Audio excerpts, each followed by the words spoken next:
Hello everyone and welcome to my hardcore Minecraft world. I have survived over 600 days in this world, and this movie will show you the first 500 days. That is about 100 real life hours spent in this world. This world encompasses all of my best and biggest builds, and I could not be happier with everything that I've done in this world so far. Now I know this video is incredibly long, but even just playing it in the background while maybe you play Minecraft or get some chores done would help me out huge time. But I'm gonna go ahead and stop yapping. Be sure to like and subscribe, and let's go ahead and jump on into the movie. Hello everyone and welcome to a brand new series, and this time we're in hardcore. Now if there's one thing that I'm good at in Minecraft, it's dying.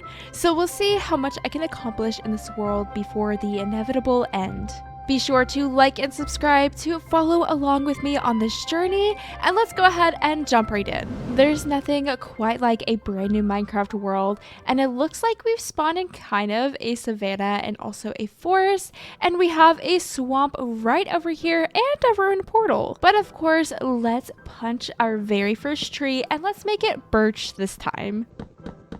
We'll craft our very first crafting table and leave it here forever for the memes. Now it is wood pickaxe time. Now obviously we are in hardcore mode, so I have to be so careful, especially here at the beginning when I have no food, no armor, and no bed. So the sooner that I can collect all of those things, the better. Also, any other resources that I see that are going to be useful for me, I'm going to go ahead and collect, like all of this sugarcane. Ooh, a little cave kind of thing. We can at least get some stone here, maybe a little bit of iron and coal. That would be super nice.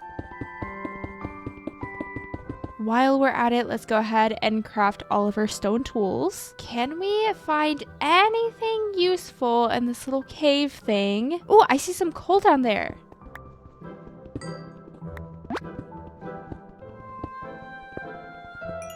I unfortunately did not find any iron though. Oh, though I do see some sheep. There's a little baby one too. Oh, there's 3. This is perfect. Usually I would try to get some iron so that we can craft some shears and we don't have to kill the sheep. But this is hardcore, so I gotta do things that I usually wouldn't do. And I will take any food, any resources that I can. Before we continue exploring, let's craft our very first bed. I will leave you because you are with child, so it is your lucky day. Let's dye our bed blue, shall we? Let's see what this ruined portal has to offer. Honestly, this is so good for us right now. Protection 4 leggings and a protection 4 chest plate. I will take it. Let's chop another tree, craft a boat, and travel towards our future base. I did pick out the seed and the place that we're going to base, but it's a couple of 1,000 blocks this way, so we have quite a bit to journey before we get home. Though nighttime is approaching, so I'm gonna go ahead and cook up the food that I was able to collect while I gather more sugarcane. So far so good. I am happy with our first day in hardcore. Now we just need to sleep. This is so cozy, just picking mushrooms, harvesting sugarcane. Ooh, and here's a lot of blue orchids. Let's grab those. I don't know when I'm going to be back over at the swamp next, so I'm just gonna grab everything that I can, and also this cow. And this one. And this one. Lots of goodies later. We are officially ready to start heading to our future base. The goal is to get to X 3,000, so yes, we have a very long ways to go, though it does look like we are at an ocean, so hopefully this should be a bit easier for us to travel there, and this way our food levels won't go down either since we're on a boat.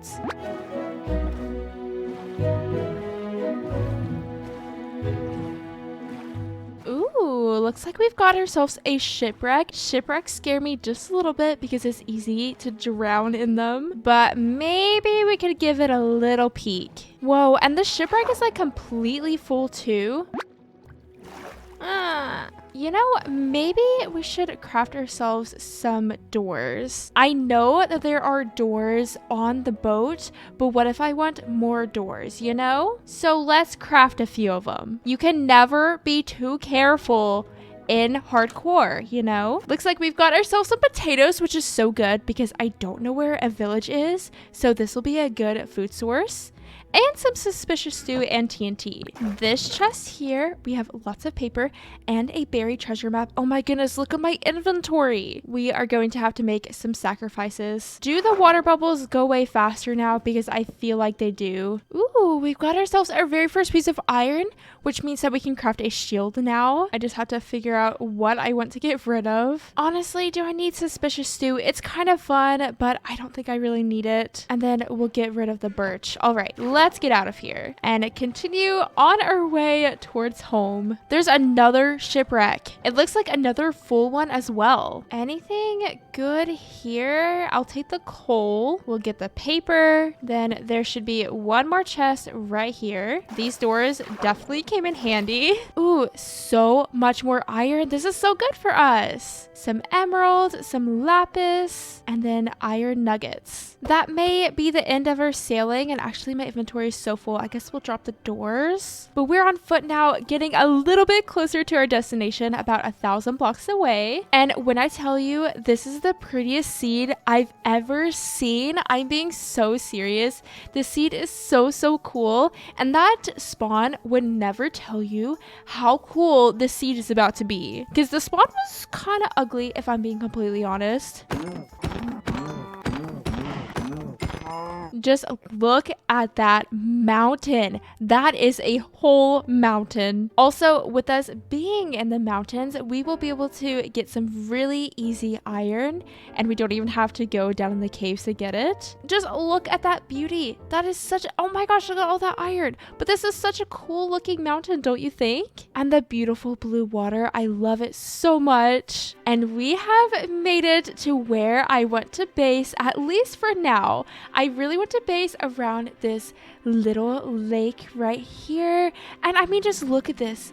Isn't this so pretty? We have forests for miles and so many mountains. My render distance doesn't do this justice because there are so many tall snowy mountains around here. But I love basing around water, and I figured that this little pond would be perfect. And also, I love myself a good Minecraft forest. I know it's kind of one of the most boring biomes out there, but it's one of my favorite, honestly. Now that we are home sweet home, let's go ahead and set down our furnace and a crafting table. We'll need to get a lot more wood so that we can actually make a chest and we can dump all of our stuff in. So that being said, let's start to clear out this little area, which is actually where I'm going to be building my starter house. So we'll kill two birds with one stone. We'll get some wood and also start to clear out the land.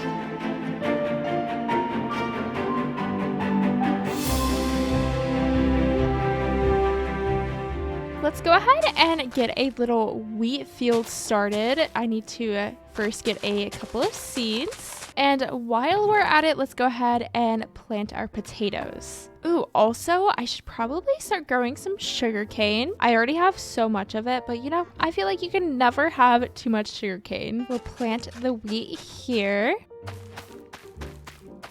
And then maybe the potatoes over this way.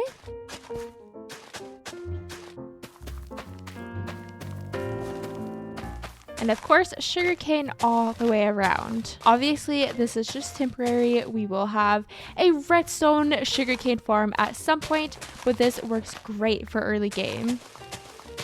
With our farms started, let's go ahead and craft ourselves our very first shield and maybe a little bit of armor. So we already have a chest plate and leggings, so maybe let's do boots and a helmet. That way we have full armor, maybe not iron, but it's a start. We do have a bit of a scary cave over here behind our base, and this seems like the perfect thing for a creeper to spawn. Yeah, I already hear mobs already, but I can already see a creeper sneaking up behind me and blowing me up, and then the world is over. Oh, I heard a pup too. Wait, and it's gonna be the woods pup. Maybe we can get some bones while we're down here. Anyways, I'm gonna light it up as much as I can so that we don't have any surprises. I hear a skeleton, which is good because skeleton means we get a new pet, but it's also kind of scary. Oh my goodness, stone swords are honestly kind of the worst. While I'm down here, might as well grab a little bit of gravel. My focus is to really get as many early game resources as I can, just to make my life a little bit easier in the long run. I feel like the start of Minecraft is so important. I believe that the cave is fully lit up, so hopefully we shouldn't have anything sneaking up on us. Oh wait, there's even more. Ooh, I wonder if this is a proper cave. Kind of looks like it, but nothing can get up here, so we'll just light up this upper area and then leave that not lit up. Anyways, one good thing that came out of that are these 2 bones here, and I know I heard a pup, so let's see if we can find him and then maybe we can befriend him. Wait, I see him. There he is. Hello, please let this be enough. Oh, it wasn't. So sad. I will come back for you with even more bones, I promise. The next thing that I'd like to start working on is getting all of the wood types for our starter house. So let's go on a little adventure. I'm going to continue heading this way and see if I can find a dark oak forest and also the new pale garden biome. Ooh, and we need to find a cherry grove. Obviously, we're going to need some spruce wood too. I don't know how I forgot about that. AKA we pretty much have 0 wood types that we're going to need for this build. So we have a lot of gathering to do. Ooh, there's a meadow. I love the meadow biomes. Oh, dark oak. Oh my goodness. And there's a pale garden biome right beside of it and a jungle. This is perfect. I don't know about exploring the pale garden biome at nighttime. That does not seem like a very good idea to me. So guess we'll just explore it during the day because it's completely safe during the day, right? Like, I really don't want to risk anything at all. I am looking to live a long, happy life in this world. Whoa, and the pale moss. Look how cool this is. I have not played in the new update at all. Oh my goodness, the little leaves. That's so cool. Can we please add this to every tree in Minecraft? The little particle effects, those are so much fun. But I haven't played in this new update at all. So this is a first for me. I'm so excited. Ooh, and look at those icy mountains. Also, I guess I'll grab some of these flowers. Oh, I hear creepy noises. Wait, we get to see them whenever they're bloomed? That's so cool. Oh, wait. I didn't realize that they were separate, open and closed. I wonder if we can open the closed ones? I don't know, but I'm kind of spooked out right now. Let's just gather the wood that I came for and then get out of here. I'm putting my shield in my offhand. I hear a skeleton and then I keep on hearing these creepy creaking sounds. Oh my goodness. Look at the deep dark right there. There's a mine shaft. That cave goes down so far, so quickly. Oh, and there's a geode. Interesting. Hopefully 6 pale oak saplings should be enough. Let's go ahead and go right over here to the dark oak forest and get some dark oak saplings. We've got a little bit of rain, it looks like. And we have ourselves 7 dark oak saplings. Now I just need cherry wood and spruce wood. Spruce wood is kind of everywhere. The cherry wood, however, we are going to have to travel a bit a ways for. It'd be so cool to name the mountains around us because whenever I look at that mountain, I'm like, yes, that mountain needs a name. So then we can look at it and be like, oh wow, that's Mount whatever. And I know that I'm close to home. And this mountain, don't you think that that mountain needs a name? Look at it with the little waterfalls coming down. It's just such a large mountain. It's so big. Oh, cool. Powdered snow. I love powdered snow so much. Said no one ever. Look at that mountain. Another really cool looking mountain and a little cherry tree, which means that we are right where we need to be. Ooh, and a flower forest. Whoa. This mountain is like hollow. Eventually, I would love to have all of these really cool locations linked up with pathways and maybe build little outposts everywhere. I think that would be so much fun. So we could have a cherry blossom outpost, a flower forest outpost, and then have roadways connecting all of them. For this hardcore series, I really want to be more ambitious than ever and really go big with my builds. Wait, there's a village. Oh, that's so cool. I had no idea where a village was in this world, so I'm so glad that we found one. But first, let's get some cherry saplings, and my inventory is getting very full, so I don't think I'm going to be able to pick very many flowers or really loot the village too much. Cherry trees drop so many saplings, so I think that 3 cherry saplings should be plenty. And then now we can go home and plant these saplings and then dump out our inventory and probably come right back. Maybe loot the village, or maybe we can just get some spruce saplings. I'm sorry, I'm just not going to stop talking about how beautiful this world is, but like, isn't that mountain so pretty? Anyways, I think that home is this way, kind of through the valley. I just can't wait till we have all of our pathways in and we have little outposts. I'm so excited. But let's dump some of our materials in this chest, and slowly the chest pile grows. For planting these trees, I don't really have a big open area to do that, so I think I'm just going to do it in the middle of our lake for now.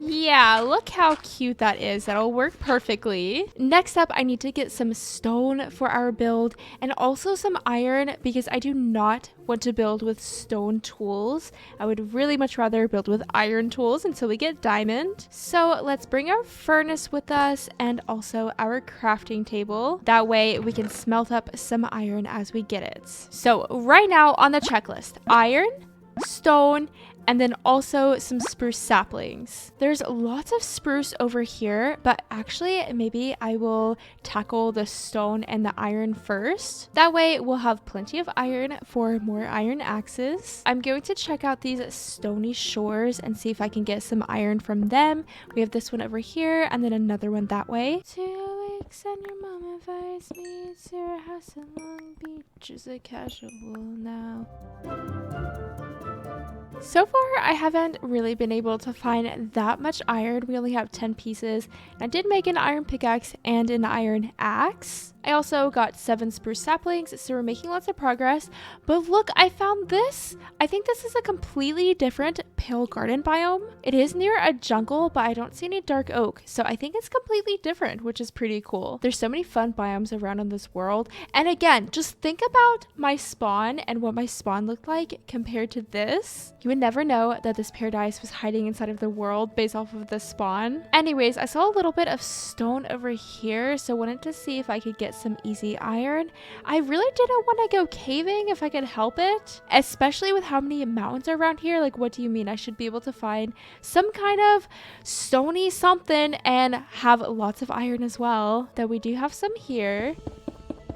I am going to go ahead and head back towards home, and if I end up finding more iron on the way, then I do, but honestly, I'm not really going to grind for much more iron. I still have yet to get all of the stone that I'm going to need, so I think I'll kind of do a little bit of caving, really with the intention of getting stone, and then again, maybe finding a little bit more iron. And we have this cave that goes a little bit further right here, so let's see if I can find anything cool and not die in the process. I collected some ores and a lot of cobblestone. Back on the surface, I gathered the rest of the building materials, including plenty of wood and some sand and clay. Also, look at this really scary fall that I had. Just casually losing half of my heart. It's fine. Anyways, that brings us back here, ready to start building the starter house. I have my little material chest here full of everything that I could mostly want for this build. I do want some moss, but I think I'm going to go ahead and get started on the build, and then whenever we need a little building break, we can go hunt for some moss. I'm sure that one of these mountains have to have a lush cave somewhere in them, and I did also flatten out the land over here so that we have the perfect canvas to work with for the build. That being said, let's go ahead and start placing some blocks so we can figure out exactly where I want to place the build. We'll have our front door right here, and then 2 windows here and then a window here, and that pretty much does it for the front of the build. How do we like the placement? What do we think? So far, so good. On the side, we'll have 9 blocks, and then we'll pretty much just connect the dots. With the blueprint in, I'm going to start building up on all of these pillars. This is a bit of a far fall for hardcore, but we'll be just fine. Each of these corners will go up 6. I plan on having 2 stories right here at the front, and then everything else will kind of just be 1 story, I'm thinking. This is the largest starter house I've ever built, but there's really only one time that you ever build a house for yourself, so I want the house to be super cool and I want to be very happy with it. So I'd rather spend a little bit of extra time building this very first house and having something really cool that I'd love to live in for a long time, rather than just building something super tiny. And you know, this is hardcore mode, so we gotta go big. I'm probably gonna die soon, so we gotta build some cool things. In order to make this build feel very grand, I'm gonna go up with 2 blocks as a platform. From there, we'll go ahead and start building up the walls. And of course, we have to add cherry wood. I'm not really sure what kind of windows I want to do on the back wall, so for now I think we'll just do this and then we'll kind of just leave it blank. On the side we will eventually have a chimney, so again, not really going to worry about this, but for the most part the front is looking pretty filled in, though we may have to get a little bit more cherry wood because I only have 40 more pieces. Stripping logs is so expensive, but I feel like it just looks so much nicer whenever you have stripped logs as walls instead of all planks, or you know, some kind of combination of the two. I think this is like the 3rd time that it's rained or something. Lots of rain so far in this world, though I am going to turn the rain sounds down just a little bit because I feel like it's so loud, but that is so much better. Anyways, let's go ahead and move on to that 2nd story, aka moving on to some pale wood. This block I think we're going to be using a lot in this world because it looks so good with cherry wood. So far we have something that looks like this. I think once we get the roof in, it'll start to make a lot more sense, which I'm going to start to do right now because I need it to make more sense for me as well. I am going to do something a little bit different with this roof shape. I'm not really going to work with very many staircases, at least on the trim. We're just doing slabs and full planks, which will give us something that looks like this. So no, nothing crazy, but I haven't done a roof shape quite like that before using those combination of blocks, so it's kind of fun. On the front, in order to make things a little bit more interesting, I'm going to switch between staircases and slabs.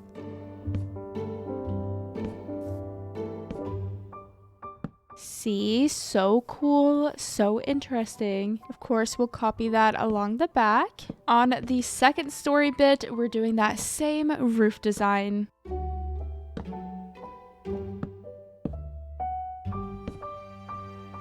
With most of the roof trims in, let's go ahead and start filling in the roof, and I'm going to be using spruce to do so. Whenever I build, I like to get the foundation in first, then the pillars, then the roof trim, the roof, and then lastly the walls. I just find that if I create the lines for a build, then it's a lot easier to kind of color in the lines, if that makes sense. The foundation and pillars and roof make the lines, and then of course the walls are the color. I'm kind of doing it a little bit crazy this time, but it's working. Anyways, I have a lot of block placing to do, so let's go ahead and get the rest of this roof in.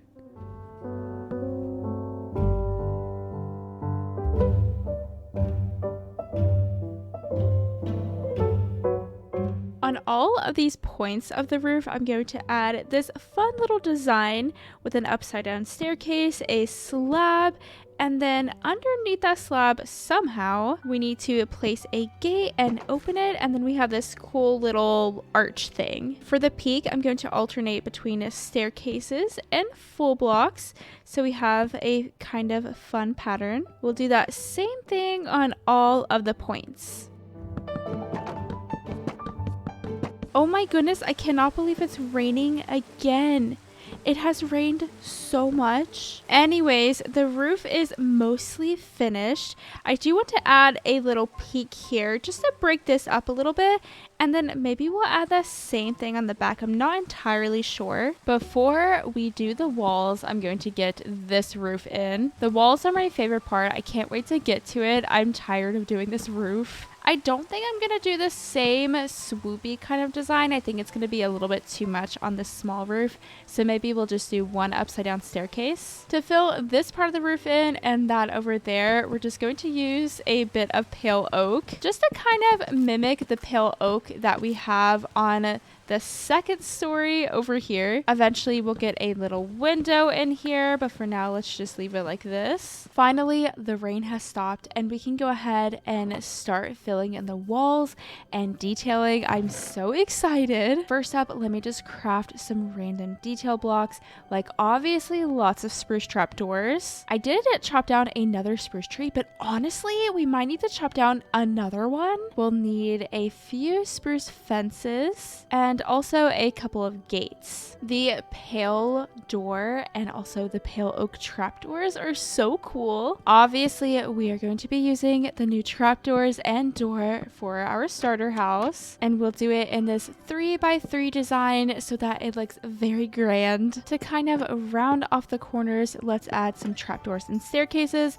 and we're pretty much gonna do that same thing on every single corner. Look how much of a difference this is about to make, just adding a little bit of detail to this entrance. This is why I love this part of the building process so much, because now it actually looks good. Before it just looked okay, but now look at that. Isn't that so cute? And we're not done yet. I do want to decorate the staircase a little bit more, but let's move on to the windows over here. Again, just adding staircases and trapdoors to round off all of the corners. And then this time we're going to add white windows.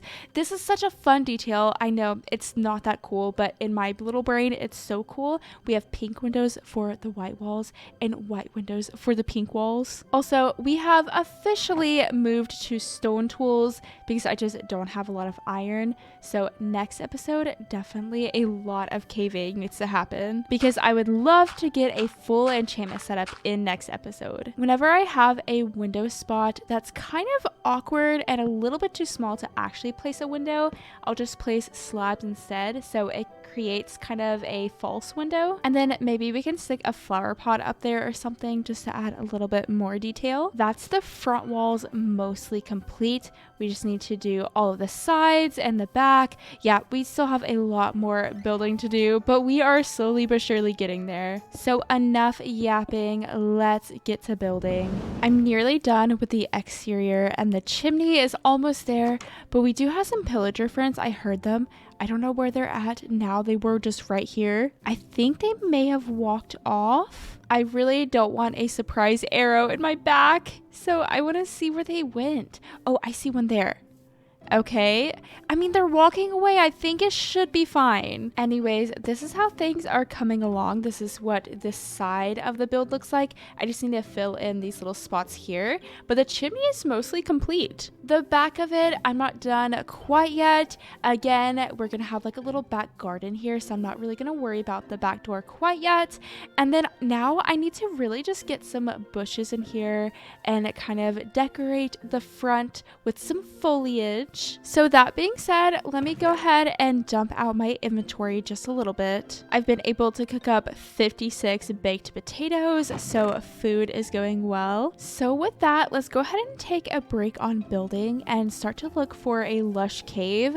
Really, the plan is just to walk around and hope that I find something. Like I was saying before, one of these mountains have to have some kind of lush cave. Anything in this hole? I don't think so, though there is a ton of coal. I don't believe I've seen an azalea tree either, so we're just gonna have to get lucky. Here's another hole with quite literally nothing inside. There is a giant hole right there with some dripstone, it looks like. Wow, so much dripstone. Oh, look at my cute little house right there. Imagine there being a bunch of builds. It's gonna look so cool. Ooh, emeralds. Oh, and a creeper.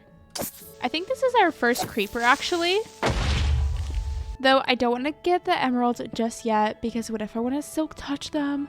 or fortune them or something. Nothing in this hole. We have to be so careful. But down here, it looks like we have ourselves a little lush cave, which is perfect, but very scary. So I just need to go around and light everything up very, very well. Got ourselves a shovel zombie, but you are no match for me, shovel zombie. Is that deep dark? I didn't even realize I was that far down. Yeah, you know, just some casual deep dark right in episode 1 of Hardcore.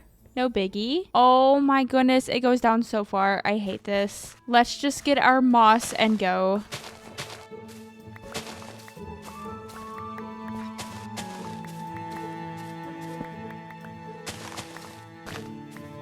I hate it here. I'm ready to go back home. We have plenty of moss and also some azalea bushes. Oh, look at this cute little floating birch tree. That's kind of fun. It's just floating there all by himself. I am going to need some azalea leaves, and unfortunately, I don't have any bones, so we're just going to have to compost various things to hopefully get some bone meal. And I quite literally have so many cherry saplings, so we can get rid of some of these. Can we grow a tree with 3 pieces of bone meal? Let's find out. I think I want to grow the tree right here because my little tree island is a little bit full. Oh, perfect. We only needed 2 pieces. I'll go ahead and share all of the leaves. With these leaves and moss, we can make some little planters. And I'm going to do that by, of course, adding the moss and then some of these pale trapdoors. On top of the moss, we'll add some azalea leaves. So we get something that looks like this, and we'll go ahead and do that same thing all the way around. I like how adding these pale oak trapdoors connect the top of the build to the very bottom.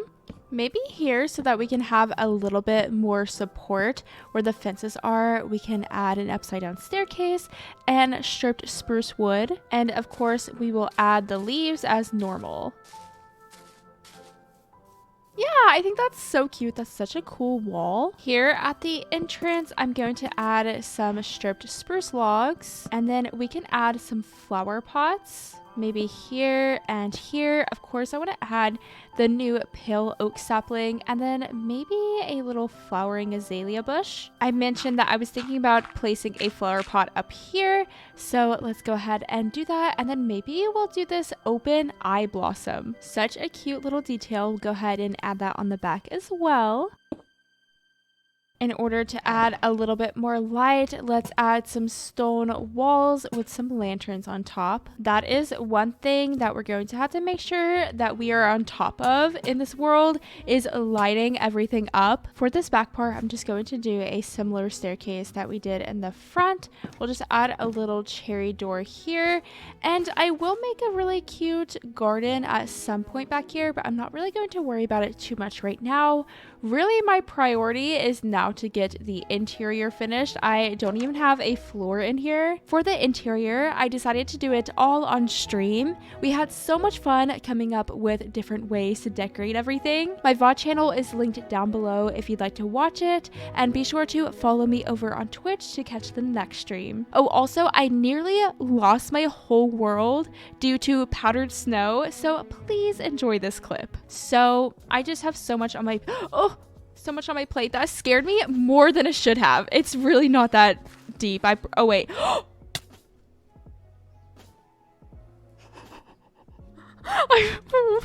I'm so scared. Oh look, there's so much iron. That was so bad. I said it's literally not that deep, and it was quite literally that deep. Oh my gosh. Clearly I'm alive and well, but that was so scary, and I need to get feather falling ASAP. But like I was saying, I did go ahead and do the interior of the house on stream, so let's do a little tour.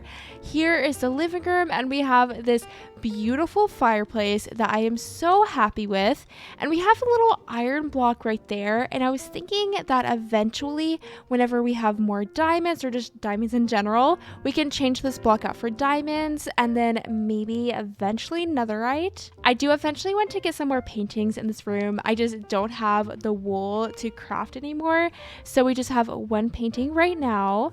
Over here in the corner, we do have some little chests that are kind of hidden, almost like a little pantry vibe or something like that. In the entryway, we just simply have a little rug, some more storage, and then we have some hidden storage right here underneath the staircase and also here as well. Through these doors, we're gonna have a little downstairs that I'm thinking will be our branch mines.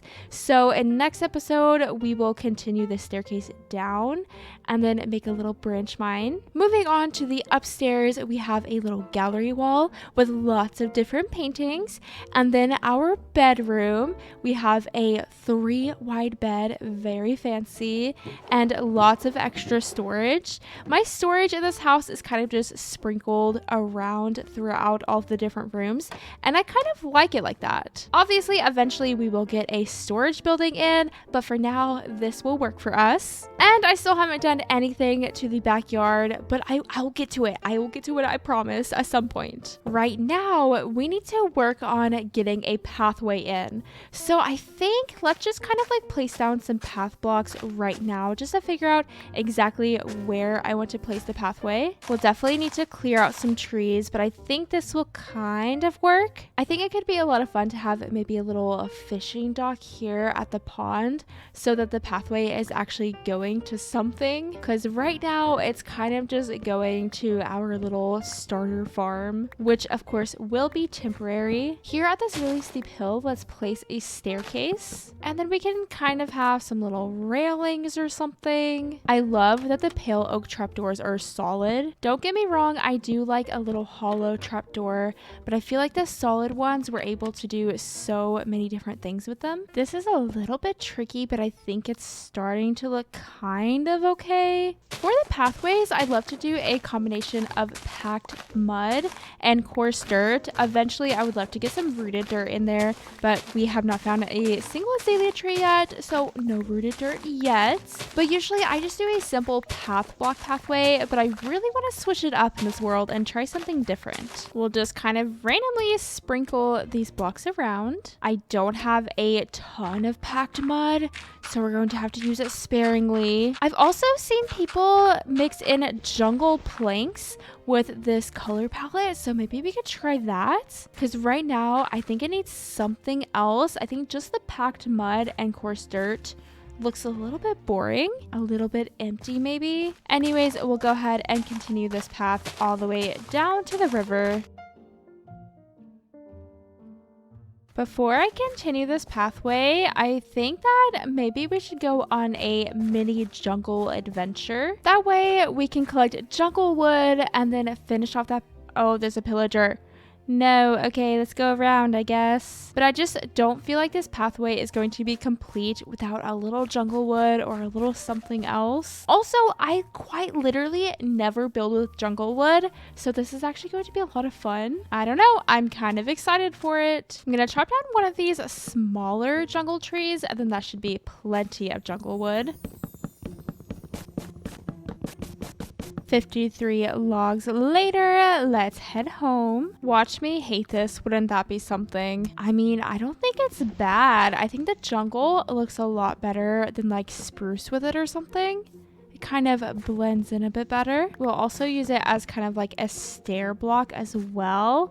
Though I have already built a spruce staircase, so I might just leave that. But if we have anything like this, then oh my gosh, the rain again? But like this, we can do a little stair with the jungle. There's a creeper. Oh my goodness, I'm so glad that I heard that. The rain, it makes nighttime very misleading. Now I'm worried that there's another creeper or another something around here. I'm just gonna have to have super hearing the whole time that I'm in this world. Anyways, the pathway is complete and you'll have to let me know what you think about it. It's different than anything I've ever done, but I think that I kind of like it. And it does go all the way down here to our farms. What if I added kind of some path blocks coming off from it too? Will I hate this? That is very possible. Did that ruin it? Maybe. Let me know if that ruined it. I honestly have no idea. Do we like it with the path blocks, or do we like it a little bit more simple, a little bit more neat and tidy without the path blocks around? I'm kind of torn between the two, so you all will just have to let me know what you like better. Also, I don't have any lanterns anymore, so torches it is. We will, I think, eventually make this a little bit nicer. But for now, walls and torches. Because like I was saying before, I do want to make sure that I light up my base very, very well so we don't have little creeper incidents like we just had. But I think that about does it for now for the build. There is some more detailing and decorating that I like to do to the interior, but I'm going to be happy with the progress that we've made in episode 1. We are on day 58, so not too bad. I accomplished all of this in 58 days. Or maybe that is bad, honestly. I have no idea. Oh my goodness, it's actually raining again. What do you mean? I think that, oh yeah, it's nighttime already. Okay, good. But that is pretty much going to do it for episode 1. And the next episode, I'm thinking that we're going to build some kind of cute fantasy barn. And then I'd love to get maybe a full enchantment setup and some diamond armor as well. So far, we've built the best cherry and pale oak starter house and have only had one near-death experience. So I'd say things are going pretty well, but in order to keep staying alive, we're going to need better gear. So today, let's get full diamond armor and build an enchantment setup. We'll also be building the cutest barn for some animals. So without further ado, be sure to like and subscribe to help me reach my goal of 50k subscribers by the end of the year. And let's go ahead and jump right in. A couple of people said that they like the path block pathway better as opposed to this pathway. So I'm going to go ahead and go in here and add some path blocks. I do agree, it does help kind of blend in the pathway and make things look a bit more natural.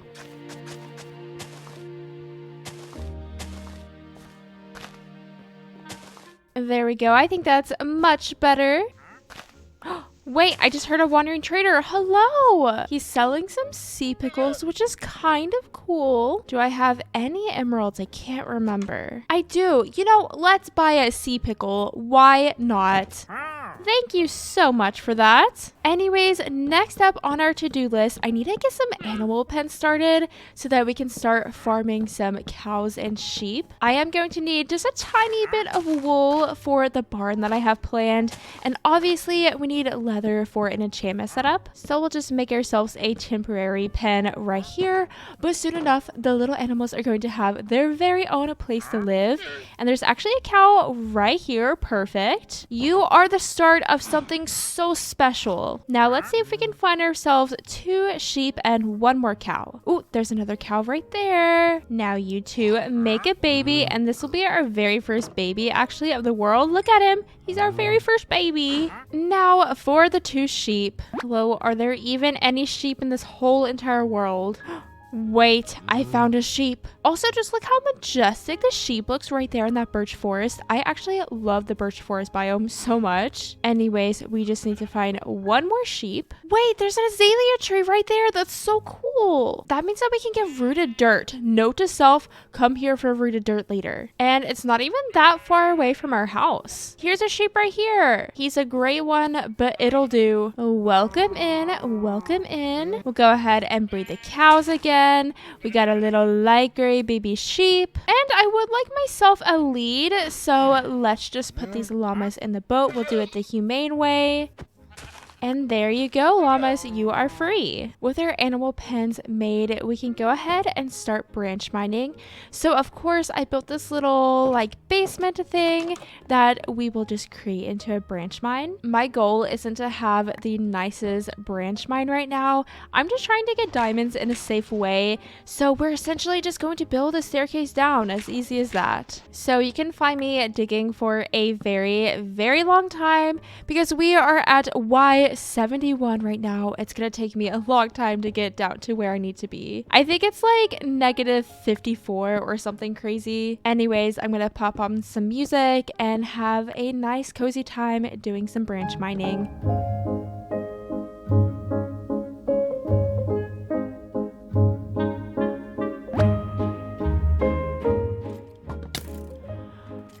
Oh my god, this scared me so bad.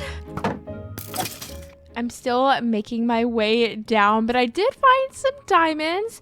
We are currently at Y-5, so we're making lots of progress, but my goodness, is it taking forever. I've also moved on to stone tools because I don't have that much iron. Luckily, we were able to get a little bit, so I'm gonna go smelt it up so that I can get an iron pickaxe so that I can mine the diamonds. Also, why is there a whole enderman in my house? What do you actually mean?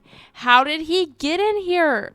What? And I can't even rest because there's monsters nearby. Okay, great. I don't think I've ever just had an enderman inside of my house before. Let's see if we can get him in the boat. Oh, there we go. So this should be easier. Ugh, I hate this.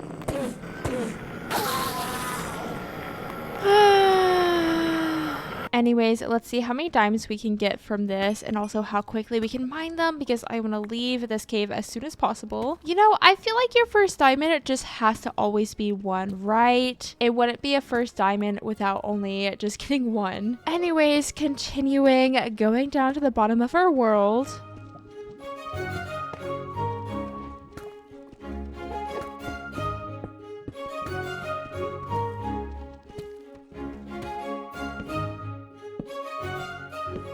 At last, we have made it to Y-56, which I think is a good spot to be at. So I'm gonna dig out a bit of a cavern, just a small one, just so we have kind of a starting point. Maybe a place that we can put some extra furnaces or chests if we need to. But again, nothing really that fancy. My goal is to get 5 diamonds, 3 for a diamond pickaxe and 2 for an enchanting setup.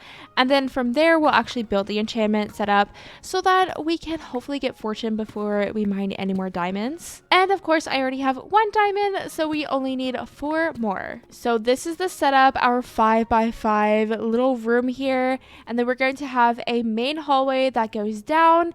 And then from this hallway, we can branch off and make smaller hallways. So I'm going to time myself how long it takes me to find 4 diamonds. And as soon as I do, I will hop back in and let you know how long it took me.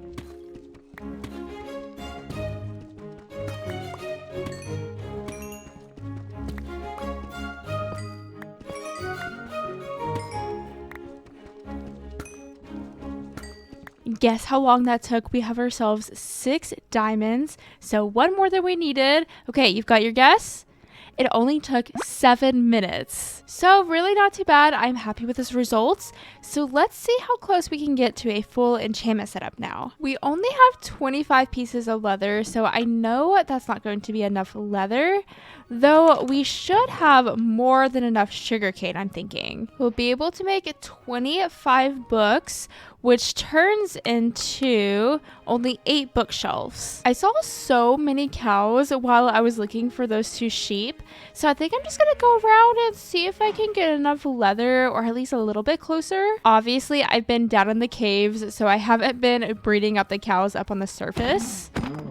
And actually, we can go ahead and look for a little lava pool as well so that we can get a little bit of obsidian. And believe it or not, I actually haven't crafted a bucket. So here is our very first bucket of the world. Sometimes I'll just get this thought of, oh, maybe I should kind of like drop off my valuable stuff just in case if I die on my adventure. Okay. Anyways, just in case if I die on my adventure, and then I'm like, oh wait, we're in hardcore mode. If I die, the world is over anyways, so it doesn't matter. Or, you know, I'm like, oh, I should set my spawn, you know, just in case. No, it literally doesn't matter whether or not I do. Also, that is the 3rd pillager patrol I've run into. I found a little lava pool. Now back to cow hunting.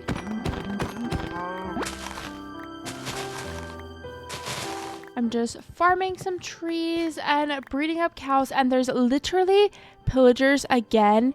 This is the 4th set of pillagers I've seen so far in this world. Anyways, I only need 3 more pieces of leather, so I think that our cow should hopefully be able to give that to us.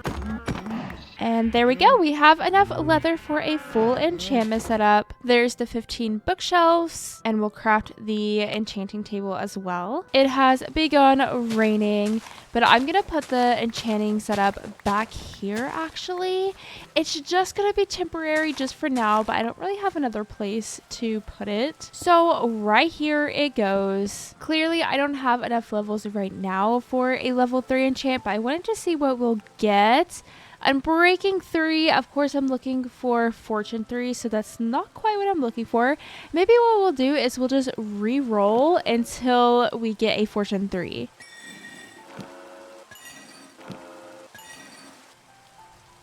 Ooh, Fortune 3, perfect. Okay, so we just need to get 11 more levels, and I can do that by smelting up some ores and then also breeding up animals. But doing all of that is going to take a moment to get to level 30, so I think in the meantime, I'm going to go ahead and start collecting materials for our barn build, and those pillagers are still there. I figured they would have walked away by now. I'm sure you can guess what blocks we're already using, and you know, you've probably already seen it in the thumbnail, but obviously we're going to be using some more cherry, some spruce, and then also the new pale oak wood. For stone blocks, I would like to have a bit of brick. So I'm going to go back down here to the Lush cave and get some clay. I really don't like going down here. I haven't lit it up well yet. And I can't wait until I get a good bow as well, because then I can just get these skeletons from afar. But soon enough, we will get all the good things. Oh my goodness, look at all those shriekers. I knew there was deep dark down here, but there's quite literally 4 shriekers right there. What a lovely sight. Look at these little axolotls just swimming on this waterfall. There's also a pink one somewhere up there, but they just keep on going up and down, and they're so cute. Us in another universe. We were able to get so much clay, so I'm now ready to head back to the surface, and I can even cook that clay up to get even more experience. Right now, we just need 9 more levels, so making steady progress. I'm working on prepping the land over here for the barn, because we're gonna need a semi-flat land, and since we are in the mountains, there's not a lot of flat land around here. So eventually I'm going to place a retaining wall here, but I'm not going to worry about it too much now until we get the build in, and then I'll work on the retaining wall. Also, I can't wait till we have diamond tools or just a little bit more iron, because still on episode 2 we are using stone tools. Anyways, it is barn time, so let's go ahead and start getting the pillars in. Each of these pillars will go up 5 blocks. Oh my goodness, hello. I completely forgot that we're going to need dark oak wood. Do I even have enough? I have a little bit, but maybe we should go ahead and start planting some more dark oak trees just in case. Anyways, with this dark oak wood, we can go ahead and get the roof trim in. Since it is a barn roof, we're going to use slabs so that the slope is a little bit slower than a normal roof. So I started with planks, so it's a little bit sharper here, and then again, slowly rounds off. On each of the sides of the barn, we're going to have that same roof. So we're going to have 4 different little rainbow swoops on each side. I was really hoping that I wouldn't have to chop down this tree, but it's getting pretty close. Me thinks that we will have to chop it down, unfortunately. This will be our very last block for the roof trim. Just saying, that's a pretty good looking barn if you ask me. That's just such a nice shape, you know? This is gonna be such a cool build. Just like we did with our starter house, we're going to fill the roof in with spruce.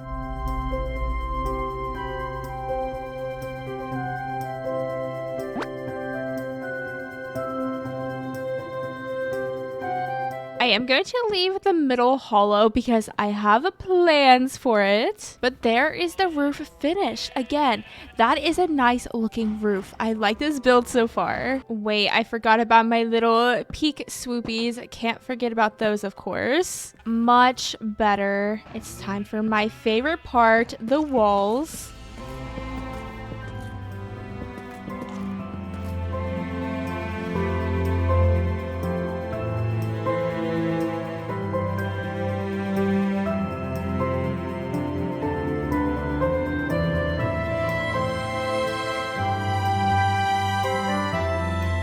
with the walls in, let's go ahead and start filling in this middle. You all have probably already seen from the thumbnail, but we are going to be placing a little windmill in the middle of the barn, which I am so excited for.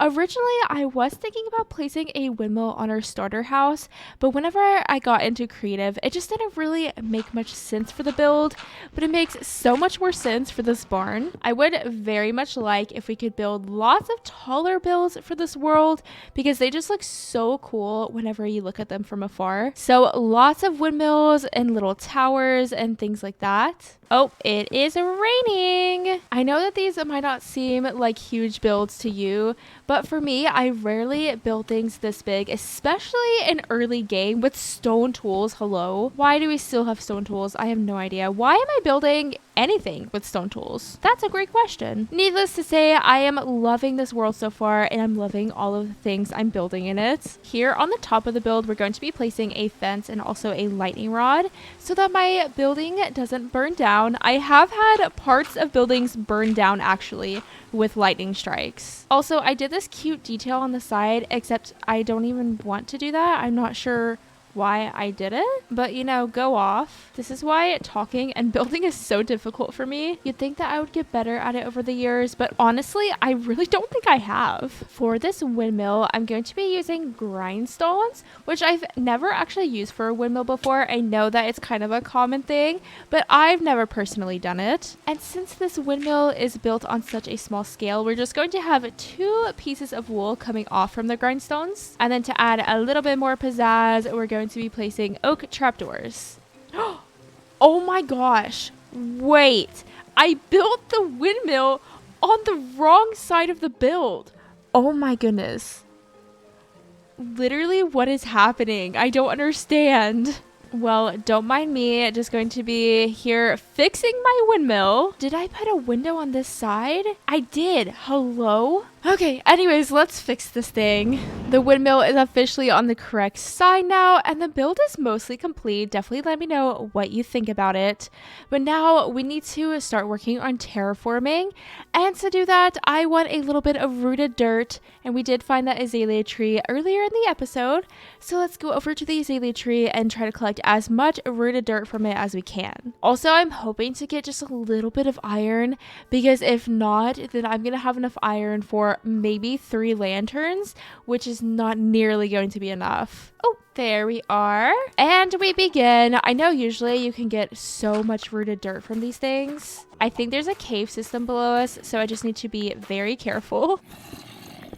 It quite literally sounds like there's a spawner or something. I hear so many zombies. This is crazy. I really would not be surprised if there's a spawner over there. Right, there has to be. There's no way that there's not. I'm so scared. Oh, we have ourselves a spawner. We have ourselves a spawner. Oh my gosh. Wait. Baby zombie, baby zombie. Oh, I don't like this. I just want to place a little torch so I can try to stop some spawns. We're just going to be very stealthy about this. We can make little pockets here to get the zombies safely. Look, we have ourselves an experience farm right here. Oh, I think it's kind of open to the surface. Whoa, that's so cool. Are they all stuck right there? Scary. Yeah, look at them. They're just all stuck. We have baby zombie on chicken. So this is where it comes out to.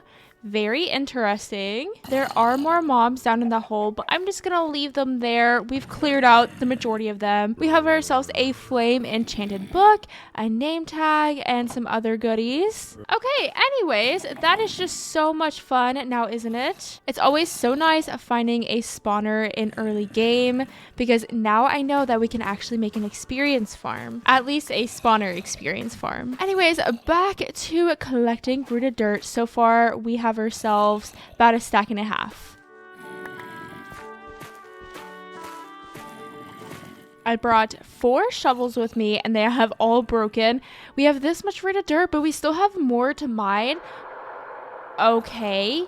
Wait, did you hear that spooky cave sound? Hello? That's so mean. Anyways, I'm gonna go ahead and be done for now because we have what we came for. Whoa, look at our 2 builds. They look so cool. Okay, wait, let me get a better view. Look at our 2 builds from here. Don't they look so cool? Well, I didn't find any iron while I was down there. So I think what I'm going to do is go all the way up at the tippy top of that mountain and try to mine iron that way. And I've learned my lesson. We are going to be wearing leather boots so that we don't have another near-death experience thanks to powdered snow. Look at us, light as a rabbit. I didn't even know this was powdered snow until just now. Whoa. Look at that cave. Oh, we've got the double emeralds and oh my gosh, so much iron. This cave is going to be perfect for us. And I don't think that we'll have to go to the tippy top of the mountain anymore. Oh my gosh, that scared me so bad.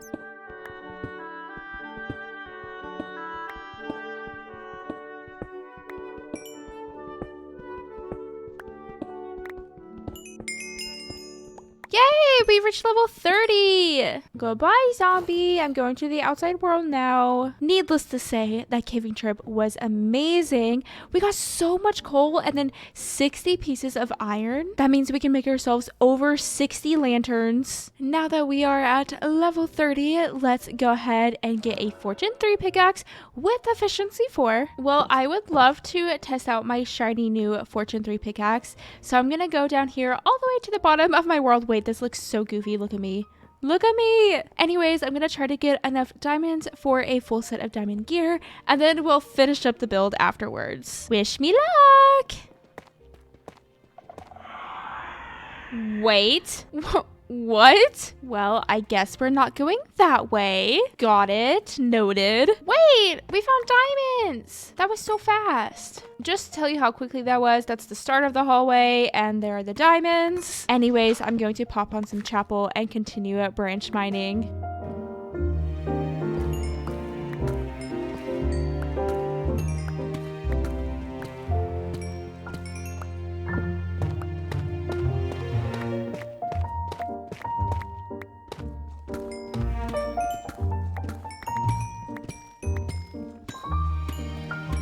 It took me about 3 Chapel Roan songs to get all of these diamonds. Oh my goodness, I got so lucky. We even have enough for a sword, an axe, a shovel, a hoe, and even another pickaxe, and so much more. We have so many diamonds. We are just swimming in diamonds, and I will definitely be keeping my old armor set because it's so unique and special. I'm actually so happy that we stuck with this golden armor that we found right at spawn. That being said, let's go ahead and craft this armor stand right now, and we can place it right here in our bedroom. Oh, I love it. I'm prepping for doing the terraforming, but I just remembered that we're on level 30, so we can actually enchant something. And I think I want to go with my armor first. So let's see if we can get anything good. I see a couple of protection 3s. We could just go for that. Yeah, let's just do it. Protection 3 on the leggings and on breaking 3. That's actually pretty good. Well, with that, let's go ahead and get a path in here and start terraforming.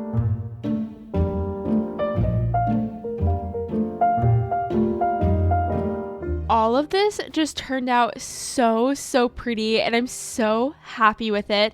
We of course have this beautiful wheat field in front of the barn with this brick retaining wall. I even added in a little well over here with a little water bucket, and this well is fully functional. This is an infinite water source. We're even able to step up into the wheat field and harvest all the wheat that we need to. And I did go ahead and connect this build to our pathway over here, and just like look at this view. Isn't that such a pretty view? Again, I'm just so happy with it. And then one last thing that I did do on stream actually is finally transform this backyard. We have ourselves a custom tree, yes, completely custom, built with my own 2 hands. And we have ourselves a little hanging bench, which is just so cute. This was definitely a challenge, but I'm so happy that I took the time to get it in because it looks so good. And then I finally got put the little waterfall in and the pond that I was thinking of. So if we go up here on top of the hill, we have a little pond, and I grew a cherry tree there as well. And then the top pond leads down into the second pond, and we have a little friend here named Pikachu, and Pikachu loves to climb up and down this waterfall. Oh, and of course, look at that little potato garden behind me. Yep, super cute. But all of this was done on stream, so definitely be sure to follow me over on Twitch if you want to have nice, cozy, fun vibes with me and everyone else. One last thing that I wanted to mention is that we did name a cow. The cow is named Get Beefed Drift. If you know, you know. I did do minimal interior inside of the barn, not much. This top has nothing at all except a lantern, and it's a good hiding spot from pillagers. I say that because I've done it before, but I was very brave and actually defeated them myself. I have already spent over 100 days in this world, and I am absolutely loving how my base is unfolding. In the last episode, we got a full enchanting setup, but it is currently sitting inside of a chest because I don't have anywhere to put it. So today we are going to be building the perfect tree stump enchanting tower. You can also expect to see my very first nether trip in this world and watch me build an experience farm with the spawner we found in last episode. Be sure to like and subscribe to help me reach my goal of 50k subscribers by the end of the year, and let's go ahead and jump right in. I don't know how this happens, but we literally only have 2 iron ingots again. And also, I would like a little bit of glow lichen for the enchanting tower, so let's do a little bit of caving to get some glow lichen and iron. I'm just gonna go all the way up here to this mountain again because it's sure to have a lot more iron, at least I hope so. There is this bigger section that I blocked off because it goes to a bigger part of the caves, and I was scared, so I just figured that I would block it off, but I actually think that I should probably explore it now because I do indeed already see iron.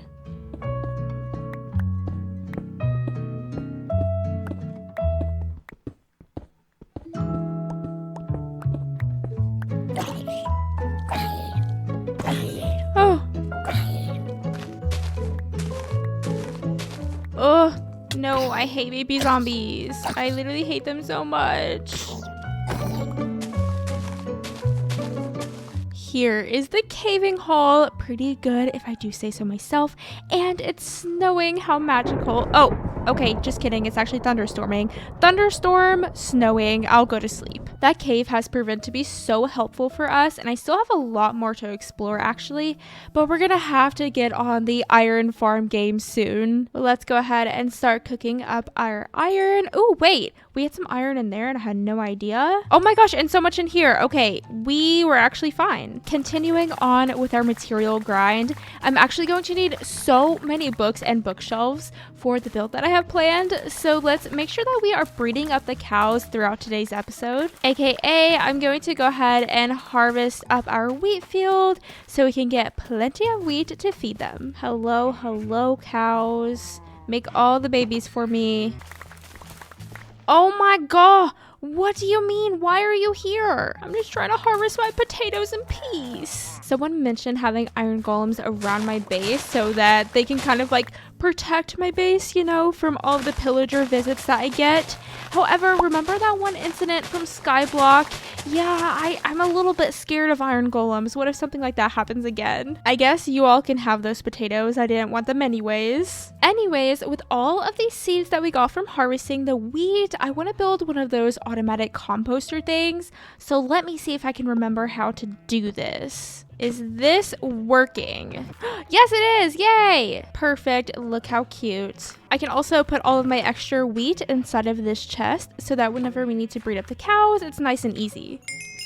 Ooh, we got to level 30. Let's do some enchanting. I love how I went out here expecting to see my enchantment setup, but we've already established that it's literally just sitting in a chest up here. Never mind, we'll enchant later. So we've worked on getting glow lichen, iron, and then also we're working on our leather.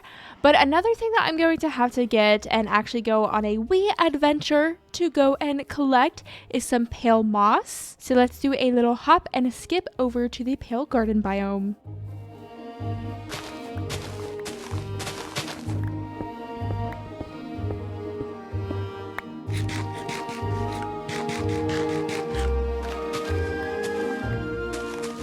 And here we are. We have made it. I'm just going to pretty much destroy this little land over here. It's fine. It's not like we're going to see it from our base anyways. Okay, wait, actually, should we get some of this?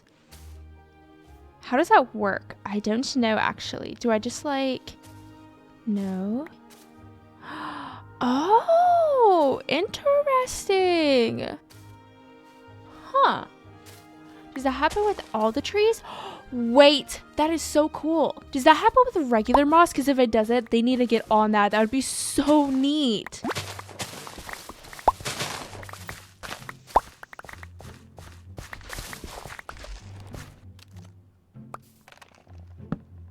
I'm scared. I'm scared. Do you hear those noises? I'm pretty sure the creaking was coming out. I'm pretty sure that's what was happening. I didn't see him, I just heard him. I didn't even know nighttime was that close. I am not okay. Well, we've got ourselves plenty of pale moss, and this is going to be the perfect block to use with a stone palette. So that's my plans for it. But I'm gonna go ahead and collect the rest of the materials for this build, and then I'll pop back in once I'm done and we'll get to building.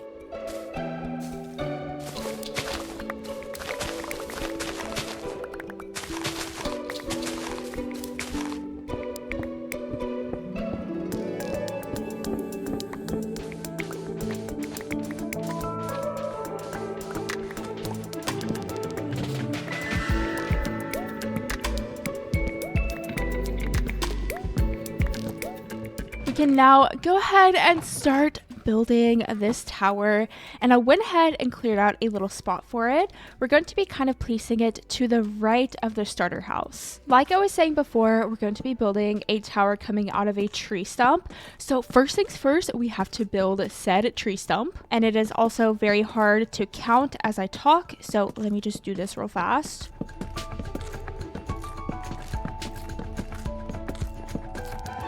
And might as well fill it all in, and I'm just going to do that with some spruce slabs. In order to make the tree stump look a bit more natural, we're going to build up with varying heights of spruce.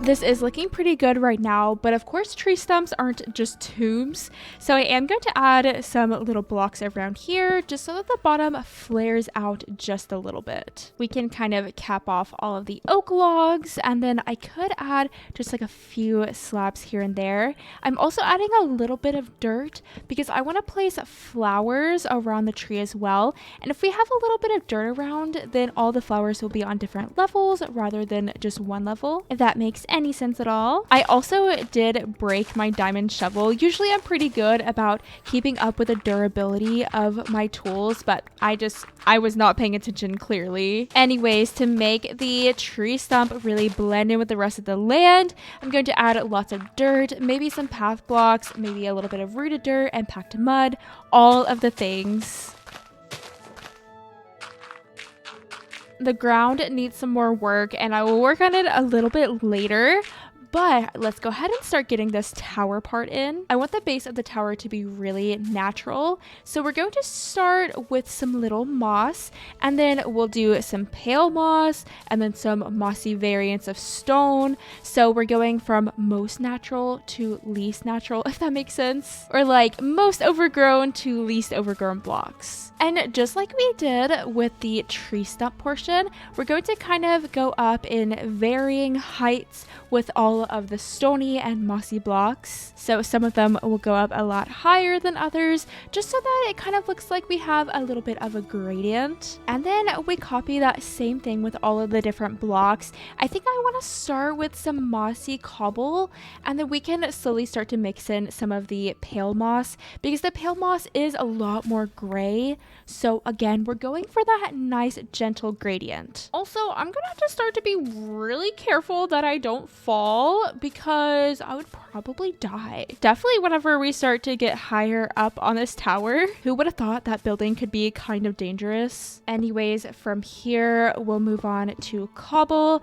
and then finally stone on the very top. Little tip that's not really a tip, kind of just common sense, but maybe consider bringing a stone cutter up with you whenever you're building. I've just never thought of it, okay? Especially if you're building a tower and you don't want to go all the way to your little work area, you know? Now, all that's left to do is get the last tier on and also the roof.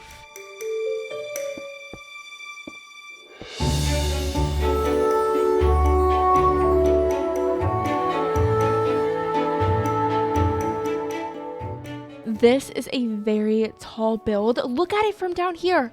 That's crazy. Look how big this build is. And I think it looks so good too. I tried to add a little pop of pink in there because all of my other builds have pink in them, except this one. So there's the pink. And in order to add a little bit more pink and a little bit more pizzazz, I want to add a kind of sign to the side of this tower. So we'll kind of have this swooping arm. Does this build actually need any kind of sign at all? Definitely not. And also, is this sign actually going to make any sense? Again, no.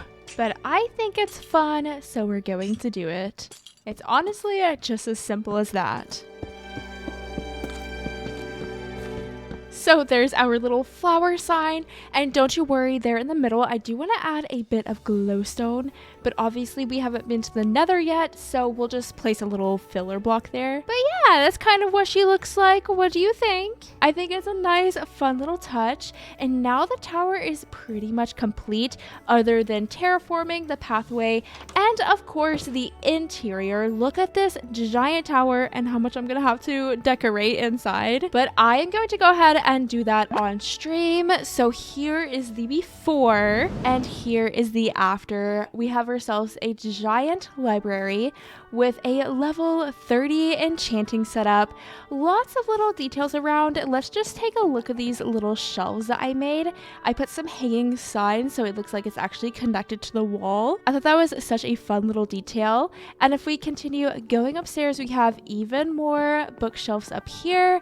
And then we have a very top level here and apparently an egg, thanks to Popcorn. We did name little Popcorn here on stream, and as soon as I get a name tag, I will officially name Popcorn. I just love so much how this turned out. Oh, and the little particle effects too. Those are so cool. I did go ahead and do some landscaping as well. So we actually have a little pond. We have a new retaining wall that looks just like the one that I have over by the barn. And I do need to fix up this little lake side shore because it's kind of crazy right now, but we'll get to it eventually. We have a little pond and a little baby waterfall, and I just love all of this and how everything turned out. And I even went ahead and connected the pathway over to our main pathway. Definitely let me know what you think about everything, but it is now Nether time, and I'm not going to make a cute Nether portal quite yet. So honestly, what if we just like shove it back here behind the tower? We'll get to a cute Nether portal eventually, but really I just need to go in there, grab a single piece of soul sand, and then get out. I am also going to need some gold armor, and as much as I don't like having golden leggings, we're just gonna have to go with it because I don't have enough gold to make a helmet or anything. So golden leggings it is, and honestly it's kind of cute. So let's see how quickly we can speed run this Nether trip. Hopefully I can be out in like 5 seconds. And oh my goodness, look where we spawned. I hear gas, hate that, but look here, this is all we need. Let me grab just a few pieces, but let's get out. I don't want to be here any longer than I have to be here, though I do kind of want to take a peek. Maybe I'll take a little peek, just a little one. I just want to see what we have around, if I could see like any kind of fortress. Like, what is that? Okay, anyways, we'll just go ahead and head out. I have gotten what I came for. That was such a success. I'm so happy with that. And we'll put our pants back on display. Now I just need to collect all of the materials for our XP farm. And obviously we have a check for the soul sand. I'm just following this video. I'll leave it linked down below, but it says that I'm going to need some bone meal. So let's grab some bone meal. I did separate Get Beefed Drift from the rest of the cows because I was like so close to slaying him, and I definitely don't want that to happen. So he is out of the cow pen now. Anyways, bone meal check, torches check, signs check. We need some slabs, 2 buckets of water, 2 chests, but I'm going to bring more so that I have extra space to dump items in. A wall, a hopper. We don't need these, but I'm going to take them anyways. I see a pretty flower, I pick. What can I say? Anyways, I traveled this far away to get a single piece of kelp. That took forever. So now we officially have everything that we're going to need for this experience farm. By the way, I did enchant some of my gear. So we have feather falling 3 boots, which is pretty good, and all of these other enchants. And then I also enchanted my chest plate with only Unbreaking 3. Not very good, but what do you do? Now I'm going to go ahead and journey over to the spawner, and then we're gonna get busy building this little experience farm. Again, priority today is not to make it cute. We'll make it cute later, but I just want to get this thing in and then maybe connect it with the pathway. We'll see about that. Oh yeah, it's open to the surface. I forgot. That's so cool. So we can actually access it from here if we want to. How neat. I do think since it's so close to the surface, it's going to stick out a little bit, but we'll hide that later. We're just trying to make a functional experience farm. That is all. In my opinion, building experience farms are the most boring thing ever. So I'm just going to do all replay footage here, and then I'll hop back in once I'm done with the experience farm.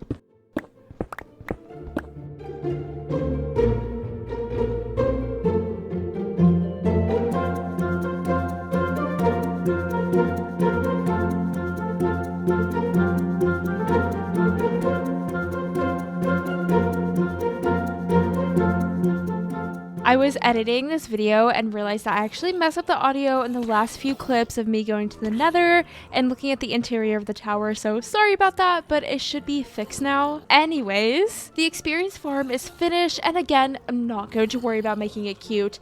It is fully functional like this, and we have a way to go up to the surface, and I'm pretty sure we actually have some zombies up here. Yeah, I thought so. My fears were true. Since the spawner is so close to the surface, we had to make this ugly tube in order to make the farm work. But I'll fix that next episode. It's fine. We don't have to worry about it right now. I want to make like a tiny little base / outpost here, and maybe we can make like a little house for a cleric villager or something, and he can kind of live around here, and we could cover this monstrosity and have a proper house around this area. Moving on though, we are on level 33, and I wanted to do a little bit of enchanting. Hopefully we can get some good enchants on all of the armor. It doesn't have to be anything crazy. I would just love maybe a little bit of protection on all of the armor. So let's see what's going on here. Unbreaking 3. I just don't really want to go for Unbreaking 3. I really want to do something with protection. Though it looks like we have Unbreaking 3 on both of our armor sets, so that's very stinky. Let's just re-roll the trades and see what happens. Unbreaking 3, Respiration 3, Disenchant, Protection 4. Okay, let's do that. Protection 4, Aqua Affinity, we'll take it. Let me re-roll the chestplate enchants until we get a protection of some sort, and then I'll get back up to level 30 and then enchant the chestplate. Oh wait, we already got protection 4. Perfect. As soon as I get back up to level 30, I am going to make a pathway going to this little area. At very least, I will do that today.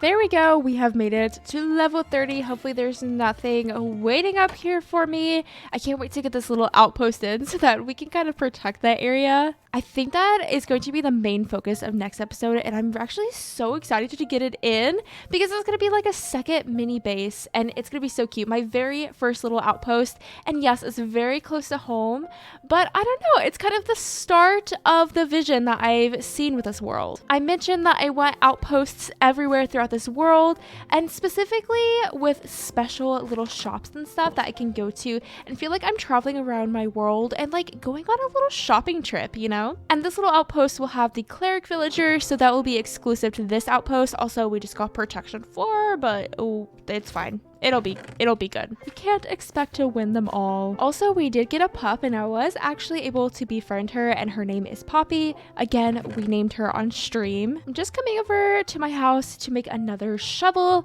and gather a little bit of coarse dirt so that we can start working on this pathway. I think that what we'll do is we'll just have a pretty basic path block pathway, especially since this isn't the main pathway like around my base or anything. I kind of want it to set apart from this pathway. Right now, I'm just going to occasionally place a little path block so that I can go back through and figure out exactly where I want to place this path. We do have some awkward terrain here because we have this hill, and basically I need to get like right over the hill. So maybe what we'll do is we'll actually build a staircase going up the hill. It's going to be a bit of a steep one, but I think it'll work. From here, I can tell exactly which trees I need to chop down. So that'll be the next step, chopping down the trees. I do like how the path goes through the forest, so I don't want to chop down too many trees, just the ones that are literally going to be in the middle of the pathway. With the trees cleared out, we can actually get in here and place down a proper pathway. I am going to have to figure out some kind of situation for this. I'm not sure yet. We'll figure it out as we go. I just don't love how the path goes right up against the end of that hill. Not really the vibe that I'm going for. Don't really have a plan for this super steep hill. Kind of just gonna make it work, place down some stripped logs, see if it'll make it start to look better, because right now it looks a little rough.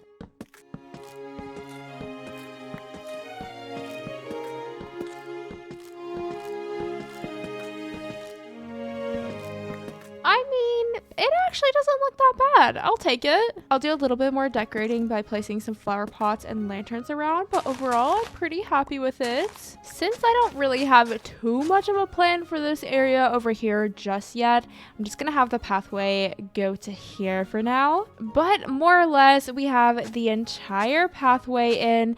I just need to come back and get some coarse dirt in and maybe some lanterns so we can keep this pathway nice and safe. I figured that we could kind of decorate this first path together before I just go ahead and do the rest of the paths. First, we'll start off by placing some patches of coarse dirt around the path. Some random dispersed bushes will kind of break things up a little bit and add some variety. Of course, we're going to need lots of lighting to make things safer, so we can place some fences around with some lanterns on top. Lastly, we just need to add some foliage around, so I'm going to start off by sprinkling around some mossy layers. Of course, we have to add a few lilacs. I have a bunch around my base, so I feel like it fits over here as well. And the last little thing is to add a little pop of white with some lily of the valley. That pretty much does it for this little pathway. And I'm just going to copy the same design all the way throughout the entire path. But didn't that elevate the path so much already, just with a few little details? Of course, it's going to start raining, but I can't forget about my little grass pieces. I really don't want it to rain. I want to make cute replay footage of me making this path, and the rain is just going to ruin it. Well, I guess enjoy some rainy replay footage.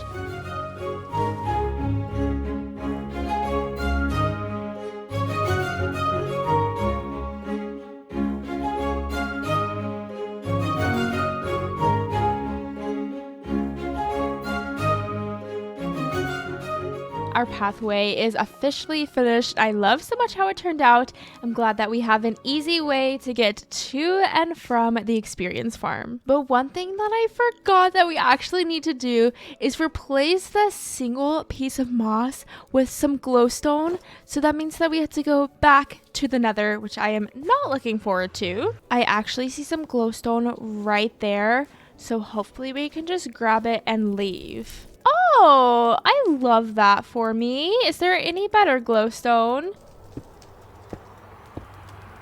Why Why do there have to be such scary sounds in the Nether? This is Minecraft. Let's calm down. Okay, let's leave now. I hate it here. I truly, truly hate it here. I honestly don't know if we will ever get netherite armor in this world. Maybe if I've been in it for like a couple thousand days, maybe then, but I don't know. I don't know about it. And with this, our tower is officially finished. Doesn't that piece of glowstone look so much better? One of my goals with this world is to build scattered outposts that each have something unique to offer to encourage me to actually go someplace other than my base. So today we are going to embark on that journey by building an outpost in the birch forest, aka the location of my XP farm. So if that sounds exciting to you, then be sure to like and subscribe, and let's go ahead and jump right in. We're going to need a lot of wood for this outpost that I have planned, so it would probably be pretty helpful to get some enchants on our diamond axe. So let's try to get up to level 30 or maybe like 33 or something, and then we can get some enchants on it. So you can find me here for the next little bit, getting rid of zombies.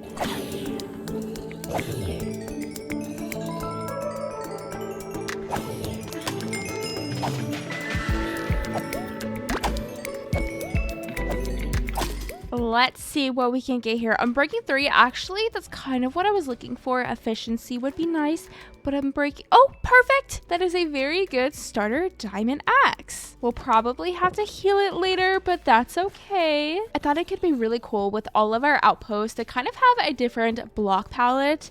And since this one is going to be in the birch forest, I want to focus on kind of a birchy and oaky block palette. So I am on my way to a forest so that I can collect lots of wood. I figured it would be easier just to deforest the forest than to plant all of the trees individually. Growing giant spruce trees is one thing, but individual oak and birch trees just takes way too long.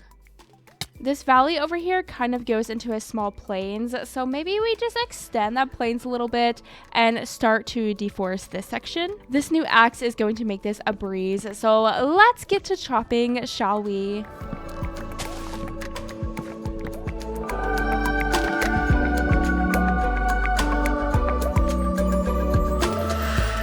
Along with the wood, I gathered all of the materials that we're going to need for this outpost, and the very first thing that we are going to start with is the tower that is going to cover up this monstrosity. And the tower is also going to be pretty much the center of the outpost, definitely at least the focus, so I figured that getting it in first would make sense. So let's start by towering up with some stripped oak logs.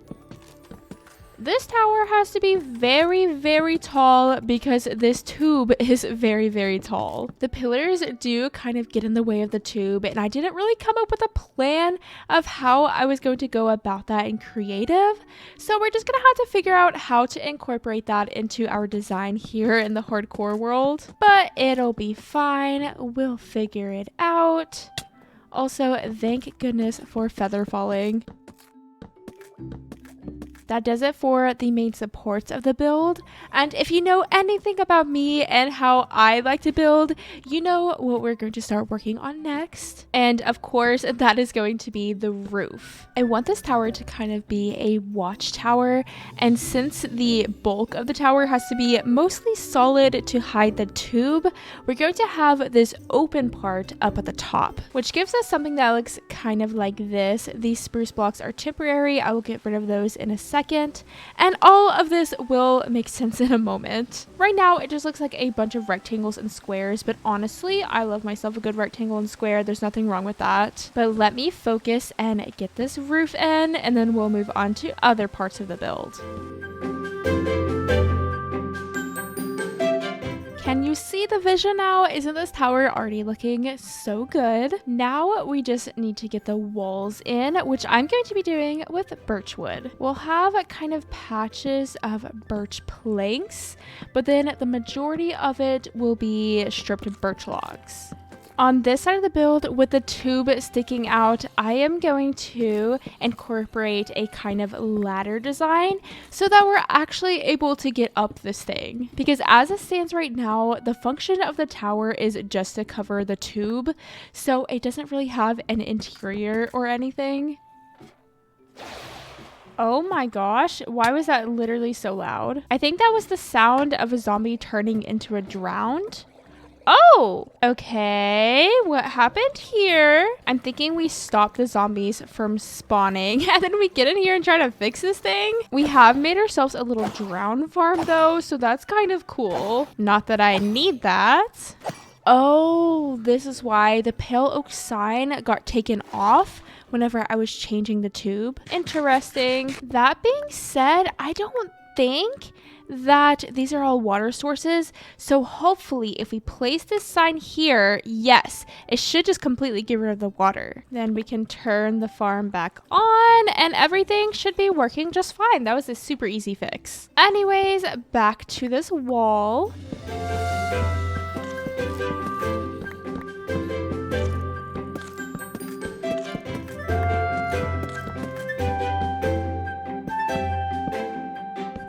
This tower may be even taller than the Enchanting Tower over at the base. It is huge. I don't even know if I've ever built something this tall before, but the very last thing this tower needs is a little bit of details.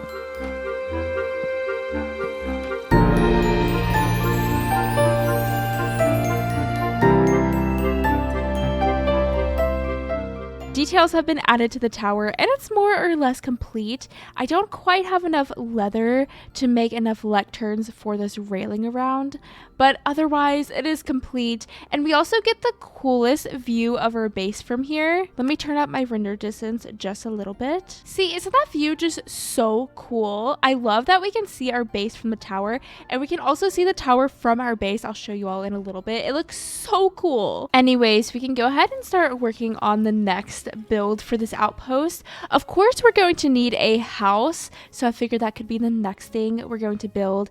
And I did clear off this little area and kind of flatten the land so that we're able to place the house.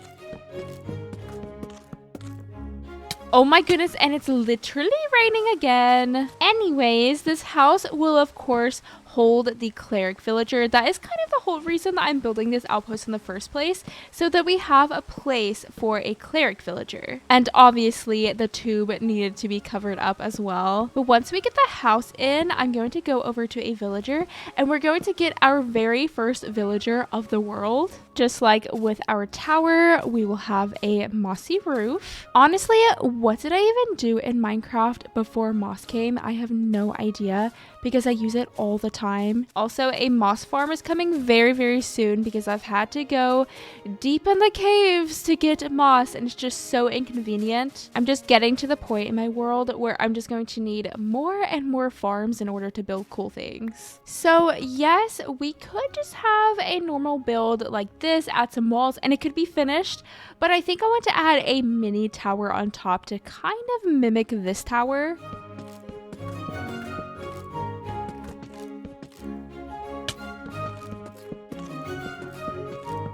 Of course, copying the same roof design over on the baby tower. And you guess it, we're adding even more moss. If you didn't guess it, I don't really know what to tell you. Doesn't this just make the build so much more fun? Oh my goodness, wait, we literally have pillagers. And they're so close too, like, get out of my space. Also, yes, I messed up the walls. Let's try this again. Oh my gosh, they keep on just getting closer and closer. I'm gonna have to kill them. There's no way. All right, let's do this thing.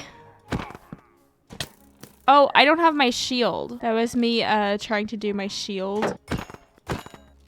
Weeble remembered the Battle of the Birch. Well, now I can build in peace.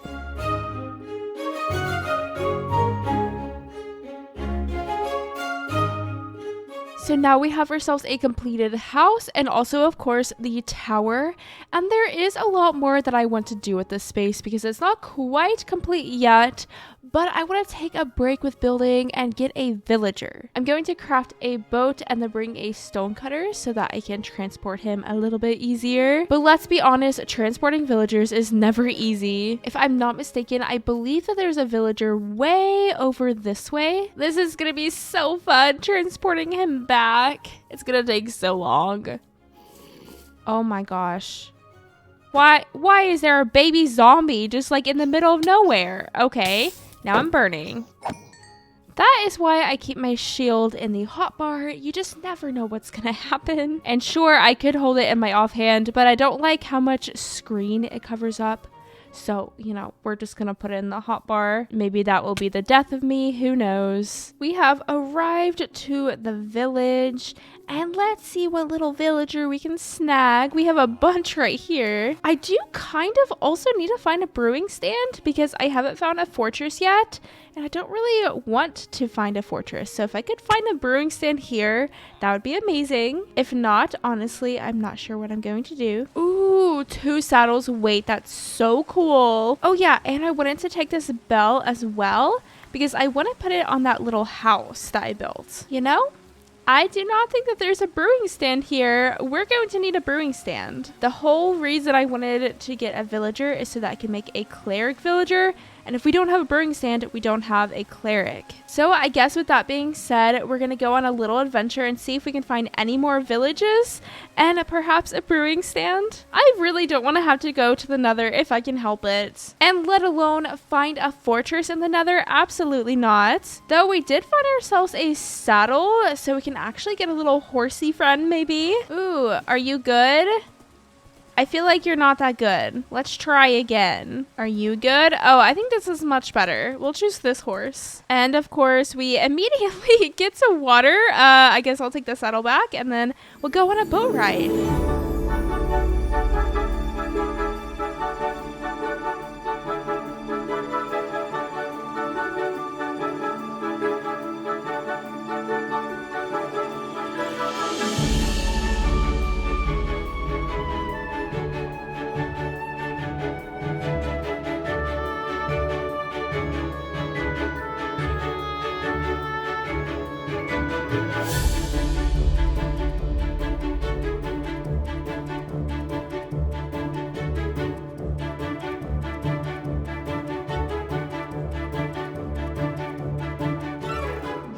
Oh my gosh, the village is right here. Oh, and there will definitely be a brewing stand because I'm pretty sure there's one in there. How exciting. Though I definitely will not bring a villager from here over to my base. It's too far away. Absolutely not. I'm so tempted to take all of this, and I think I'm going to. I need more lecterns. Oh my gosh, so much bread. Yay, thank goodness this was here. Now back I go to village number 1 to fetch a villager. Oh, whoa!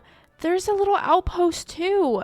Wait. This would be the perfect raid village, don't you think? I think I'll figure out a way to make a very safe raid farm so that I don't die, but I can still get totems of undying. Let me know, should I get on that totem grind soon?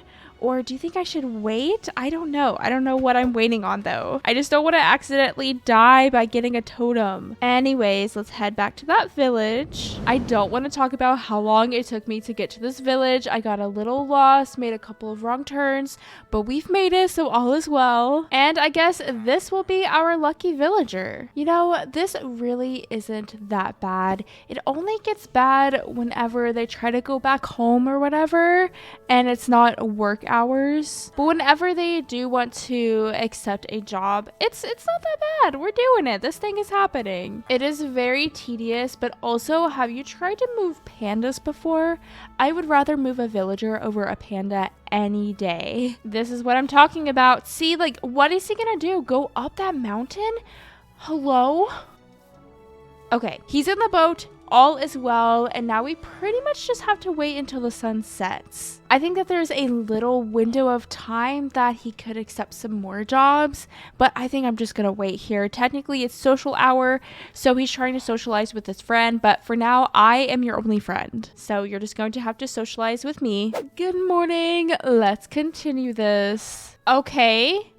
There's just a zombie that came out of nowhere trying to kill my villager? Absolutely not. Don't worry, buddy. I got you. You will not die today. The villager keeps on getting stuck on these moss carpets. Like, come on. I think they need a pathfinding update or something. I don't know. Anyways, we have made it, and he is going to live in this house. Though I do believe it is social hour, so he's just gonna kind of like wander around. So we'll put him in the boat for now. I'm even nice enough to give him a bed.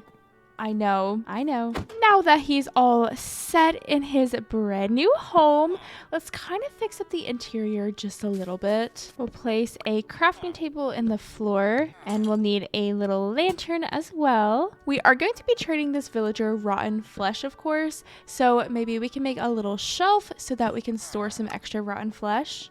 It's cute, it works. And then he even gets a little chair and table. How cute. And we'll give him a flower as well. I don't know about you, but this house is pretty cool and I'd love to spend the rest of my life here. Now for this bell, I was thinking that we could place it here. I just have a lantern there temporarily, but I always wanted to place a bell there. So we'll just switch it out. I rarely ever use bells. Honestly, I don't think I've ever really used a bell ever in a build. So look at it. Isn't it just so cute? I think it's perfect. The perfect little villager house. Anyways, with the villager in his house now, we need to finish up this outpost. So I was thinking about planting a little garden and then maybe having some kind of little work shed as well. Not entirely sure how I want to lay everything out, but we'll kind of just figure it out as we go. And then also, this little trapdoor entrance is just kind of in the middle of nowhere, so I would maybe like it to be in his house or something. It would be perfect if it was accessible through the tower, but if we go into free cam, oh yeah, there's just a zombie hanging out here, by the way. But if we were to make a way to go down here, we would be going down at this really awkward spot here, which I'm not really in love with. So instead, maybe we kind of build some kind of little hallway thing. I'm not entirely sure. We'll just figure it out. Oh, look, he's eating dinner. He's sitting at his little table. That's so cute. But let's get busy, shall we? I think this section to the right of the house is going to be the perfect location for a little garden. For a little barrier, I'm going to create it out of leaves and also moss, just so that we can kind of encase the farm in a little bit. Originally, I was going to do tough, have like a tough and pale mossy wall.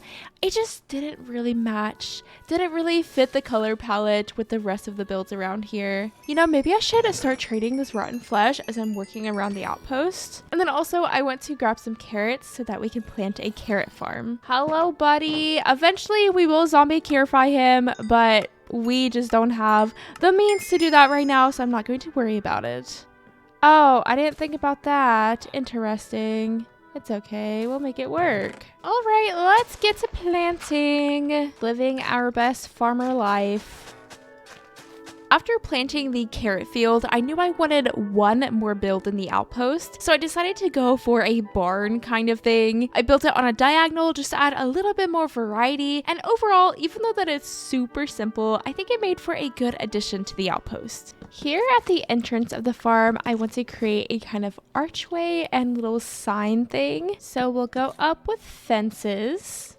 Create an arch with some spruce slabs. Remove this tree because it's in the way. And then I'm just going to connect some hanging signs all the way across. And I would love if you all would leave some name suggestions for this little outpost, because we could be like, welcome to whatever outpost, I don't know. I feel like I am so uncreative when it comes to naming things. That is the hardest part for me whenever I'm starting like a new Stardew Valley save or something like that. If it were up to me, it would be something like welcome to Birch Outpost or something incredibly boring like that. I do like having everything kind of enclosed in, so I think we'll continue that over here as well, so that nothing can get in here. We have this fence system, of course, the one behind the carrot farm, and then we'll go ahead and connect this over to the little stable barn kind of thing. Oh yeah, look at the tower from the base. Isn't that, oh, and you can even see the house. That is so cool. I love that we can see this little outpost here. This world is so cool. I'm so sorry, but these are like the best builds I've ever done, and it looks so cool. Not to toot my own horn or anything, but toot toot. Anyways, I figured I would grab some flowers so that we can kind of zhuzh up the base a little bit more, and then maybe some like coarse dirt and rooted dirt. Ooh, we also need to make a well. I can't forget about that. Also, this land back here is really awkward, but you know, let's just kind of ignore that for now. All right, let's spruce this place up a little bit.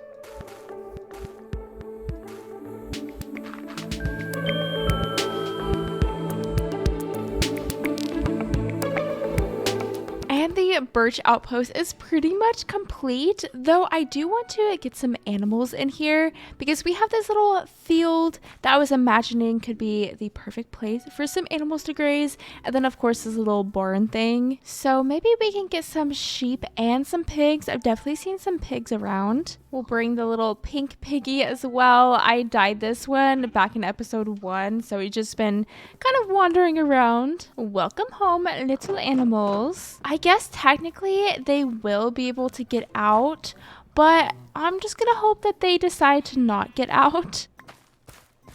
Oh, okay. Already trampling the crops, but you can make a baby. That's fine. And with that, oh, okay. He literally already just escaped. I really don't want to just have like a flat wall here. I want it to be like cute, you know, but he apparently does not want to be with his family. That's for sure. Maybe I'll figure out something later, but for now, this place is mostly complete and I'm just gonna leave it. I've been working on this little outpost for the longest time, though I do have 5 more lecterns that I can place up here and I just need 5 more, it looks like. I added a little well, and obviously we have lots of variants of dirt around with grass and bushes and tons of little flowers. And I even did this little underground area as well. It's pretty simple. We're not really going to see it that often, but we just have little flower pots in the walls and like little water staircase things. I don't know. I just thought it added like a little bit of extra detail. And then we just go over here to slay some zombies.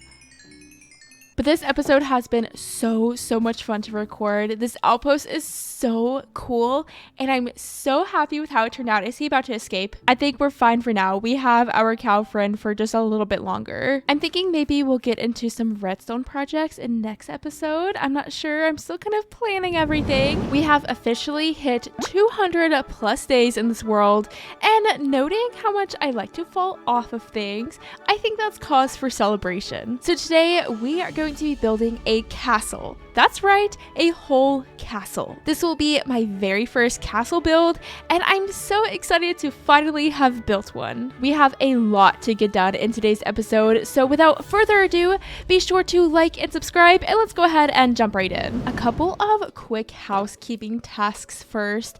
We need to name the outpost. And bear with me a second, I have to get all kinds of cute copy and paste things. We'll add these cute little twinkles on either end.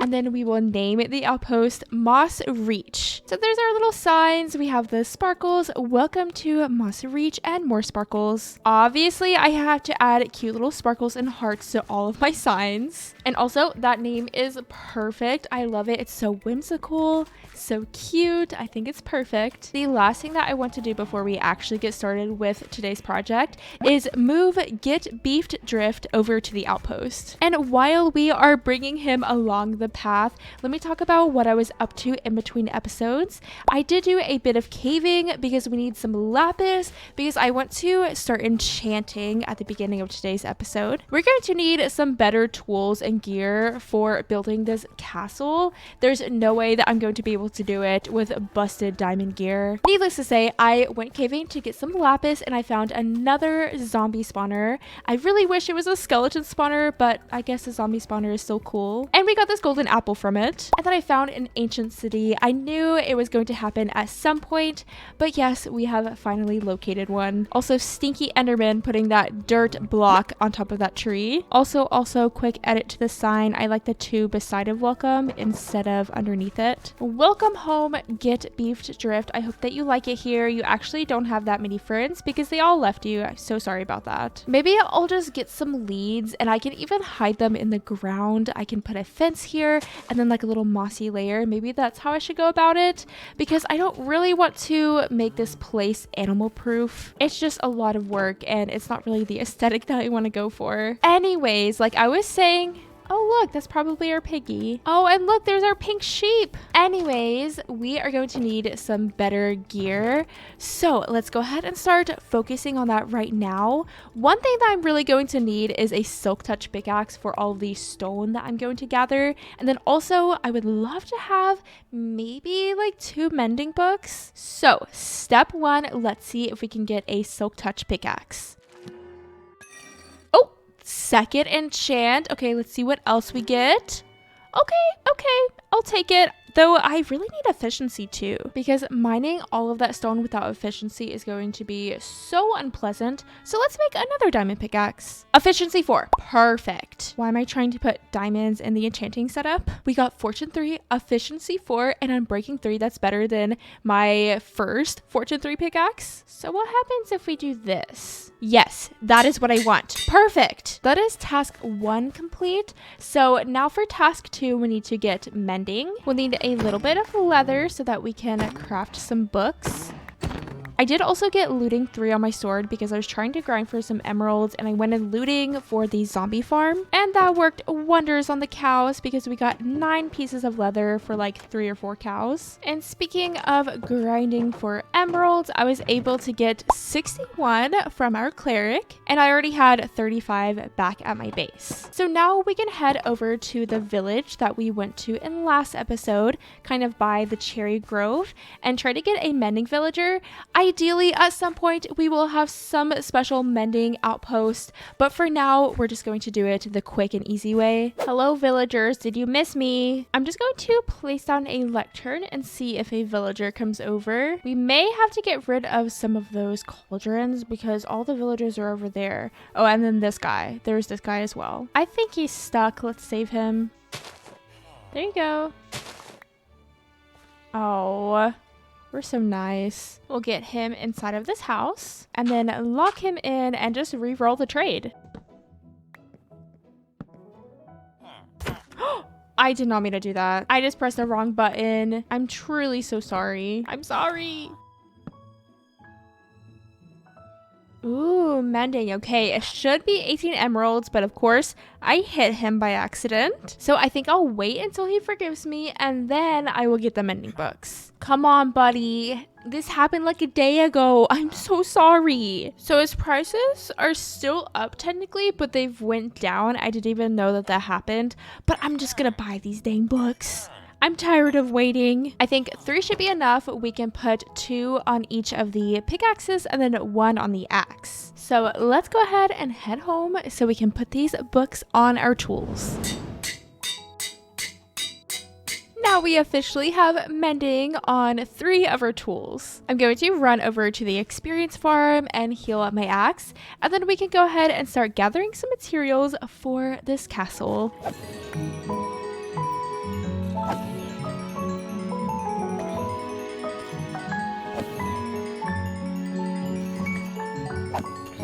The first thing that I like to collect is a little bit of moss, and I do actually plan on building a redstone moss farm inside of the castle, but since we have no castle and no moss farm, we have to actually go and collect the moss. And in last episode, whenever I was going over to that village that was very far away, I ended up finding 2 azalea trees, so that is where I'm headed now, and hopefully we can find a lush cave better than the one near my base, because the one near my base is not very good and does not have that much moss. So let us travel there and see how much moss we can collect.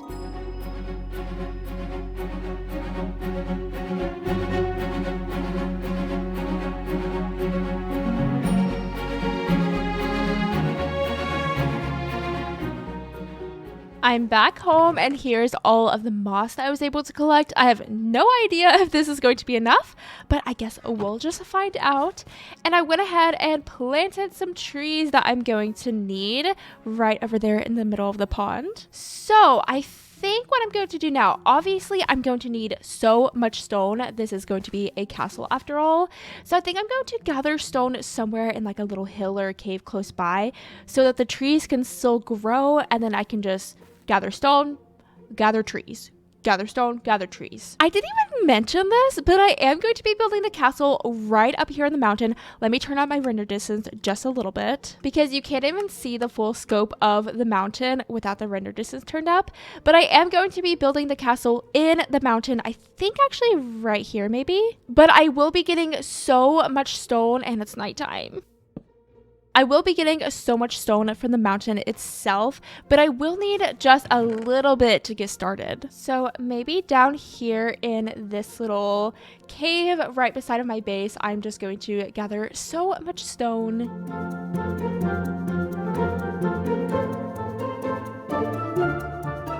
I have been busy gathering materials for this castle, and now I need to figure out how to get this all the way up that mountain. I really need some shulker boxes. That would make this a lot easier. But I guess for now, we'll just be making some trips up there. Also, getting up and down this thing is going to be very annoying as well. I plan on having a bubble column, I think, at least until we get an elytra. That will probably be the easiest way to get up there. But hopefully, once I'm up there and I don't have to make too many trips down. I did bring some leather boots, though I don't love using them because they don't have feather falling. Based off of my build in creative, this very spot is where the front left part of the wall for the front left tower will start. So imagine a beautiful castle placed right here in the middle of this mountain. It's going to look amazing. But since we know where we're going to start, maybe we can kind of make ourselves a little work area. Up here will be perfect. It's pretty flat, and we'll just go ahead and dump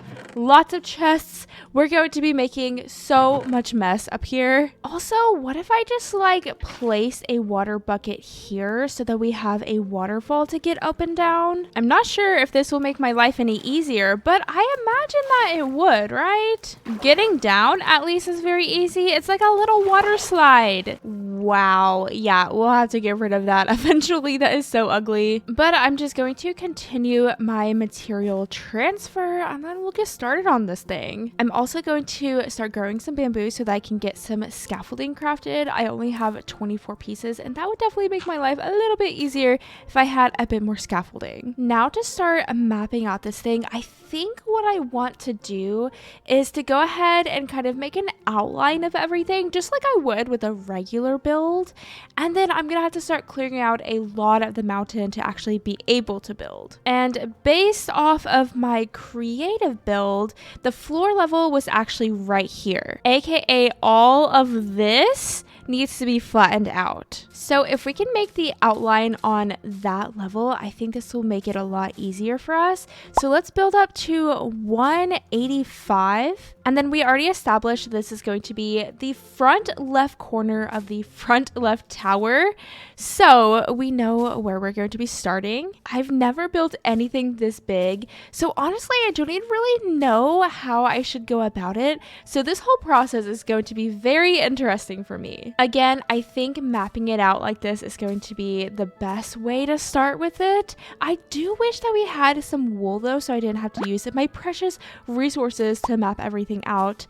But this will work for now. This will kind of be the gate entrance. So we'll have a tower here, and then an entrance here in the middle. And then of course, like the castle will be in the back, but we're kind of focusing on the castle walls right now. And since we have plenty of space to build the front castle gate, I think that I'm gonna go ahead and get this in, and then we can start tearing down the mountain. I guess in terms of castles, this will be a bit of a smaller castle, but for me, it's still pretty large. Obviously, we're going to be building with lots of stone, and I'm going to try to texture as I go so that I don't have to go back in once I had already built everything to texture. Each of these watchtowers will have 2 tiers. So we have the first one in, and now we just need to get the second.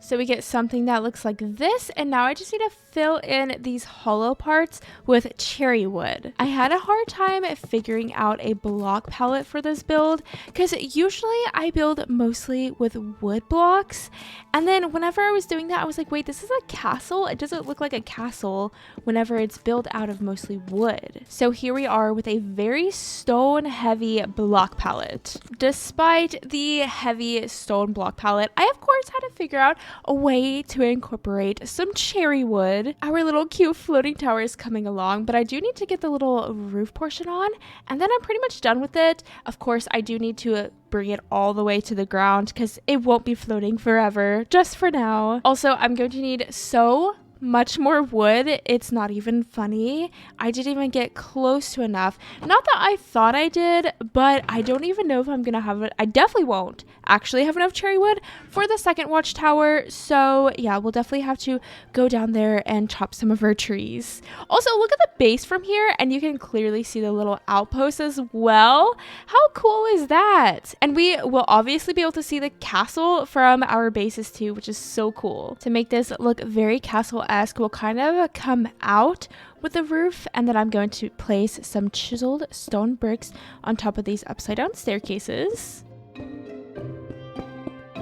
We'll connect them with a bit of stone, and then finally finish off with one more layer, making it a very tall, proud tower roof. We'll have a few more details we'll need to add, but overall, that is pretty much complete. Now we just need to copy the same exact tower over on the right side.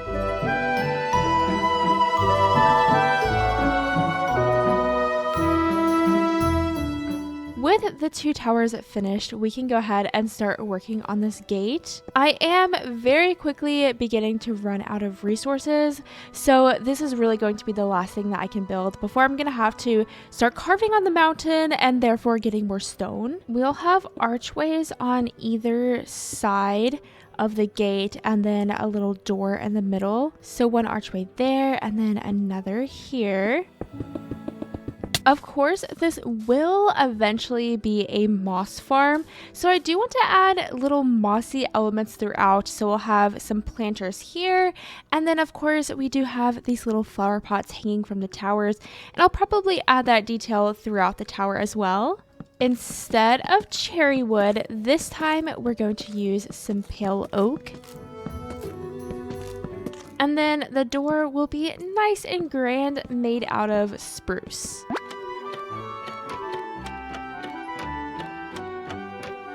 So far it's looking like this. We just need to add a trim around, kind of like we did with the towers. I will say that FreeCam helps me so much while building, especially with a tall build like this. And for texturing and just so many other things, I can easily just look back and see what it's looking like, where I need to place blocks. It's truly the best tool for building, and I can't believe that there was once a time that I didn't use it at all. Maybe that's a little bit dramatic, but I just love FreeCam. It's very nice. To kind of copy that same style that we did up there, we're gonna have the little cobblestone walls connecting it, and then we get a little trim that looks something like this. And overall, I think this gate is looking so good. I love all of the little details that I've been able to squeeze in here. I feel like every little bit that I'm adding to it just makes it feel that much more castle-like. For this gate actually leading to the tower, I think that I'm going to have it kind of just go to nothing, and it's just going to be a broken off gate. Kind of reminds me of Breath of the Wild or something, but I just truly cannot figure out how I would connect this castle to the ground and make it accessible from the ground. So like I was saying before, I think that I'm going to have a bubble column in the castle somewhere that I can access from the bottom of the mountain, and that's how I'm gonna get up here. Definitely not from this bridge, because how would I even get up here? How would I make that bridge? I have no idea. And obviously this won't be floating for too much longer. I just need a little bit more stone, but for now we're just gonna have to deal with a floating castle. Honestly, kind of a vibe. But yeah, we're just going to use lore as the reason that this bridge is not an actual bridge that we can access from the ground. Maybe a massive earthquake came in here and broke it, or some kind of flood, or some kind of creature, I don't know. But I think it'll work. It's still gonna look really cool regardless. I'm gonna see how far I can get with the materials that I have left over for the other side of the wall, because it's not going to look like this from this side. I'm going to pretty much copy that same design to the back. In a perfect world, we would be able to walk through it, but it's honestly just going to be for show. This will not be a hollow castle wall. It's honestly just not big enough for that. For some reason, figuring out how to make this gate the exact same as the gate in the front is so confusing for me. I don't know why, but I've had to rebuild this thing like 3 or 4 times As you can see by all of the blocks on the ground, there's just so much depth and layers to this thing. I just can't figure out where what block should be and how tall they should be. But that being said, I do think I've got it now. I'll probably need to remove these windows actually, because I want to be able to walk on top. We can at very least do that, and we'll have some kind of ladder or something coming from these towers. Now, how will we actually access the tower? I'm not sure yet. We'll figure that out, because right now it is completely filled in. As you can see, there is no way to get through the middle, but that's just something we're gonna figure out as we go. Look how cool this is. I can't believe I built this, and this isn't even half of it, which is just crazy. I have so much more work to do, but I think it's looking so good. It's such like a girly castle, and I love it. And of course, we have the same design on the back, but now I'm going to get busy carving out this mountain, and then probably mapping out the build like I did with this gate. Ooh, I want to take a peek from the base and see how it's going to look. I'm thinking that it's going to look pretty small because our base looks so small from up there. It's probably gonna look really small from down here. Oh wait, that looks so cool. And whenever it's actually touching the ground, it's gonna look even better.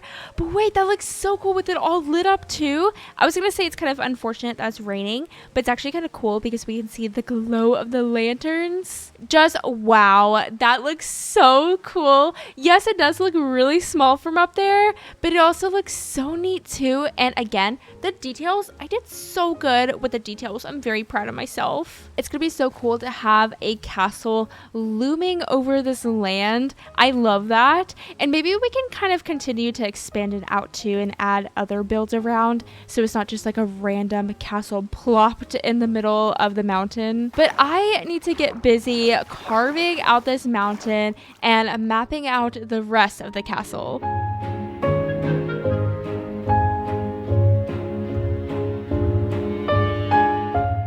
Here is what we are working with right now. We're going to have this little courtyard area here. That's not going to be too big because we will have a staircase going up to the castle. We're going to have a tower here, a little baby one there.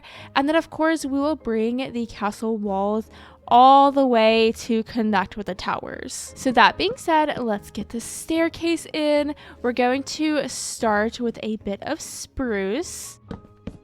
This has definitely been my most heavy building episode I've ever created, and honestly, it's kind of hard to commentate heavy building episodes. Also, this is wrong. I don't know what's wrong about it, but it's wrong. I actually think I need to move this one block over. We're gonna say this is good. Translating this from my creative build is quite difficult actually. I know a lot of Minecraft YouTubers will use schematics, which is where you can kind of paste in an outline of your build, and honestly that would make my life so much easier, but for some reason I don't think that's right either. I know it's not cheating, especially with my use of free cam. You could argue that that's cheating, so that's not the reason why. I just don't know why I'm dragging my feet. Let me know if you use schematics and if I should get it, especially with these bigger builds, because like this is kind of difficult, but we're doing it. We're doing this thing. Anyways, what I was saying before, I find it mighty difficult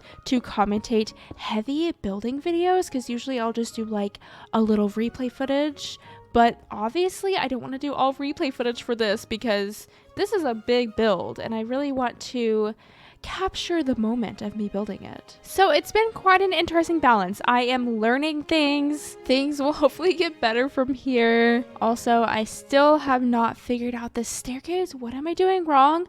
I have no idea. I think I'm figuring it out. I just have to get warmed up. It's been a second since I've built in Minecraft. That's all. Look, I did it. Look at that beautiful staircase. It doesn't even look that good, but why did it take me so long? From here, we will continue the staircase up, going into the castle, which will be on the mountain, more or less. I will have to clear a little bit more mountain, but I didn't want to do that until I got this staircase in, because now I have a much clearer picture of what is even going on here. Building my first castle in a mountain is definitely a choice. A good one? Probably not, but it is indeed a choice. Here we'll have some more castle-esque walls, kind of like little retaining walls or something. And we'll do what we did with the staircase by filling the middle of it in with cobble. I want this castle to be nice and lit up, so anywhere that I can, I'm going to add little lighting fixtures. Let's clear out even more of this mountain to be able to fit the castle.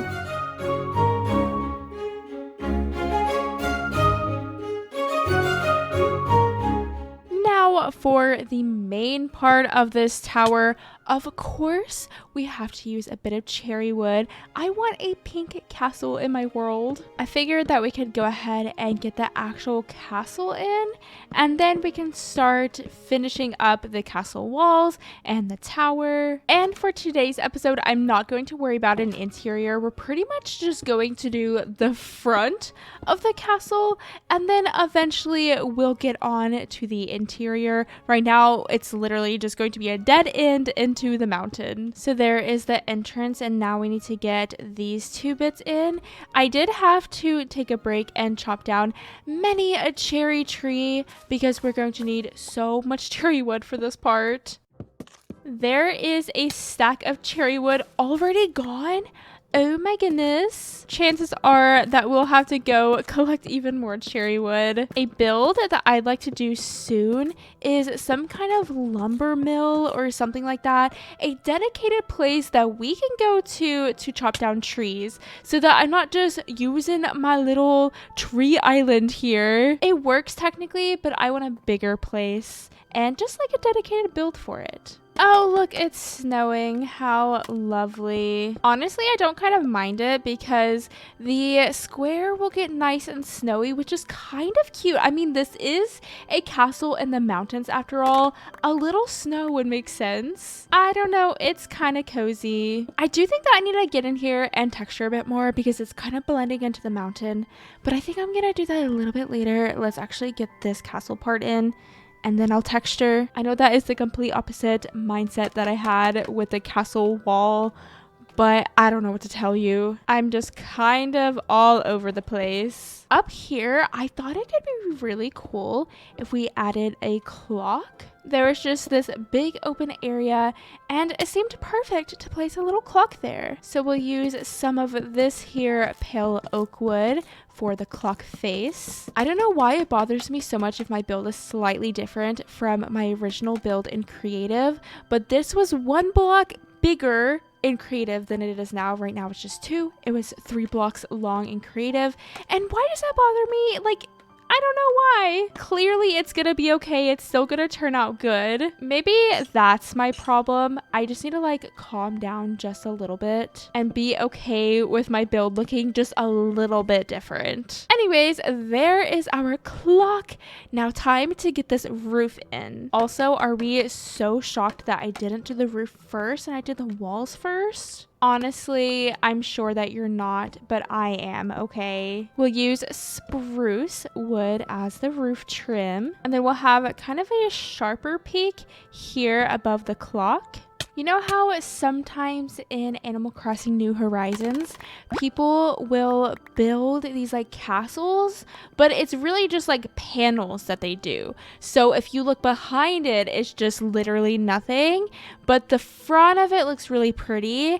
That's kind of the same vibe that I'm going for here, or at least how it's looking right now. This is about to be the fanciest roof trim I've ever done. The same little bumpy design that we've done for the rest of the castle, we're going to also do for this roof trim. Also, I know that there are correct castle terms, but I do not know them. And maybe I'll learn. This is my first castle after all, so there's lots to improve on. But doesn't this just look so cool? I know it looks kind of weird because we don't have the roof in, but just you wait, it's gonna look so neat. So that being said, let's get this roof in, and obviously we are going to use moss for the roof. This is kind of like the moss castle since it will hold the moss farm eventually. So I want to find any little bits that we can place some moss in. Oh, wait, look at the wandering trader. Where is he actually? I see his, oh, there he is. His llama is just hanging there. I had to go down to get a little bit of bone meal, but that's so funny that he just spawned there. Why couldn't he have spawned like in the castle grounds or something? That would have been so cool. Anyways, with said bone meal, we can go around and bone meal the roof. And of course, sprinkle some lilacs around. I just feel like having lilacs on a mossy roof, especially if you have cherry wood in the build, it really brings in that pink to the roof as well. And also if you have little flowering azalea bushes, it really matches that. The main part of the castle is pretty much done, and obviously I will do some little towers on the side to kind of balance it out and make it even bigger. But I do feel like these walls need a little bit of something. I am going to make a little garden here, but I don't know if that's going to be enough. I guess we can find out. We'll start by just placing some different variants of dirt. I'm not really sure how far to make this garden just yet because of the tower. It's going to kind of overlap with things a little bit. Same thing over here. The tower is going to come right through here actually. Remember when I was like, oh, this was a little bit bigger and creative and it's smaller now and I hate that. Well, one downside of that is that these gardens are a little bit smaller, and I did originally place a tree here, but I don't think we're gonna have space for that now. So maybe we can just like place some lilacs around. I'm not really sure. It does something, but I still feel like it needs more. Not sure yet. Maybe we can eventually turn these into actual windows or something, but we can't do that right now with this. So for now, we will just leave it. Overall though, I am making lots of progress and I'm really happy with my mini castle. I do wish the courtyard was a little bit bigger and maybe the castle itself was a little bit higher, because from this viewpoint, I mean, you can see the castle. It'll be fine. From the base, you can't really see the castle itself. You'll definitely be able to see the towers, but mostly you can just see these castle walls, which honestly, it's fine. It's fine. This is my first castle. I need to just be happy with what I've done so far. And I am. I think this looks really cool, but I'm already looking at things that I could have definitely improved. And so for my next castle, because there will probably be even more castles in this world, I will make it perfect, or at least a lot better than this one. That being said, it's time to get these towers in, and I am just gonna do a little replay because I'm sure this video is already getting pretty long. So let's get busy and let's get these towers in.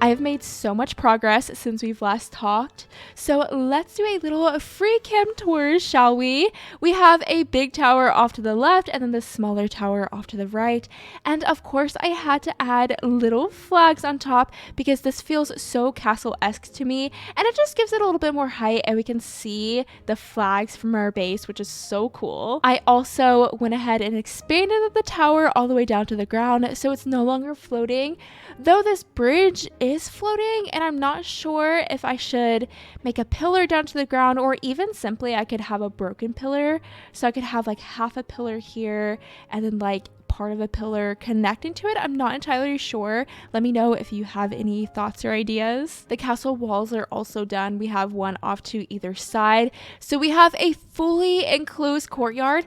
And doesn't this just feel so regal, so magical, so majestic? I love it so much. I've never had a castle in Minecraft before, and it's so fun to just like walk around in my little castle. I'm so happy. Of course, the inside is still nothing, but we'll get to that in next episode, and I'm not going going to make the inside majestic and pretty. Unfortunately, I'm just going to put the moss farm in it, of course, so it's not actually going to look good. It's just simply here to hide an ugly farm, that's all. Now there are these little walkways on top of the castle walls, which we will be able to access in next episode. I did make these little doors so that we do have a way to get in, because without it, we wouldn't have any way to get in. And the side castle walls, we can actually walk through it, which is kind of cool, I guess. But eventually I'll have some kind of staircase or ladder system so that we can actually get on top. And I guess it would come out of this window or something, and then we could actually walk on top of the castle walls. And maybe I will do something with this courtyard as well. I was thinking about a fountain in the middle, but I think it might take up too much space. Maybe just like a few little carts or stalls or something. It's not very large, so we don't have that many options, but maybe we can do something with it. Oh, also, I am so proud of myself with this little topiary design. Let's go into free cam. But remember, I was saying I don't really have enough space for a little tree. I do actually, and it's the cutest little tree I've ever created. So feel free to take this little tree design for yourself if you'd like. We just have little moss blocks in the center so that we're able to plant azalea trees, and it kind of looks like some kind of stem or something. I don't know. I think it just works so perfectly, and we won't have to worry about placing a window or anything there. Oh yeah, and this little moss will have to go. There is still a lot of work to do, but I have spent so much time on this one video, and I think I'm just going to leave the rest of it for the next episode. I don't know how I almost forgot, but I need to show you all the castle from the base. So obviously we can see it here, and it looks so cool with it actually connected to the bottom. It looks like the castle is built into the mountain instead of just floating there. And as you can see, we can clearly see the flags as well, which is super cool. And as I mentioned before, we can't really see the actual main part of the castle, but I think that's fine. We're just way too low down to be able to see it. At least we can see the towers and of course the flags. I just think it looks so cool up there. I have a castle in my mountain. I'm so happy. I of course have to look at it from the watchtower as well. I want to see all of the views. I just love that we can see it from every part of the base. That's so cool. Maybe we could have like a little village down here or something, you know, the little peasant village. I feel like my base is turning into this little kingdom, and it's so cool. We have small outposts around, we have the castle, we'll have a little peasant village, and then we have like, I don't know, maybe my base is more of like a manor or something. I don't know. I need to start calling the outpost by its name, Moss Reach. Let's view the castle for Moss Reach. Oh my goodness, it just looks so good. Doesn't it look so good up there? I'm just so happy. And it just blends so seamlessly into the mountain. That's so cool. In the last episode, I built my very first castle ever in Minecraft, but I don't want to stop there. So today we're going to continue expanding upon the castle and transform this mountain into something spectacular. We're nearing 40k subscribers, so definitely be sure to like and subscribe if you haven't already, and let's go ahead and jump right in. I said in last episode the whole reason I even built this castle in the first place was to be able to place a moss farm inside of it, so that is what I'm going to do at the start of today's episode. I did already go ahead and gather all of the materials that we're going to need for this redstone farm, and since we are going to need some moss later today, I figured that we could just go ahead and start working on this farm. I need to first of all clear out a space to be able to place it. It is a pretty large redstone farm. I will also leave it linked down below if you'd like to build this farm. I have built it before and it worked so well that I wanted to just build the same exact one again. I'm not sure if this is going to be enough space, but I think we're just gonna start with this and see how far it takes us. Also, I probably should have brought an extra dump chest with me because my inventory is so full of stone now. Looking at this now, I just know it's not going to be enough space, but we'll just expand it as we go. Whenever I'm doing redstone things, I literally have no idea what I'm doing. So I'm going to be glued to this tutorial video for the duration of this project. AKA, I don't have a single smart word to offer you, so let me focus on getting this build in, or whatever it is, redstone contraption thingy.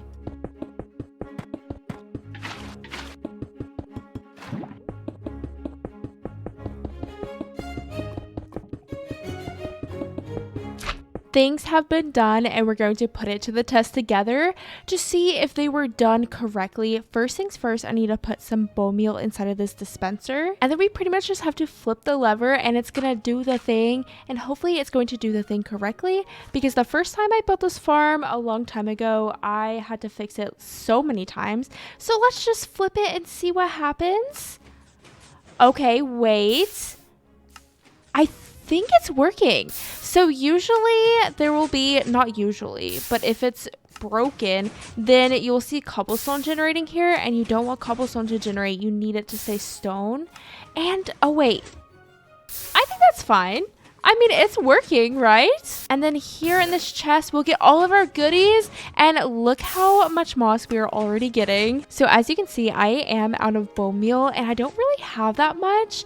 So the plan is to use some of the profits from this farm to convert into bone meal, so this thing can be truly infinite. I don't really have to put any extra resources into it. Will that actually work? I have no idea, but let's find out as soon as I go to sleep. I just need to go down to my base and get materials to make a bone meal farm, just a composter and some hoppers and such. I think I'll make 2 bone meal machines, so there are 2 composters, 4 hoppers, and then I think we need 4 chests. I'm sure there's a way to streamline this, but if there is, then I definitely do not know that way.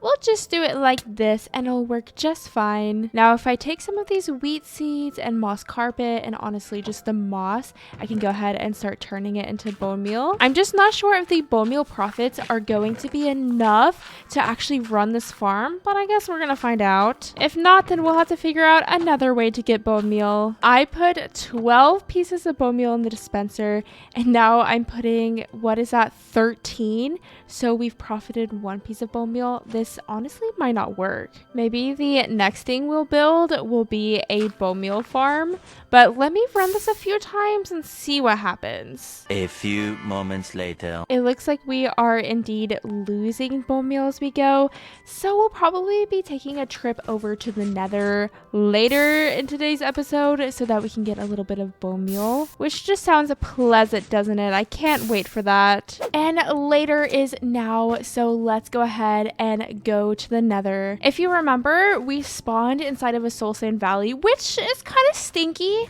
but it's nice whenever we need bone meal because there's those bone blocks everywhere. Also, eventually we will make a proper Nether portal. Don't worry, I have not forgotten. And I do want to make like a really cool Nether hub and such. I think that'd be a lot of fun. I haven't really ever had a proper Nether hub in Minecraft before. All right, well, there's some bone blocks and that should give us plenty of bone meal. Oh yeah, there's plenty around here. Also, when am I gonna get a bow? Hopefully sometime soon, because this is kind of annoying finding skeletons inside the soul sand valley without one.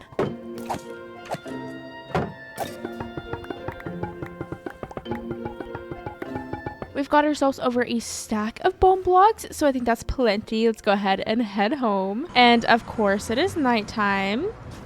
Oh, did not mean to do that. I'm going to start bringing a bunch of stone up with me because we're going to get started on this project pretty much right now as soon as we are able to run the moss farm for a little bit. So the plan for this castle, I was talking about in last episode that I was thinking about building some kind of little village at the foot of the mountain, but then it still looks like castle and then village, and it doesn't really blend the two ideas seamlessly.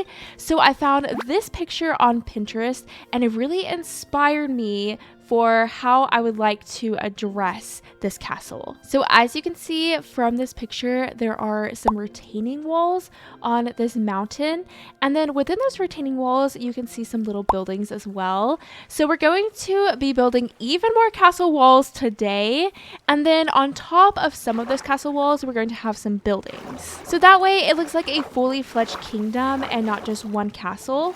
And also we can always expand the castle itself too. too if we need to in the future. And doing this idea, we'll actually be able to get up into the castle from the ground eventually. Maybe not by the end of today's episode, but eventually we will. I know we had some mixed opinions about the broken bridge. Honestly, I feel like this idea is going to be so much better anyways. But now let's go ahead and start running this little moss farm. So I guess, I don't know, like 2 stacks of bone meal. Is that too much? Oh yeah, and then I put so much more bone meal in here from some bones that I had. Okay, we'll just stick with this for now and then let the farm run for a while. One thing I will say about this farm, you have to make sure that it doesn't go without bone meal in it, because if the bone meal is empty, then this one moss block will go away, and if the moss block is away, then you can't continue to spread around moss. AKA, it's probably a good idea to keep an eye on it and make sure that you always have bone meal in it before you turn it off. But needless to say, this farm does work really well, and I'm so excited that we finally have a way to get moss without going inside of Lush caves.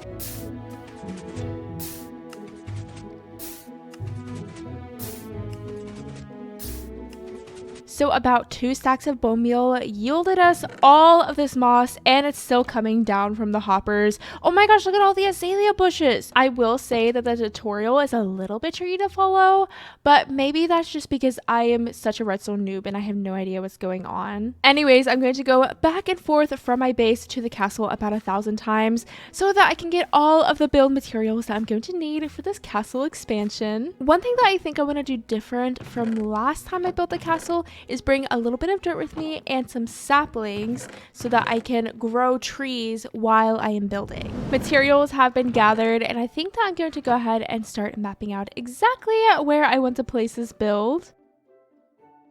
This will be where the bottom of the right tower will be. We're going to have a tower on this side and then another one mirroring it on this side, and then we'll connect it with a wall. Here is the middle of that left tower. From here, I'm going to go ahead and start building the towers, and I'll probably leave them floating like I did with these, at least for the moment. Also, this will be the same exact design as the towers that we did before. I think this is going to be a lot faster for me to build than it was for me to build the first castle, just because I kind of know the flow of things a little bit more. This isn't my first rodeo. I've built large builds by now.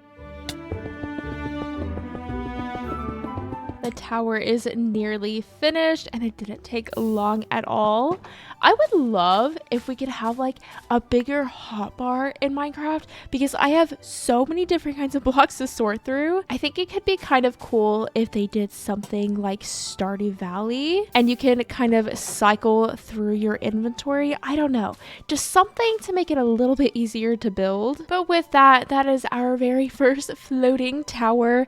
I don't think that I'm going to put several tiers on it like I did with the castle towers. I think I'm just going to have that one tier here, and then we'll add another little floating top there, and then eventually we will attach it to the ground. There is so much powdered snow around the second tower, and it really, like, all of that is all powdered snow, and it makes me so nervous. Who would have thought that powdered snow would be so scary? But it kind of is. But it is second tower time, so let's get this thing in.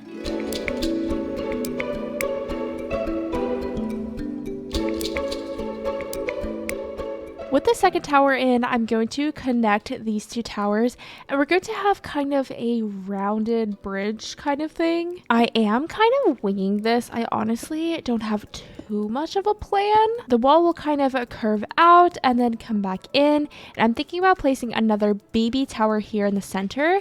And as you can see now, we will be able to bring a staircase down to this level. You can kind of think of this as one giant retaining wall. Now to fill in this little bridge section, I would like to make it an actual bridge, so maybe we'll kind of open up the tower just like I want to do eventually with the actual castle. We'll make the railings a bit fancier than just plain stone in a bit, But now I think I'm gonna actually go ahead and start bringing this down to the ground. And as you can see, this is going to be a massive wall. And I did get a ton of stone whenever I was clearing out the mountain for the castle and for the farm.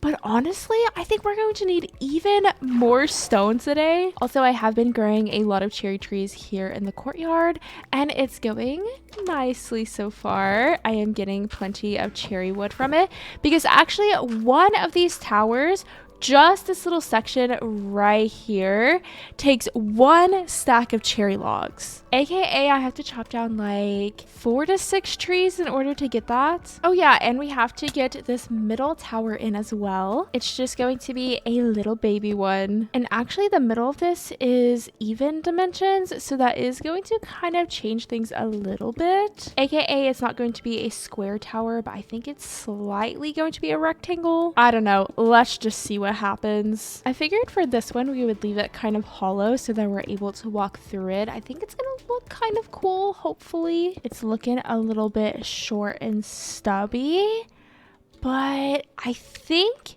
it's going to work. We'll just continue building it up as normal and just hope for the best. Ooh, and it's snowing, so the bridge is going to get nice and snowy. Okay, but what do we think? It definitely needs some lanterns for sure. Maybe instead of the flower pots, I can just put lanterns on the side. No build is truly complete without lanterns. Let's see. Did that fix it? I'm honestly thinking that we should go up with the pink just a little bit. It looks a little bit unbalanced. See, what about this? Yeah, I think that looks a lot better. I just wanted to make this one a lot smaller so it doesn't really block the view of the castle too much. See, it's like a little archway that we can walk through. So, oh, we need to add like some kind of ceiling for sure, but I think it's just like a nice little touch. But right now I think that I want to focus on connecting all of this to the ground so that it's just not floating, and that will take quite a long time and lots of resources. I'm interested to see how this is going to be because we have this first retaining wall tier thing, and then we're going to have a second one as well, which is going to be even larger. So this will be a great starting point to see if it's too massive, because the other one, it's gonna be like really big. But these are kind of the walls for an entire village, or at least a section of a village, so I think it'll be fine. Alrighty, let's go ahead and get lots of stone in my inventory and go ahead and connect this wall all the way to the ground.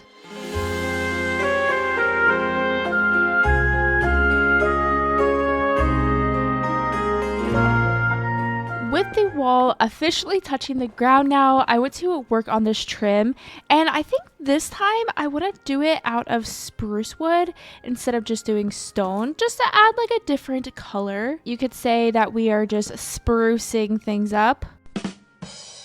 We'll also add a fence so that we can't fall to our death. And so the trim will look like this, and we'll kind of just do that same thing all the way across. Also, I do want to get a different kind of green block because I do think that the moss is a little bit repetitive. I need more texture, more variety with that moss, but I don't have any green wool or green concrete powder. I think those two blocks would work the best probably. We will definitely need to make ourselves a cactus farm, and we just have so many farms to make. Honestly, I'm kind of excited about it. I am trying to take things a little bit slower with the series because if I make all of the farms immediately, then I feel like I'm just going to get so bored with the world. Hence why I'm doing this project that doesn't really have much of a purpose. It's honestly just for aesthetics. I love myself a good just for aesthetics project, and then we'll save some more farms and necessary stuff for later. We'll probably want to do a similar wall design on the back,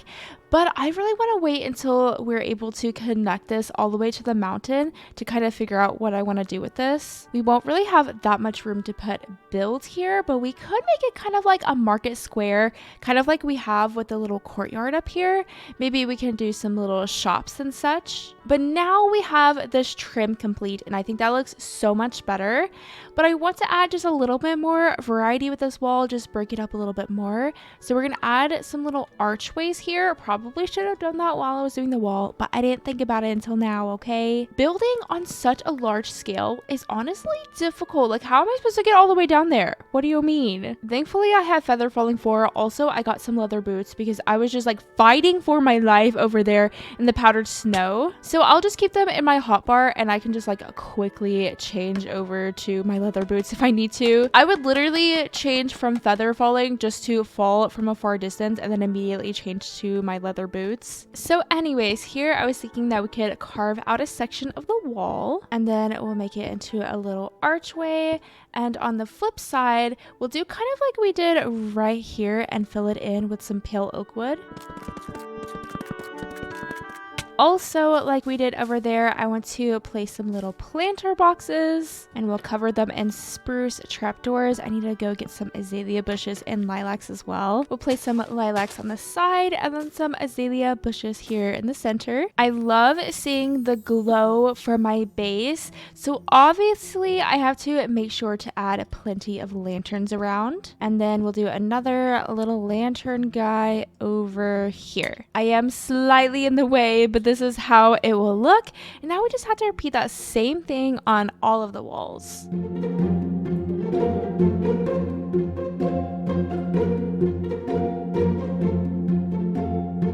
I have been waiting to finally connect this wall over to the castle and the mountain, and I'm so excited to do it. I feel like I've finally gotten through all of the monotonous tasks, and now I can do the fun one. Now, all of this will remain hollow. I am definitely not going to worry about filling it all in completely. So that being said, I'm just going to sprinkle some lights around so that we can prevent spawns from happening. And I do think I will double layer it so we don't accidentally like fall to our death or something, though we definitely couldn't with feather falling 4, but still I figured it would be nice to double layer. Now we have a couple of options. We could just connect the wall straight to the mountain, or we could bring it down a little bit lower so that it's actually like a wall, if that makes sense. But honestly, I'm thinking about just connecting it all the way. That way we don't have to worry about like a second railing or anything.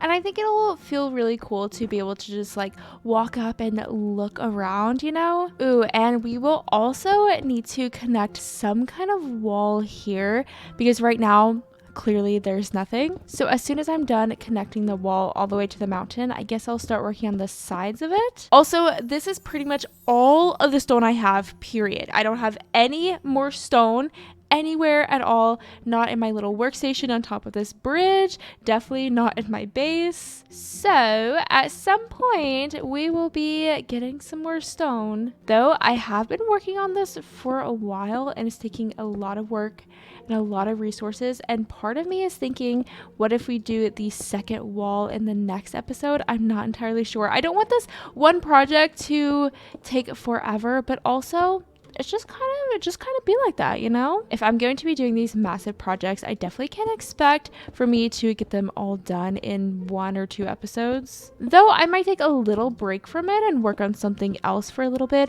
I really want to get a wool farm in. I think that could be a lot of fun. And I really want to be able to get episodes out faster for you all. I don't want to have to upload an episode once every 2 weeks because I took on this giant project. It's just kind of a tricky situation because I want to make really cool things, but really cool things take a long time to make. We have half of this filled in, and look how much space we're going to have. So much space for so many fun activities, and I'm excited to get some little market stalls in. Another reason that we need to start working on a wool farm, because I would love to have some little woolly roofs for those market stalls. Oh, you know how I said I was going to double layer this? I kind of forgot about that until literally just now. So maybe we just won't do it. Is that a bad idea? I don't know. I'll just see how I'm feeling a little bit later. Maybe I'll go in from underneath and place a bunch of cobblestone or something under it. This is looking so cool and I'm so happy with it. Just look at it.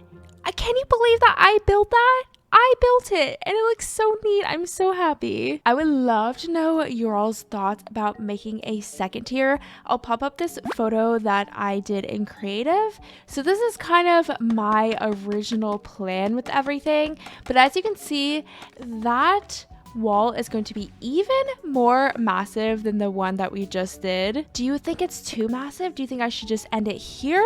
Or do you think I should just full send and build a wall? And then of course I'm going to place builds on top of it as well. So it's going to be like a little village. Let me know. I'd love to hear your all's thoughts. But now I want to try to connect this little bridge with the ground, and it's no longer going to be a bridge. I don't really have too many plans for how I'm gonna do this.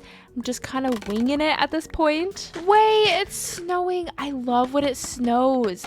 It's so cozy. I said it before, I'm gonna say it again. I think it's so cozy when it snows. Also, this little tower thing is a little bit awkward now that it's not like a wall. It's just kind of plopped here in the middle. I have a little idea of how we can make it a little bit less awkward, but I don't know. If we just made the staircase go straight down, obviously it would run into the tower. So instead, we're going to make it curve like I was talking about before. It's still a pretty giant staircase, but it's going to be a lot shorter than it would have been if we would have made it reach all the way to the ground. That would have been nuts. We can officially walk into the castle, which is so cool.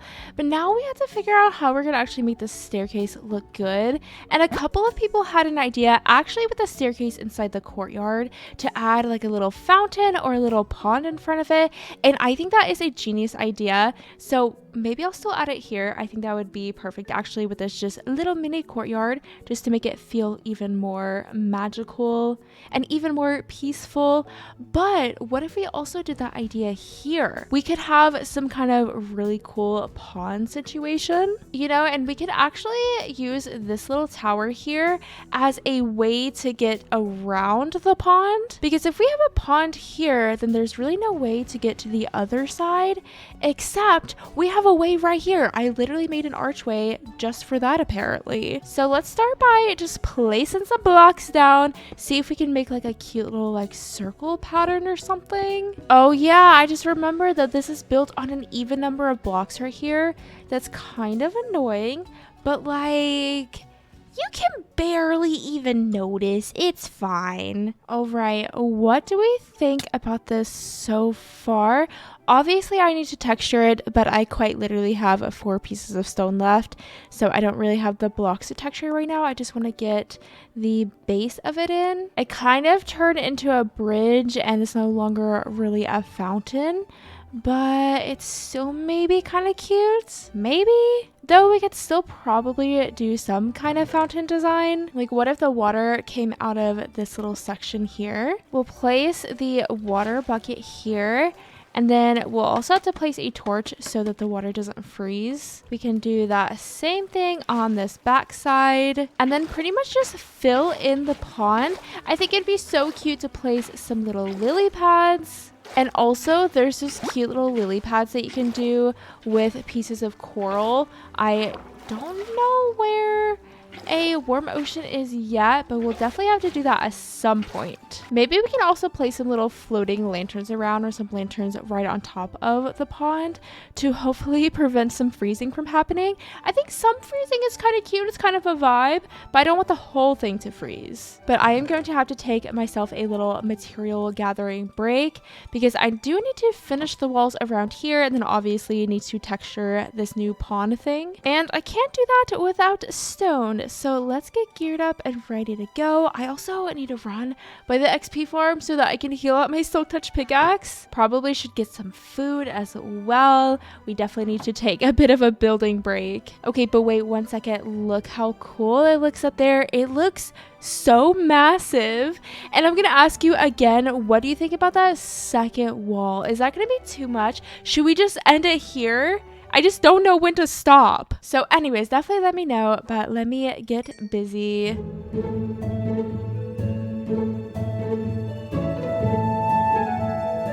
I gathered a lot more stone, got some little food to nom on, and I did officially connect this little walkway over with the mountain, and it goes all the way down as well. Oh, and I did make this open just because, like, I don't know, look at me, look how cute I am. It's such a cute little view, isn't it? And then I brought the moss down just a little bit. I need to work on my gradient skills because I've never had to do a gradient with a build so large, but I kind of need some andesite, and then some gravel would be nice. Again, more green blocks, so I kind of need more blocks to be able to do a really cool gradient, and some glow lichen would be really cool as well. So we're just gonna pretend that it looks a little bit bad and move on. And so now I would like to make a couple of market stalls. I'm just going to make them really tiny so that we can fit a few of them in. So we'll start with some spruce wood, build up with some stone brick walls, and then spruce fences.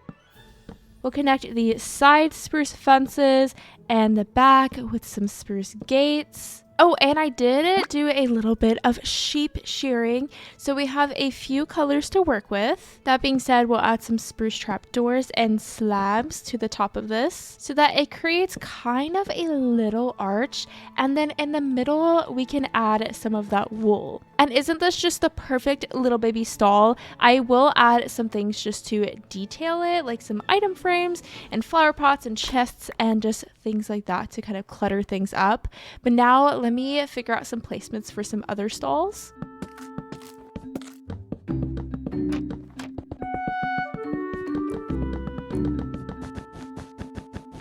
We have 6 stalls, 3 on this side and then 3 on this side. And I'm just gonna go around and place some little item frames.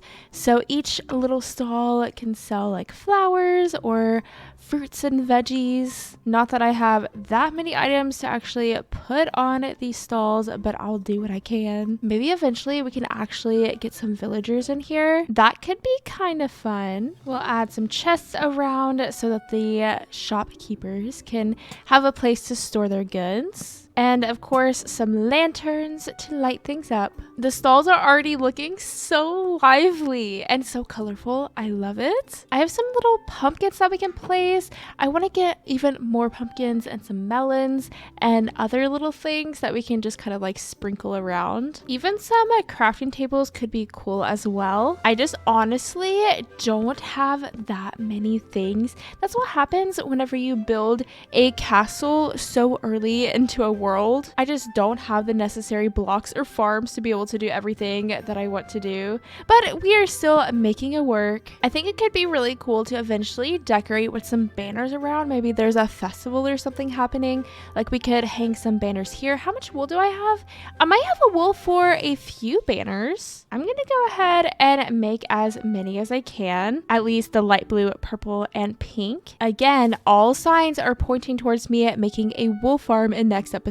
Honestly, I would love to make like a special kingdom banner. I've never really played with dyed banners before, but what if we made a specific banner for this castle? I think that would be so much fun. So definitely if you have like any banner design ideas, let me know. I'm all ears. Look at it. Oh, it's so cute. And we definitely need to get some banners like along these towers and just everywhere. Banners everywhere. It'd be cool if we could hang like a string of banners somewhere too.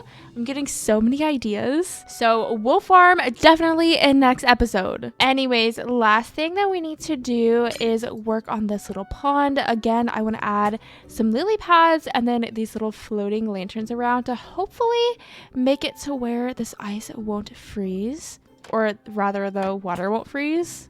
Oh yeah, see, it's already working. Getting some little axolotl friends in here too could be so much fun. I just need to get some lily pads down on my base. And I love how I was like, oh, we're gonna be able to access the castle, but we still have no access. Still not sure how I want to go about that. We could still do a bubble column if we wanted to. That's an option. If we end up doing that 3rd tier, then it'll be a lot easier to be able to access it. Just again, not sure, but we definitely need an easier way because the waterfall is ugly and it's such a pain to climb up and down that mountain. Apparently, I only got 9 lily pads whenever I left spawn, but you know, 9 lily pads is 9 lily pads. And also, I want to bring some bricks so that we can make these pots. For some reason, I always forget that these exist. I also very well can make just a simple pathway, maybe not so simple, but I can make some kind of little pathway staircase design up to the castle. It could come around the side or something. I just don't want it to ruin the vibes, you know? Because if we have a giant staircase coming up through there, it's definitely going to make it look a lot different. We have made it up the long trek up that mountain. Now I'm going to sprinkle around the lily pads, and I just want to add a few more decorational items around, like some benches. And again, I want to use these little decorated pots. We need to go on a little exploration trip so that we can get some shards. That would be so cool. For these bench designs, I think I'm just going to do some staircases, and then we can surround it with trapdoors. It is kind of like a sad little baby bench, but you know, I'm also just a little baby person. I think it works okay. And then we'll just sprinkle these little decorated pots around, and then we can put azalea bushes on top, and some little lanterns around wouldn't hurt either. Maybe we can do like a little bench here. Wait, that's so cute. Let's do it. We'll just put the little side arms here like this, and then we can place a flower pot behind it. And then I want to have lots of flower pots going up this staircase, and really just flower pots everywhere. The more, the merrier. In today's episode, we've truly been able to turn this little spot into a lovely, bustling marketplace, and I love all the little details that I've been able to add into it, and it really, really adds to the castle. I feel like now this castle feels like a true castle. I still have more that I want to do with it, but I'm so happy with the progress I've made so far in today's episode. And of course, we can't forget about the moss farm that we built as well. That will truly help me so much in this world. In the last episode, I realized my love for decorating with banners, but banners are kind of expensive. It takes 6 pieces of wool for 1 banner, and whenever you want to decorate with as many banners as I do, it adds up quickly. That's why in today's episode, we're going to be building a wool farm to fund my banner obsession. We're still tiptoeing around 40k subscribers, so it would help me out huge time if you would consider subscribing and leave a little like if you'd like to help me out further. But enough of that, let's go ahead and jump on into the video. Thank you all so much for all of your kind words and feedback about the castle. I will be going full send in the future, and will continue to expand it even further. I don't know why I'm so hesitant towards making builds too big, but you all have convinced me we are going to continue to expand upon it. But I do want to take a little break from the castle project, so we're not just castle forever. But like I just said, we are going to of course be building a wool farm today, but I don't have any green dye because I've never been to a desert. So we're going to start off with a little bit of exploration, which is very exciting because I feel like I have barely explored in this world at all. So I did a little peek over on Chunk Base and got some coordinates for a desert, so that is where we are headed right now. It's honestly not even too far away. We had to go a little over 1,000 blocks, which isn't bad at all. If you remember my last Let's Play series, we had to go like 8,000 blocks or something for a desert, so I'll take like a little over 2,000 blocks. That sounds good to me.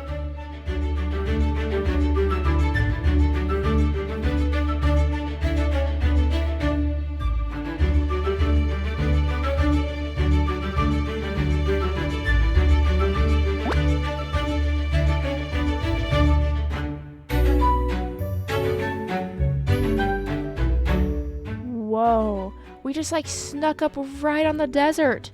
Oh, and there's like, oh, an outpost and whatever this is, a temple. Yeah, that really wasn't that far away. Not too bad at all. Though I do kind of want to explore this. What if there's a goat horn up there? I feel like we haven't done anything super risky here in this hardcore world, so like, let's do it. Why not? Wait, and we got an armor trim. Why do I kind of always forget about armor trims? And of course we did get a goat horn. Here is the one that we got. Oh, that's like the lamest one, isn't it? I think so. Whoa, and there's a village, so we could get a camel. This is actually so cool. Oh wait, let me actually go here and dump the icky. Dump, dump. Dump. Of course, I want to visit the temple as well. So let's see if we can just like get in here real quick like, and maybe like, I don't know, not block it. Yeah, see, we're safe now. And now, as long as we don't fall on there, we should be good. Piece of cake. And we'll go ahead and break that. Let's see. Ooh, okay, some diamonds. I'll take some diamonds. Some bones. Some other little goodies here too. Was that a saddle? It was.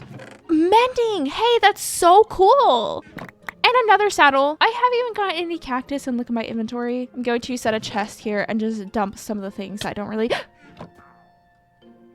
Did they get it? They got in here? Hello, buddy. Thank goodness I got rid of that pressure plate, because he would have come in here and killed us all. Alrighty. Anyways, let's go ahead and go to the surface and get what I actually came for. Oh gosh, guys, leave me alone. Down into the hole. Oh, there's so many of them now. They're just falling from the sky. Quite literally falling from the sky. You know, maybe I should leave. What are we thinking? Are we thinking that we leave? Because that's what I'm thinking. Run away. That was just invigorating, wasn't it? And look at them back there. Look at them. They're just chasing me. Also, I look like a little porcupine. Onwards to the village. And we're just bringing this little pillager over to the village. Honestly, I'm down for a little bit of chaos. Whoa, look at the floating camel. You all have floating camels here? Come on, guy. Meet the iron golem. Iron golem, you better help them. Oh, not the camel. That's evil. Iron golem, you better get him. There you go. Okay. Oh, I love chaos. Let me quickly loot this village, see if there's anything for me to snag. I also would like to get some terracotta while I'm out here, because we're going to be building with a little bit of terracotta. So that being said, I'm probably going to dump some of the things I don't super care about, but we can always come back for it if I, you know, need some iron horse armor. The hall's looking pretty good though. And look at the kitty. We'll just get the regular color terracotta so that we can dye it whatever color we want. Oh, and if I see some white stuff, I'm gonna take the white. Oh, and light gray. Is this light gray? Yes, we're going to need all of those colors. So I guess, you know, we'll just take what we can. This is just like the prettiest area ever.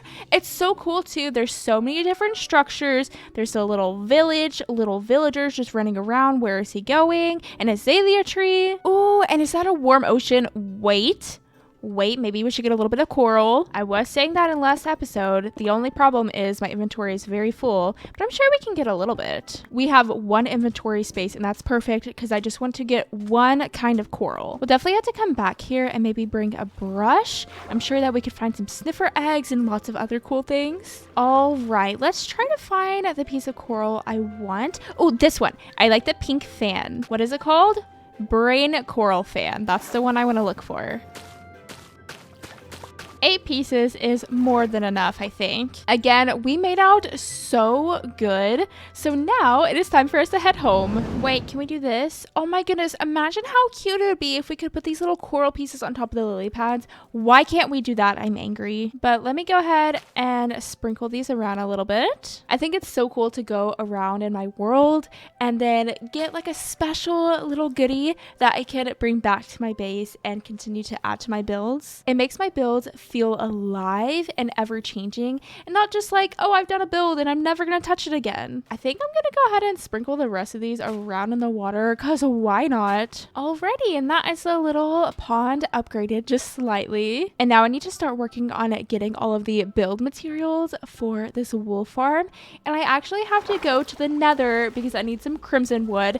I hate the crimson forest so much because of the hoglins. It is so scary. So most of the build materials I'm going to do off camera just because it's boring, but I don't think it's going to be boring to get crimson wood. So let's have a little bit more chaos together, shall we? We'll get my little pee-pee pants. I'm sorry, but you cannot look at this and not think about pee-pee pants. Oh wow, and we got another golden apple, I think from the temple. That's pretty cool. I'll put those in my hotbar. Oh, and you know, now that I'm thinking about it, let's try to get a little bow. It is about dang time. How are we 300, almost 350 days into this world and I don't have a bow. Kind of embarrassing. I will need to get up to level 30, so I guess we'll be going over to Moss Reach. Hello, villager. Leave a name suggestion for this little villager below, please, because it's about time that he's had a proper name. I honestly want to try to name like all of my villagers. Also, I kind of want to get like a little king and queen up at the castle. Wouldn't that be so cool? Yeah, they're going to be living inside of the moss farm, but I think it's kind of cool for the vibes. Just like 2 random villagers or the king and queen. I don't know. It's just funny to me.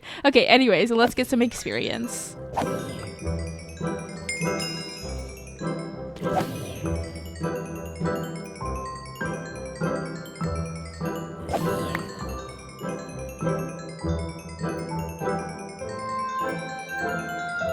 We're on level 38, so we can finally do some enchanting. Unless we get really, really lucky, I think that we're probably going to have to enchant a few different bows. So first of all, let's try this power 4. Oh wait, power 4 infinity? I guess all we really need now is Unbreaking 3. So let's see if we can roll for an Unbreaking 3 bow. I don't really like flame on my bows, so I probably won't go for that. It's just too risky to accidentally like burn myself on fire or something. Though we might not be able to get it because we are almost out of levels. This is our last chance. Power 4. Let's just try it. Might as well. Ooh, okay, see? That's perfect. And then we can go ahead and combine these 2 bows. Let's see if we switch them. Okay, that's cheaper. So power 4. No, power 5. Unbreaking 3 infinity. Pretty good. I do think that I will grab a little bit of building blocks because we'll probably have to tower around a little bit in the nether. But let's jump right in. And I did do another peek into a chunk base to figure out where we can find a crimson forest, which will be right over this way. I like using chunk base, especially in hardcore, because there's no way that I want to be just like aimlessly wandering around the nether trying to find what I need to find. Absolutely not. I play Minecraft how I want to play Minecraft, and if I want to use chunk base, then I'm going to. We'll fall down here, but I do want to make a little staircase. Always gotta try to make my life a little bit easier getting back home. Maybe we'll end up finding a nether fortress too. I need to find one of those so bad. Oh, wait, is that literally one? Oh my gosh, that's another fortress. I don't want to get too greedy here, but also getting some nether wart would be so nice so that whenever we go to the nether again, we can have some fire resistance potions. And this makes me want to vomit. I hate that. Let's not go that way. I'm about 200 blocks away from my destination. And why is this taking so long? Traveling in the nether just kind of sucks. And it takes you so long to get wherever you need to go. Oh, wait, there's a little warped forest. That's cool. Oh, I found the crimson forest and a ghast. We're so close, but yet still so far away. Oh my goodness. I cannot believe I just got the take aim advancement. Now that I think about it, I think that I just want to grab some of the nylium and some mushrooms so that I can farm these at home and I don't have to be in this stinky crimson forest because I am actually like terrified right now. I am so ready to be back in my cozy little base. I did also see some hoglins, which is just fantastic. I feel like the most important thing whenever you're doing something dangerous is to make sure that you have an escape plan. All right, so here are these little mushrooms. We'll grab a couple. Why are there so many? I two-shot that. Hello? Maybe the piglin already got to him a little bit, but honestly, this bow... Oh, yeah! This bow works so well. Wow. And then I'll grab just a little bit more of this nylium. I think that we can just kind of like infinitely farm it back home. I just had to make sure that I don't accidentally like get rid of it or something. And also let's take this little warped fungus as well, because then we can get warped wood as well. And then we wouldn't have to come back to the nether for that. Here is the haul. I feel like that is pretty good, don't you think? And now we just have to head back home. I'm not sure if I'm going to go to that fortress. I guess maybe I'll scope it out whenever... Why is he not attacking me? He like looked at me for a good second before he even considered attacking. Yeah, but I'm not sure about the fortress. I'm just gonna scope it out, see how I'm feeling once I get there. So if we were to go to this fortress, I would have to somehow probably get across this lava ocean, I'm thinking. And I see lots of bridges, but I wonder if there is an actual proper interior. You know, I'm not feeling like risking my life again. I've had enough chaos for one day. We can visit a fortress again at some other point. Home sweet home. I've never been so happy to see my house and to be alive. So with that out of the way, let's go ahead and start gathering all of the materials that we're going to need for this wool farm.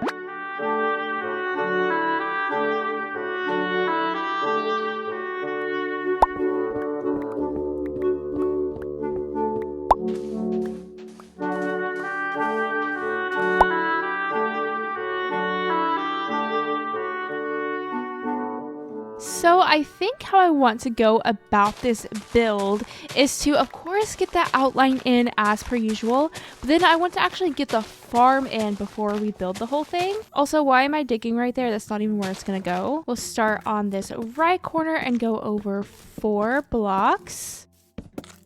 And this will kind of be a foundation, and we'll have some diorite walls actually below the spruce. I almost never build with diorite, so it's kind of cool that I'm getting to. And then this will be the entrance, and then we'll start that same pattern again.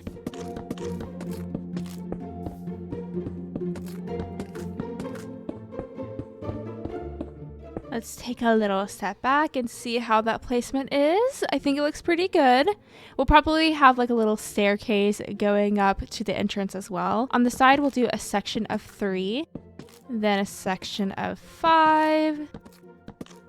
And lastly, finish it off with another section of 3. There is this cave here that we should probably go and light up, because I already had 2 baby zombies chase me out of it. But anyways, we can go ahead and copy that same thing on this side. I'm not quite sure what to do about the cave system, because this is how the build is looking right now, and there's quite a massive hole to fill in, so I might just leave it for now. I could definitely terraform this and kind of just bring the hill a little bit down, but I don't know if that's how I want to go about it. I'm just not sure yet. For now, I'm just going to fill the dirt to this level. Eventually we will get a cuter floor in, but I have some redstoning to do, so I'm just going to worry about it a little bit later. Just one more thing before we go ahead and get this farm in. I want to build the first layer of the wall just so that we can see the boundaries that we're working with, because the wall will start 1 block in, so I don't accidentally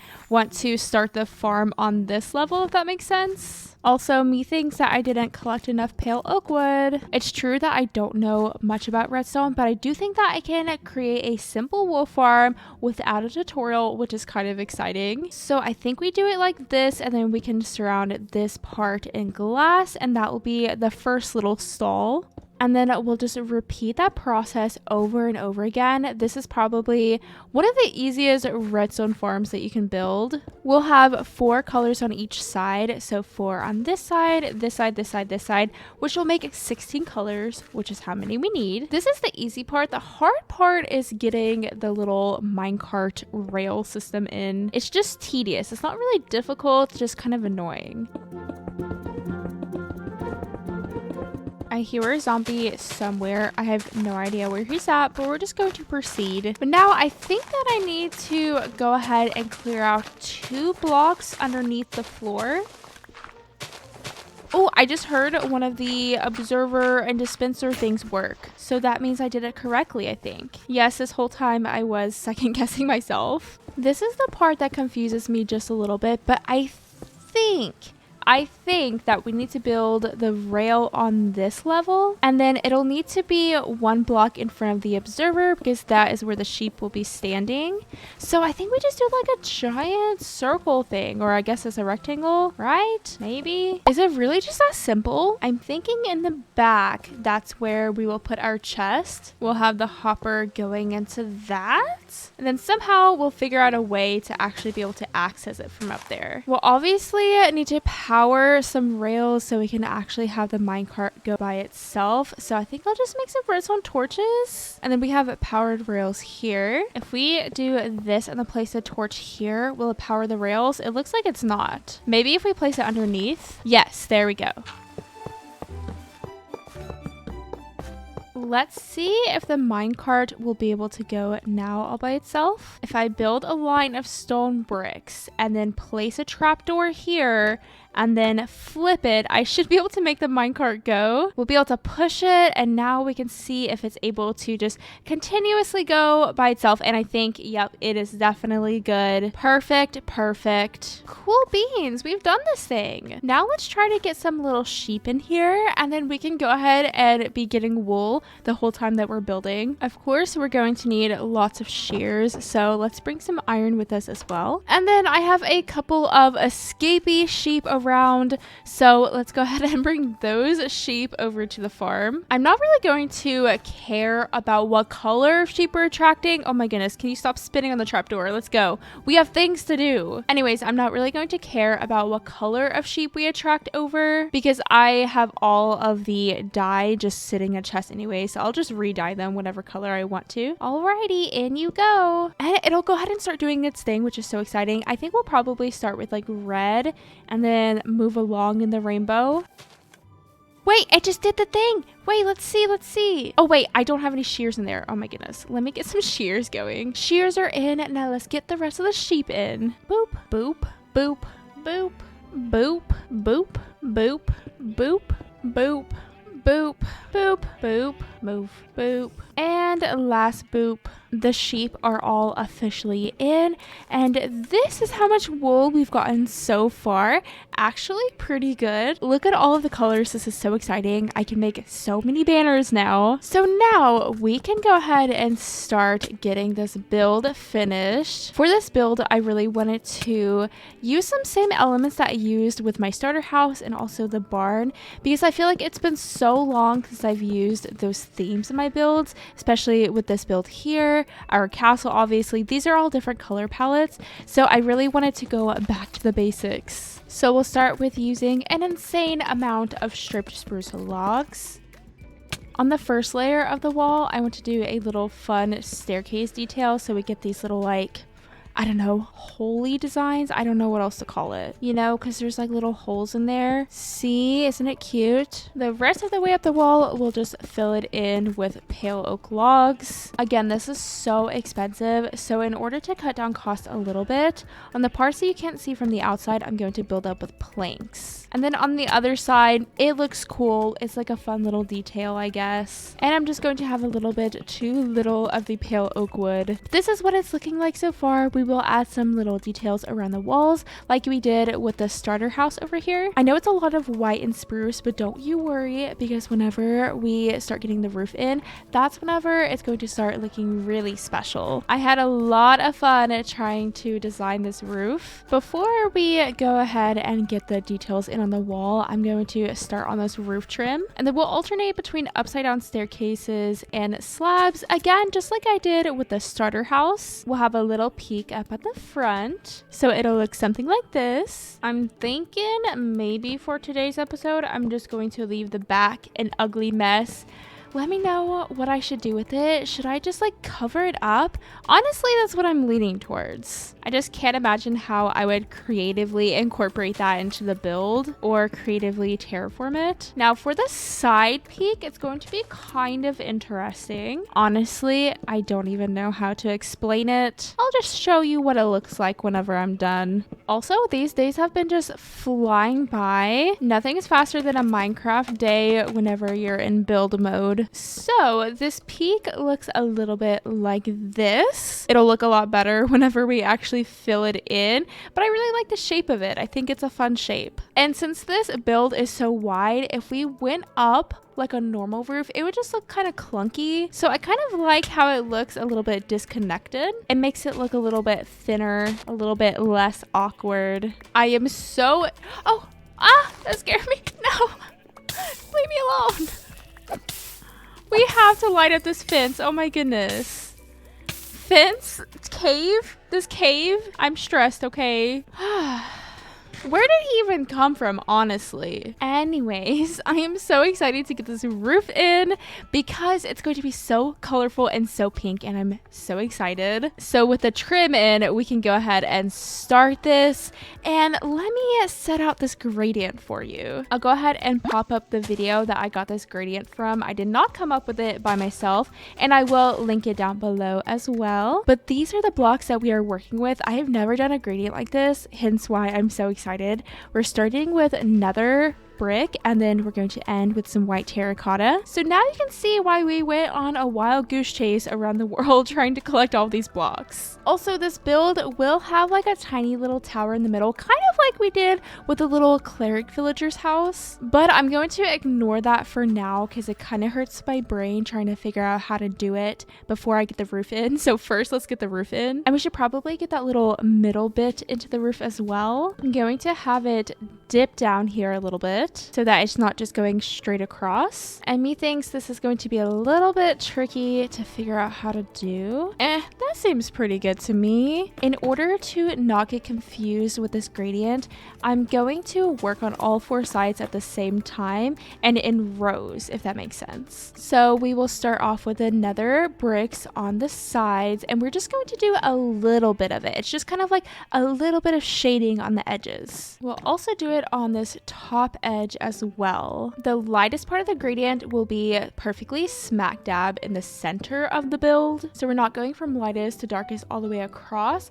We're going from darkest to lightest to darkest. It'll make sense once you see it. Next up is the cherry logs, which I don't think I've ever built with actually. Obviously I've built with strip cherry logs, but definitely not just the regular ones. Ooh, and now that I think about it, I actually need to make it into wood, especially for these little pieces right here that stick out and it'll show the end of it. Oh wait, that's still not right. There we go. I don't need to do that everywhere, but I do need to do it in some places. That's the last of the cherry logs, and now we are going to move on to crimson planks. Also, we've got ourselves our 3rd set of pillagers in today's episode. We actually had some right at the beginning, right before I was about to start recording. And then we also had some whenever I was trying to leave my base, whenever we went to the desert. I'm about to start recording the next episode, but clearly we have an issue that we have to deal with. Oh, hello. Let's just keep on running. Oh my goodness, they're literally on the house. They're just slowly and slowly creeping closer and closer. Don't look at me. Oh my goodness, he's in the farm. There's really no way around it. I'm gonna have to just kill them. I love this little ominous bottle thing that they did. Also, buddy, get down. That's not even fair. Where's my bow? I don't think I have it with me. Let me just get some scaffolding and just casually climb up.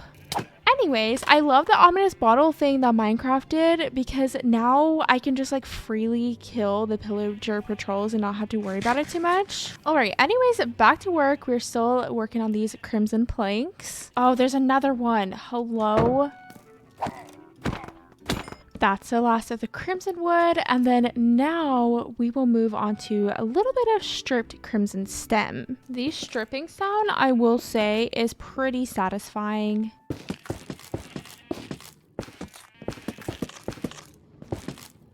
Okay, I literally have the perfect amount of the crimson wood. That is so satisfying. Now it is purple terracotta time. I've been really enjoying practicing gradients and just like adding gradients to my builds. I feel like that is one huge benefit of larger builds is you can really do some cool gradients with them. You can definitely do gradients with smaller builds, but I feel like it just packs such a bigger punch whenever it's a larger build. So definitely expect to see a lot more gradients in this world. Anyways, clearly we're on stripped cherry logs now. We're making progress, getting closer to the center. After this, we only have 2 more blocks to do. Also, don't you agree that these days are just going by so fast? How has so many days went by? I don't understand. Moving on to some cherry planks. Oh, I just heard a wandering trader. How exciting. Though this is where we're going to be starting with the tower. So again, I don't really know how much to fill in quite yet. Honestly, for now, I think I might stop here on this side, and then once I get the tower in, I can fill in any empty areas. Honestly, I think we're just gonna leave it like this for now, but look at that beautiful gradient. Isn't that so cool? And also it kind of looks like, I mean, right now it kind of looks like a heart, but I think it also kind of looks like a butterfly. It wasn't the intention, but I think it's really cool. Oh my goodness, you're kidding. I was trying to get a cute little view of my build, and there's more pillagers. Anyways, it's really going to stand out, which is so cool. I just love getting new builds into my world. It just makes the world feel so much more alive, and it makes me happy. Also, here is our little wool check. Pretty good. Also, where is this wandering trader? Oh, he's right there. He doesn't really have anything good to sell, but when has he ever, honestly? I feel like he's only ever good if you're doing some kind of challenge run and you aren't able to get all of the wood types or something. All right, anyways, with that, I'm gonna go ahead and get the rest of this build in.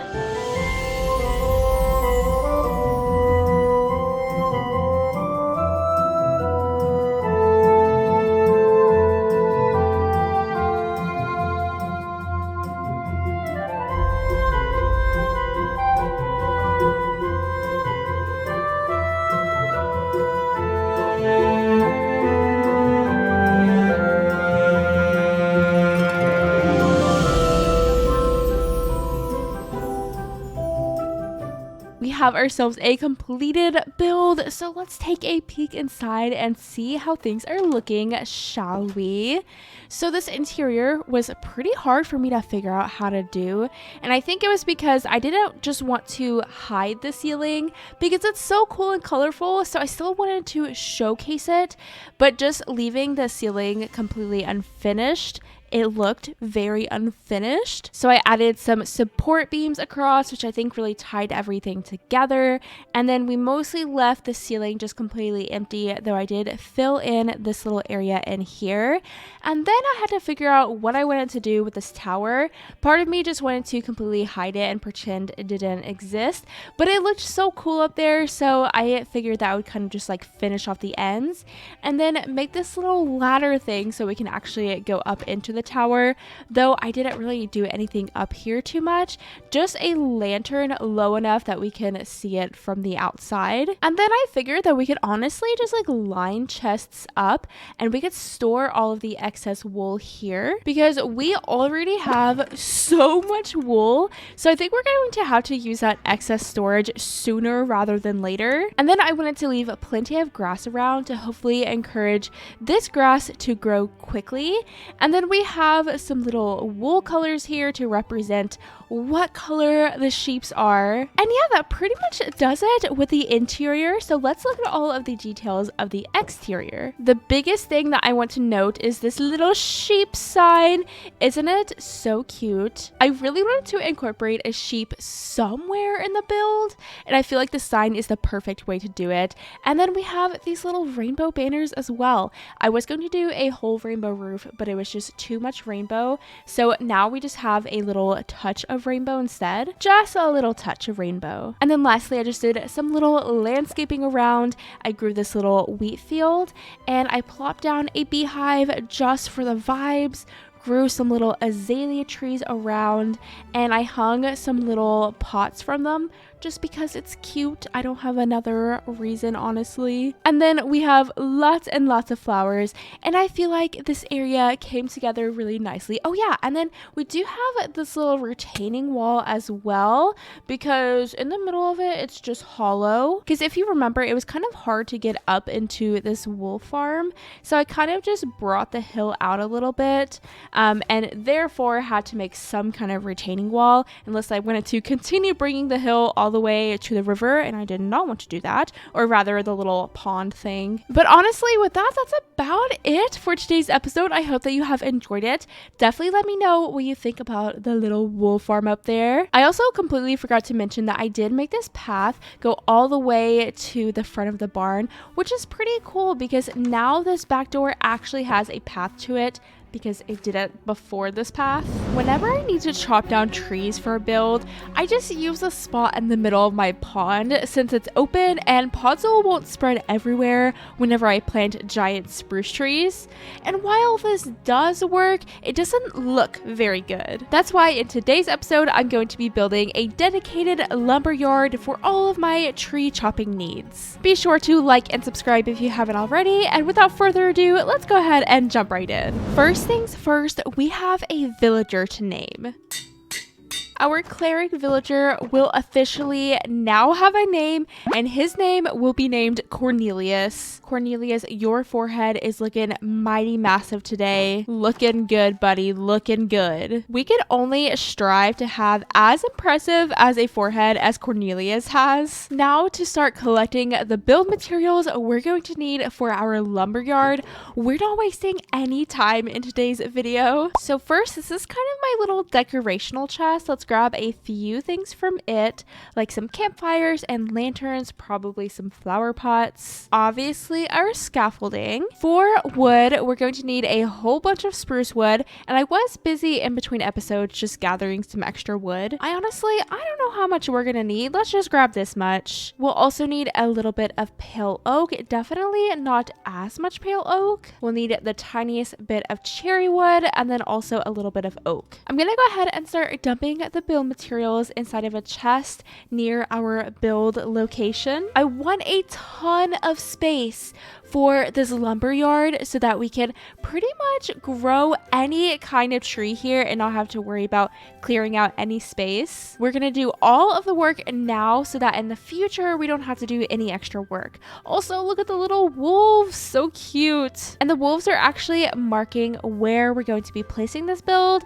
So maybe, I don't know, we'll place the chest here for now and then just dump everything in. I always like to have a handy crafting table and a stone cutter near my build area as well. But for a free cam view, this is where we are going to be placing the actual build for the lumberyard. And then just around this area, I'm going to clear out all of these trees so that each section we are able to plant a different kind of tree. That's the plan at least. We'll see how it goes. Next up, we're going to need a lot of stone for the build. I'd also like to have mossy stone bricks, so we'll have to go up to the moss farm to collect a bit of moss, but I also need some azalea bushes. We'll need a little bit of bricks, and then also we'll grab some granite. Lastly, let's get a bit of diorite, and then we'll also need some rails so that we can make some like lumber bundles. I'll show you what I mean whenever we get to that part. Now to go the very far distance all the way up to the castle.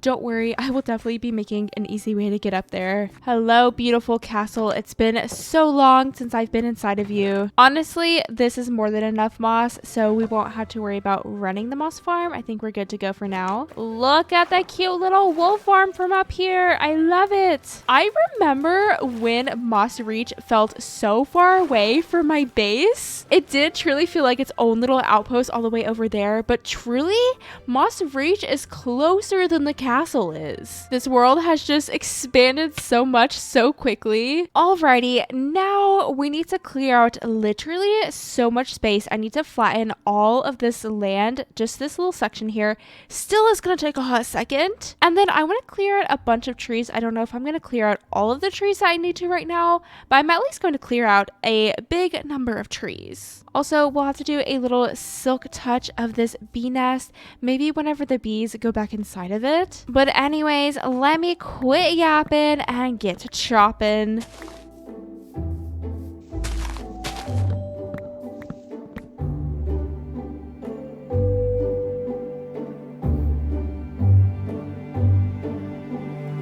With the land cleared out, let's get started on this build.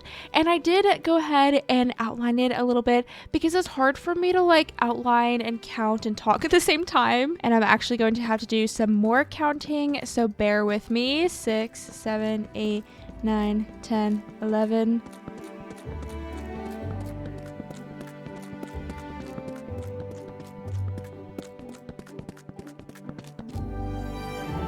This section here will kind of be the entrance porch kind of thing, I guess you could call it. And bringing this stone floor all the way to the back, we are going to leave this completely open. So it's going to be kind of a hollow tunnel kind of thing, with this side being exposed to the elements. This side will be completely protected from the elements. This will be the actual interior of the build. Then lastly, this right side of the build is going to be for even more work related things. Honestly, do I know what they actually do at lumber mills? Definitely not. yet I'm here pretending that I know what I'm doing. I guess for this interior side, we'll just use a little spruce floor instead of the stone floor that we've been using on all of the other parts of the build. And look at me getting the floor in first. Do I literally ever do this? I don't think I do. But with the floor in, now is a good time to go ahead and get the roof in. For this roof design, I did do it one time in a Christmas long play video that I did, and I knew that I wanted to do it again in a more permanent world because I just loved the design so much. Usually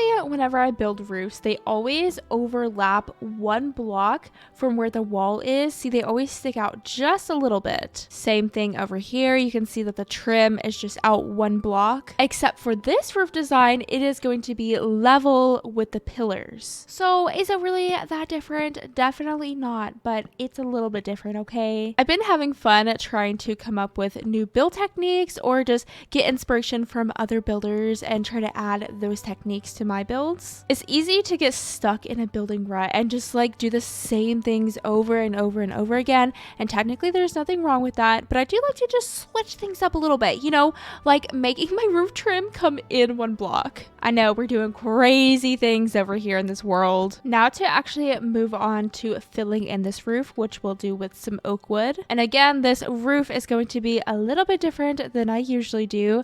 We're going to start it actually on the pillar block and then build on the blocks underneath the roof trim so that the roof trim sticks out just a little bit.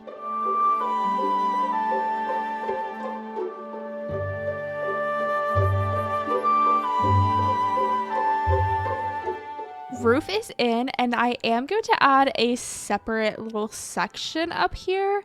However, I want to start working on the walls right now. I just like to jump around so much while I build, and I would love to hear, how do you like to build? Like, what order do you like to build in? Do you start just simply from the ground up, or do you like work on the pillars and then the roof and whatever, like the walls? Let me know. Or do you just switch things up like I do and then you bounce around everywhere in the build? I don't know why I do it this way, but apparently that's just what I like to do. So we're going to start with some planters here. And then once we get the planters in, then we can go ahead and get the walls in. Ooh, and do you like detail as you go, or do you detail at the very end? That's another great question. The walls on the bottom floor will be stone, and then we'll move to pale oak whenever we go to the second story. To separate the two levels, we are going to have a spruce beam going across. Originally, I was going to do this kind of medieval-esque style, kind of like this, but then it just looked too goofy. I don't know why. I feel like it always looks good when other people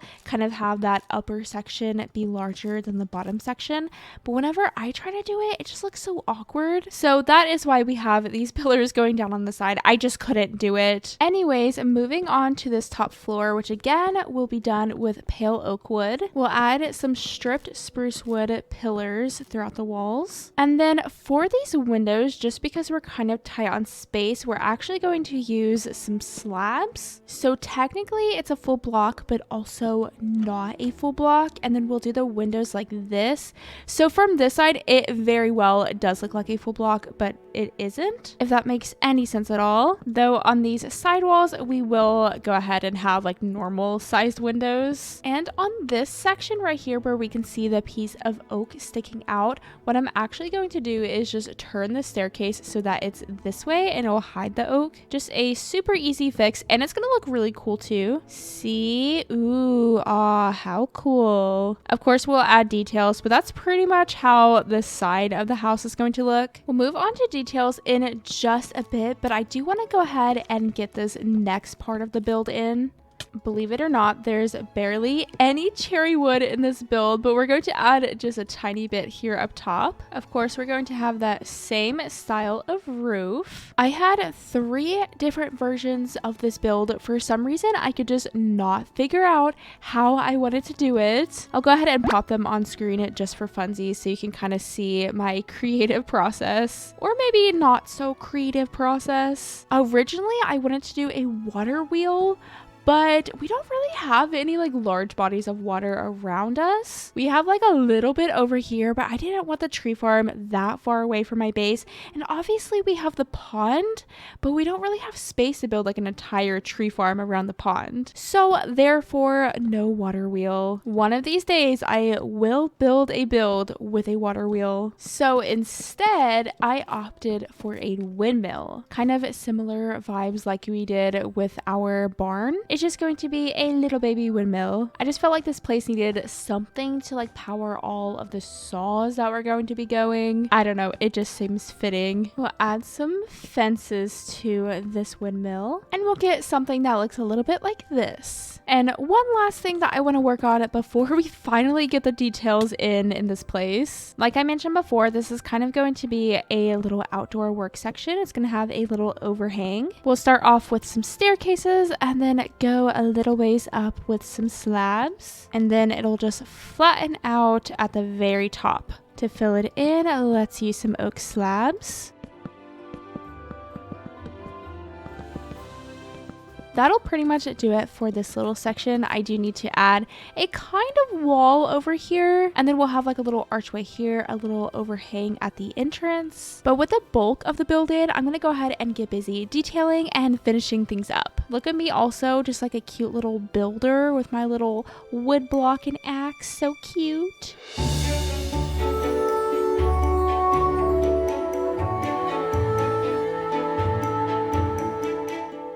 Details have been added to the build, and I did change up the windmill so that it matches the one that we have over at the barn. I just wasn't really vibing with the one that we had before, and I think this one looks a little bit better. I think maybe. Either way, we're gonna leave it like this for now. And then I did a tiny bit of interior, really just kind of like finishing up ceilings and adding lighting. I added a staircase so that we have a way to get upstairs, and I kind of did this little L-shaped staircase like I have in my starter house, and we do have some like little under the staircase storage here.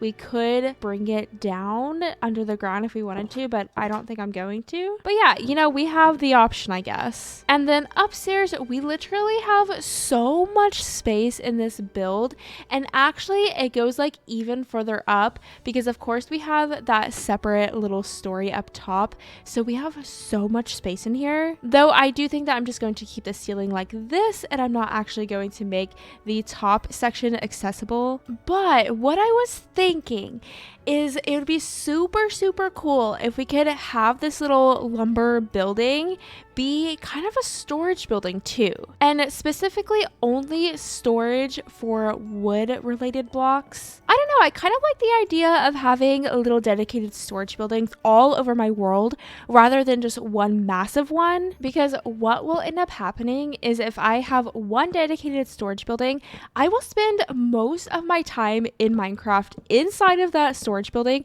instead of visiting old buildings and just walking around my world more. And that's a big thing that I've wanted to do in this series, is kind of just exploring my world a little bit more and having a reason to go someplace other than my base and obviously other than my storage building. Also, I'm not sure how I want to do the storage. I'm just gonna place some blocks and then see what I end up liking. But I'm thinking if we have kind of little shelves in a way, that could be kind of cool. I know this isn't the most practical use of our space, but honestly, since we do have so much room up here, I think I want to do shelves kind of like this. I think it looks pretty nice. Anyways, continuing our conversation about storage buildings, not saying that I'm never going to build a storage building, because I probably will. I'm just kind of talking about excess storage. We'll kind of put our surplus wood storage over here because my house is getting so full, so we're definitely going to need some more storage at some point. I've tried a couple of different item frame designs and I can't figure out how I want to do them,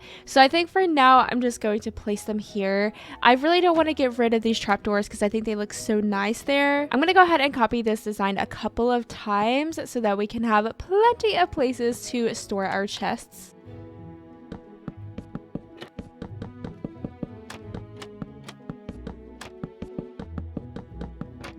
Also, I'm actually going to move the item frames in the aisles of the little shelves because they just look a little bit goofy sticking way out here. I think this is looking perfect for a lumberyard. Yes, it's not like a cute aesthetic interior, but it's so practical and I love it. Though I do want to get a little bit of decoration in there, so let's go over to the wool farm and get some wool so we can lay some carpet down. Hello, little sheepies. How we doing in here? Clearly, they've been doing well because we have so much wool and we literally have every color to choose from. What kind of carpet should we do? Obviously, my first instinct is pink, but I always do pink. What if we did like cyan or something? I think that could look super fun. Let's do it. We can just sprinkle it around here in the center. We can have one here and then one in this room as well. Honestly, just those two little carpets I think are really cute. And I think we'll just leave it like this for now. Let's go ahead and start working on the downstairs. And honestly, I'm not really quite sure what to do with the downstairs, but I'm thinking that we'll just have it be more work area. Maybe we can have like a little counter or a little table or something. We'll add some more shelves. On said shelves, we can add some little chests, and I think it could be really cool to add lots of different saplings. Maybe the shop sells little saplings or something, kind of like wandering trader vibes. Over here, we'll have a little counter. I'm kind of thinking that people could come here and order a large batch of wood or again some saplings, and maybe we can even have some furniture pieces for sale. We can kind of place them out here and then customers could come in and order furniture. I'm thinking like custom pieces or something. So this isn't as much of a store as it is like a place that you can ask for services, you know. Also, having this like little stock room is perfect for behind the counter. I love that. Boop. And then I'm wondering if we can kind of figure out a way to stack up some wood. Obviously, we don't have a ton of space in this little corner, but even this I think works. We can place some little put out campfires too, just to add variety to this little wood pile. And maybe we'll just have little stacks of wood over here. I love adding item frames as artwork on the walls so we can just place some more saplings around inside of the item frames. Maybe we can place a too tall painting here. Oh wait, that one's so cute. I think the only options we have are horse, man, and other man. So we're going to do horse, obviously. And then we can place this really cute one over here by the log stack. Last but not least, we will finish off with some of this cyan carpet, and honestly, I think we'll just stick it right there. And that's our cute, cozy interior finish. I actually really love this. And I love how simple the upstairs is. It's so functional. It works so well for us. So now we need to go ahead and start working on the exterior. I want to try to add some kind of giant blade. Yeah, kind of like that. Giant in the sense that it's bigger than just the regular stone cutter. But you know, you kind of get the vibes a little bit. A little table would make sense beside of the giant wood cutter, and then we'll place some more of those campfires too because maybe they're cutting wood into tiny little pieces. Over here, I want to place a big old log stack, and I will definitely be placing these all over the lumber yard. This is where the railings come in to kind of bundle the logs together. And lastly, over here, like I mentioned before, I think we'll put some furniture pieces around. So there's a little chair, and then maybe we can place a table right beside of it. Over here, maybe we'll place kind of like a half-finished furniture piece. They're still working on carving it out. We'll pop down a crafting table, and I think that a little bed would work too. I've been playing Harvest Moon Magical Melody. Let me know if you played that. I'm sure like almost no one has. It is such like a niche game, but there's like a little carpenter shop in there and they have lots of furniture kind of just laying around like this. So it kind of reminds me of that a little bit. I am just starting to love this little interior so much. Or I guess this part is the interior exterior. I feel like I rarely show you all the interior process, so I hope that you have enjoyed getting to see a sneak peek into my brain whenever I'm doing an interior. But with that being said, I need to go ahead and start getting a pathway all the way to my base, and I'm gonna go ahead and start planting some trees around too. I'm thinking we'll have different tree sections, so we'll have a section for like spruce trees and then a section for cherry trees and so on and so forth. And then maybe we can separate those sections with just little pathways. And I'm thinking that we're going to do a super easy path block pathway. I feel like this is quite literally perfect and it just fits the vibes so well. So let me go ahead and get busy doing that.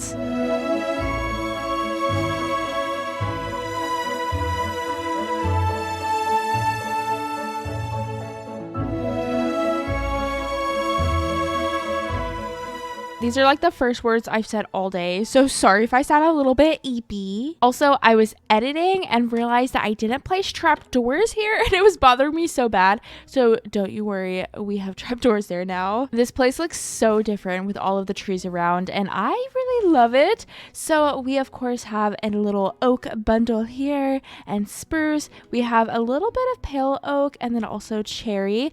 And then on this side we have some dark oak. Oh wait, look, that one just grew. I do have some more space over here too, so if we need to plant more kinds of trees, we can definitely clear this area out and kind of continue expanding. But these are most of the wood types that I build with. I did place kind of little paths going through the little forests. I'm not really sure what I want to do about it.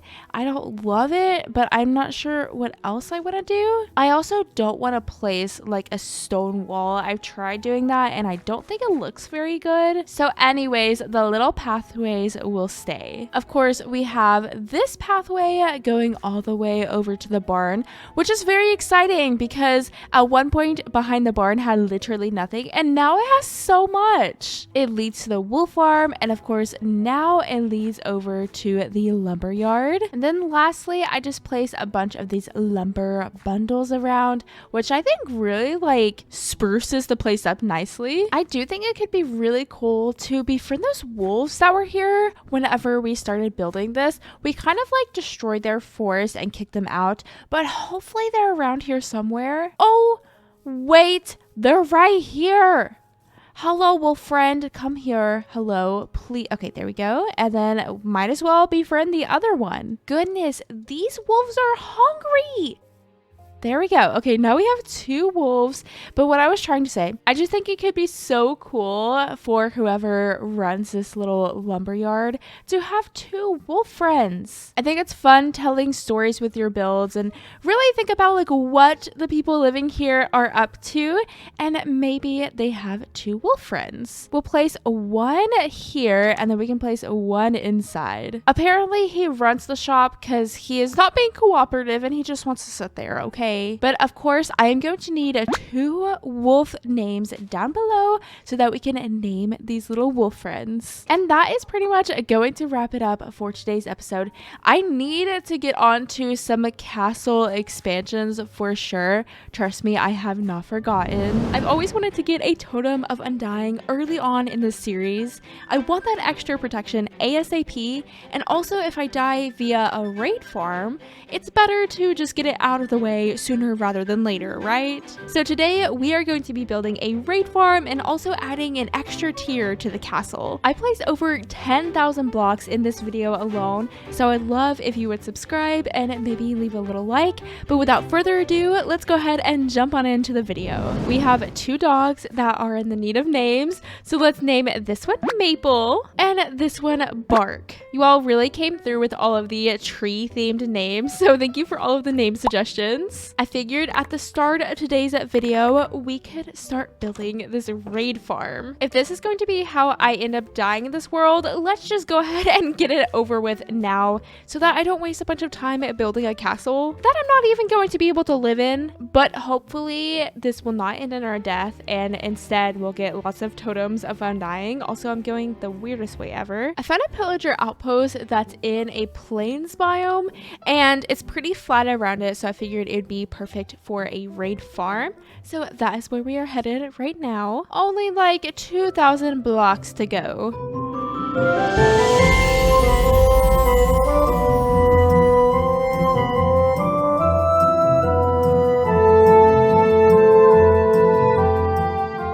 We have arrived arrived to the outpost, and as you can see over here, there's a bunch of flat land. So I think this will be a good place for a raid farm. I have never built a raid farm before. I practiced it in creative and then went over to survival just to make sure that I wouldn't die immediately. And I mean, it went pretty well. So if I don't make any mistakes, I think that we should survive this, I hope. There is a village over here, which isn't great for raid farms necessarily, but like I said, it worked really well in creative, so we're just gonna hope for the best, okay? I figured that building next to an outpost would be really convenient for us because we could kill the raid captains. What are they called? Pillager captains. And then they can give us ominous bottles. Anyways, I heard that you need lots of flat land, so we're going to kind of flatten this little circle here. Is that actually necessary? I don't know, but it sounds good to me, so we're doing it.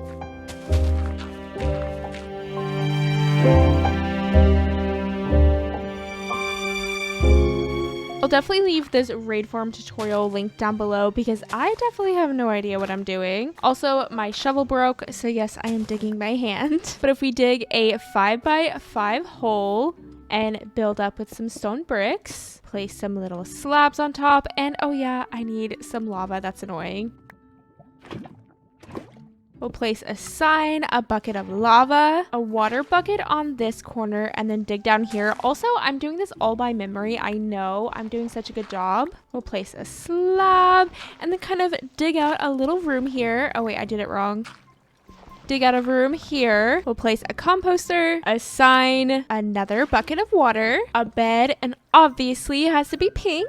2 chests and a hopper going into said chests. Place a boat in this exact spot. Place a cauldron and fill that cauldron with lava.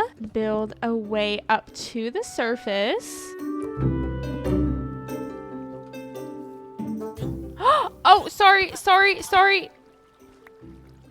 Oops, that was not supposed to happen. Push a villager very gently into the water and then place this little trapdoor here. We have ourselves a working raid farm. It's really just that simple. Now, why did I not bring my ominous bottles with me whenever I plan on doing this thing? I have no idea, but we're gonna have to go get some from the pillager outpost. Hopefully this doesn't take forever.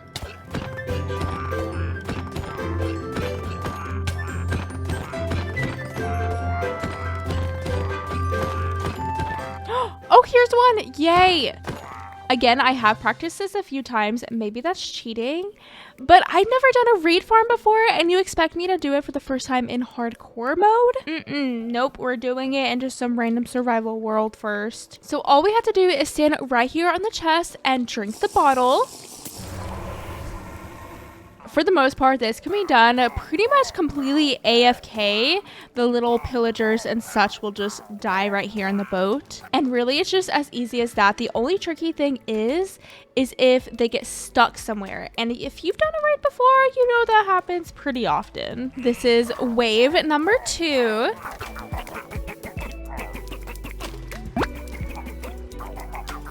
Wave number 3. It sounds like we have ourselves a little Ravager just dying up there. Honestly, sounds just a little bit terrifying. I'm glad that I'm safe in here and not out there. This is the only case that we're ever going to have to do anything with the farm is whenever the witches come because they heal themselves. So we have to do a little whack.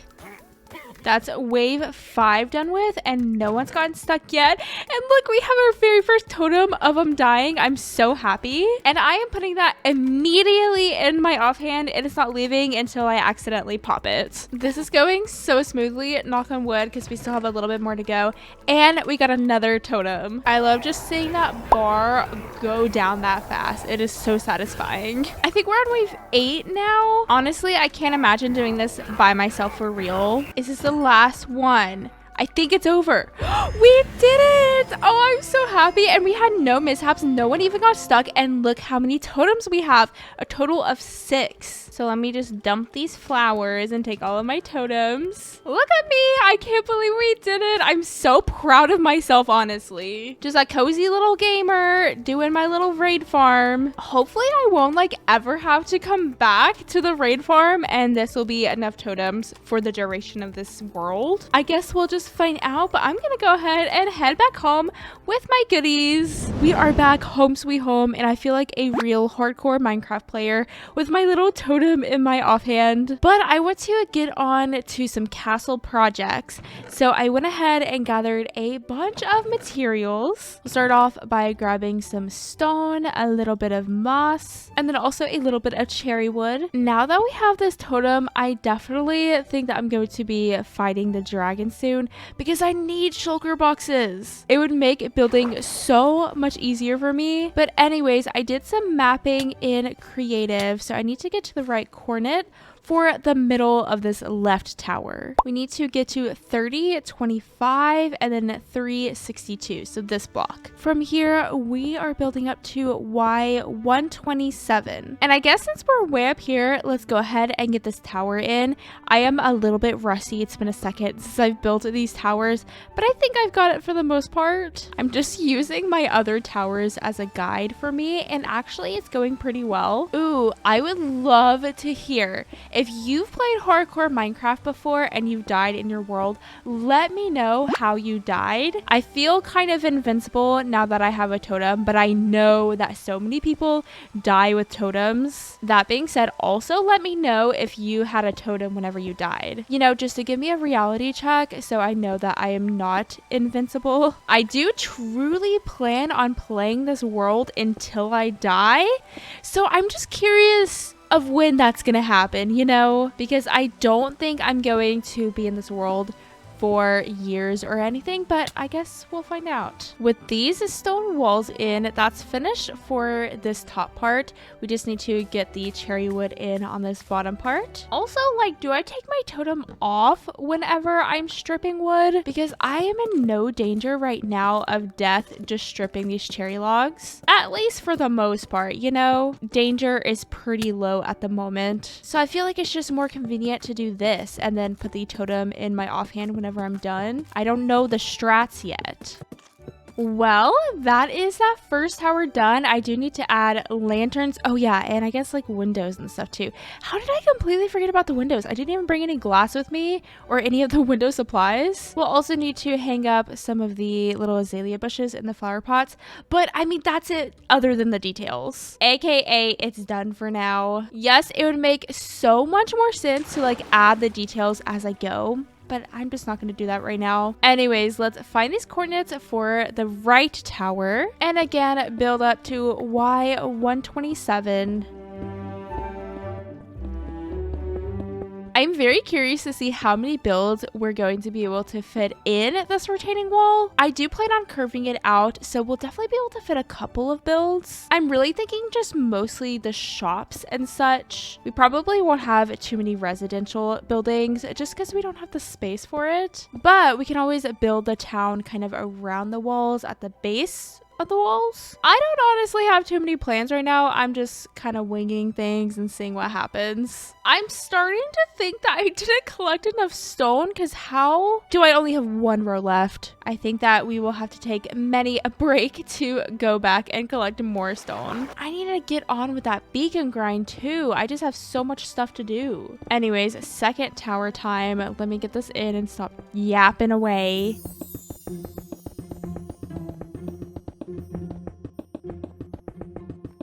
And lastly, on to this middle tower, and then that will be our last tower of the day. This wall is about to be absolutely massive. Look at me, I'm so tiny. What am I doing? We have all three towers in, and now we're going to get the wall trim in.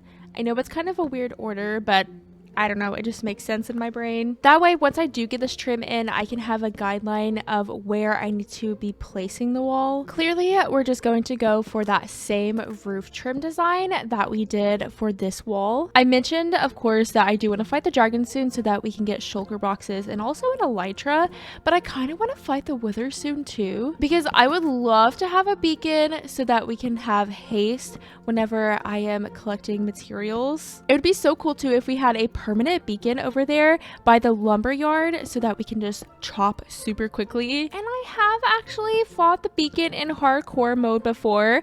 It didn't go well, but I did kind of successfully do it. So I've got it. I can do it again, right? I just love that there's still so much to do in this world, and I'm just having, honestly, the best time with it. Alrighty, that is this left side of the roof trim in. I need to get the right side in, of course. But as you can clearly see here, now I know exactly where I need to place the wall.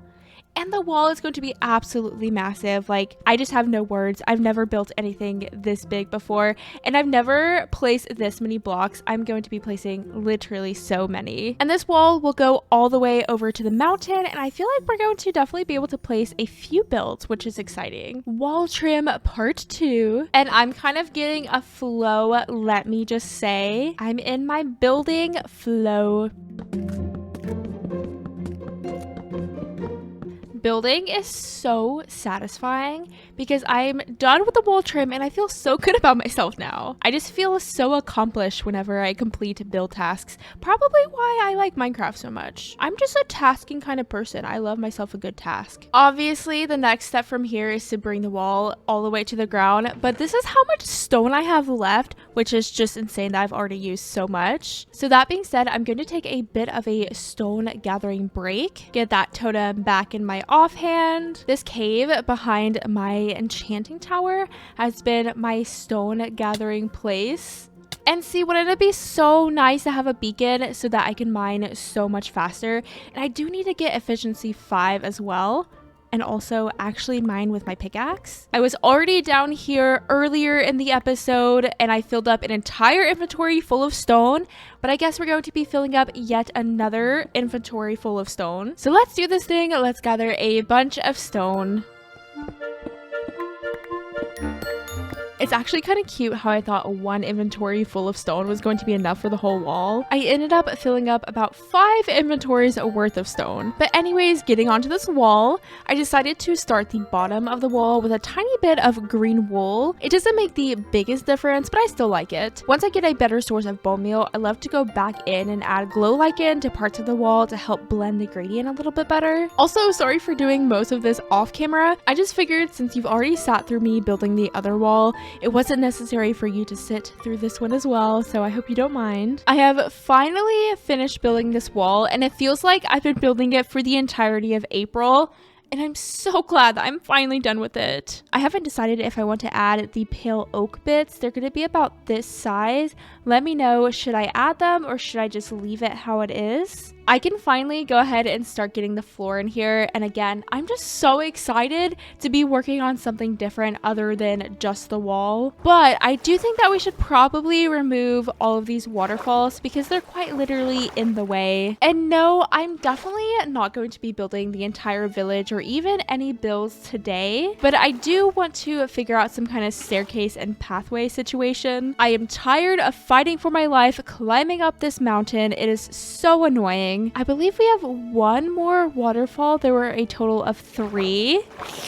We're not doing anything fancy with filling this in. We're just going to be doing the same exact thing as we did up here. At this point in this project, I can finally see everything coming together and I will be able to plan out builds on this little area. I've been refraining from planning any builds because I want to be able to get in a flat spot to do so. But now it is build planning time and I'm so excited. Also, if I ever do a project this big without a beacon and shulker boxes, start yelling at me. Needless to say, this process has been a lot. Yes, I know that any castle project is going to be a lot of work anyways, but I just feel like I did myself dirty by not preparing better. And this is already taking so much longer than I thought I was going to fill in. It just goes to show you how much bigger this floor is than that floor up there. I have had to go so many times to the little stone getting area to collect stone, which is very annoying to have to stop in the middle of your project several times to just collect more materials. To be fair, this is just a giant project. I've never done anything this big ever in Minecraft. I think that there's actually a world in which I still don't have enough stone for this. And I just collected a full inventory of stone. That's so crazy.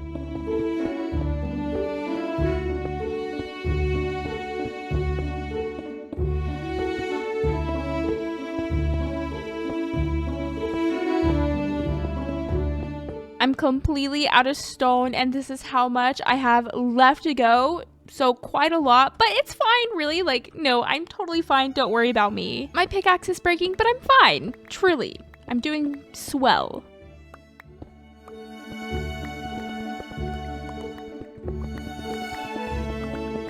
Back at it again. Remember when I said I was excited to fill in the floor?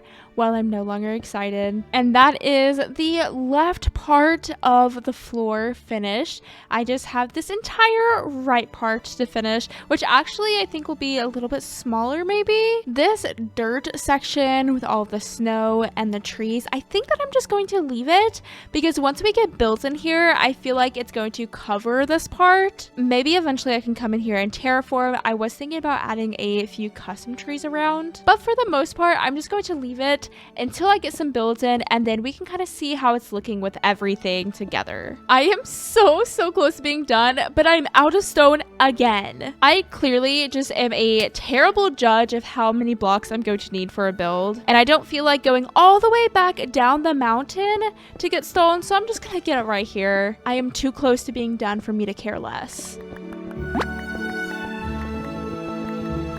Ah, wait, my pickaxe. Oh my goodness, I didn't even notice. That could have been so bad. I really don't want to break that. We're going to have enough stone. We are going to make it. I'm literally holding on for dear life with my broken pickaxe and just my like crazy builder's brain. I've been again working on this project for so long. Just this episode alone, I have been working on it for about 50 days, I think, if not longer. And I know I said that I wanted to figure out some kind of staircase situation, and trust me, I really want to, but I would have to heal my pickaxe, collect so much more stone, and actually plan the whole thing. And I just don't think I have it in me to do all of that, so I think I'm going to wrap up the episode right now. It feels like forever since we were back at our little raid farm collecting these totems.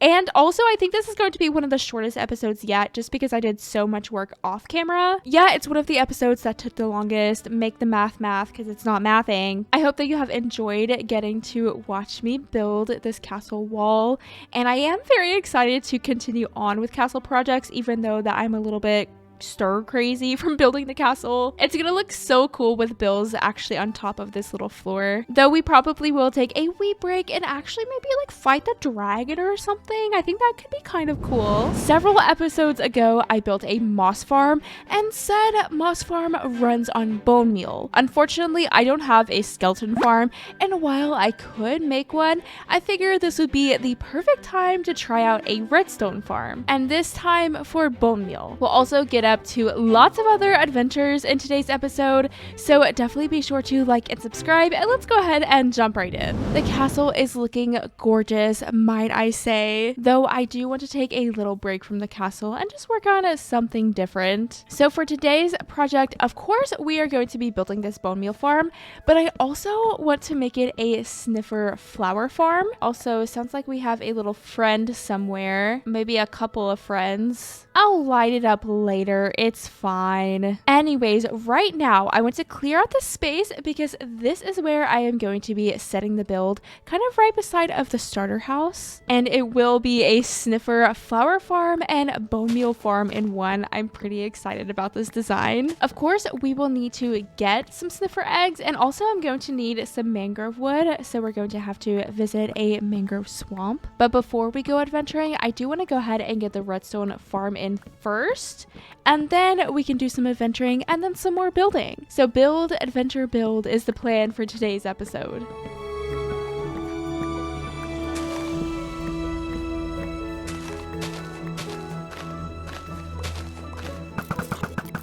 Oh my goodness, why are there so many zombies down here?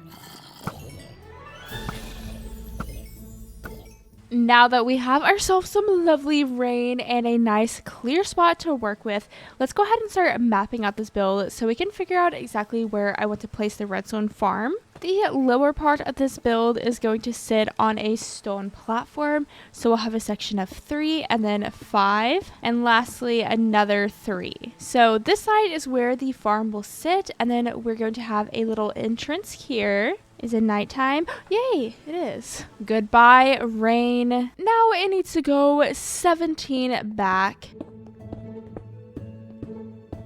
So this is the shape that we are working with. Again, the left is the farm and the right will be the entrance. I'm going to build everything up one more block and then get the floor in. Also, if you are a book lover like I am and you're curious to know what audiobook I am listening to while I'm recording, I'm listening to The Atlas 6 by Olive Blake. Let me know if you always want to hear what audiobook I'm listening to, because usually I'm listening to one while I'm recording. In between episodes, I did go ahead and collect all of the redstone things that we are going to need for this farm. Also, I need to get shulker boxes so bad. I promise it's coming soon. I just didn't feel like it in today's episode, okay?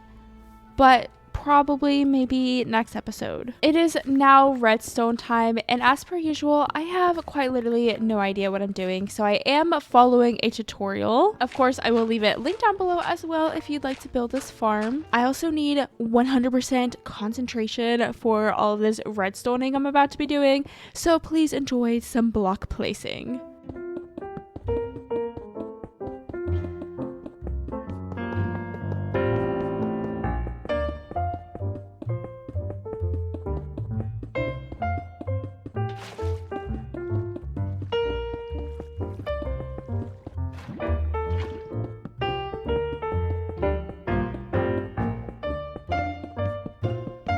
Alrighty, this farm is pretty much complete, which I am very excited about. So how we get this to work initially is we do have to place bone meal in this dispenser ourselves, but this is the very last time that we're ever going to have to place bone meal there. This farm is going to work literally until I shut it off. So we just flip this little lever here and it's gonna do its thing. Yup. It's going well, clearly. Obviously, I didn't mess anything up. Oh, wait a second. Will this fix it?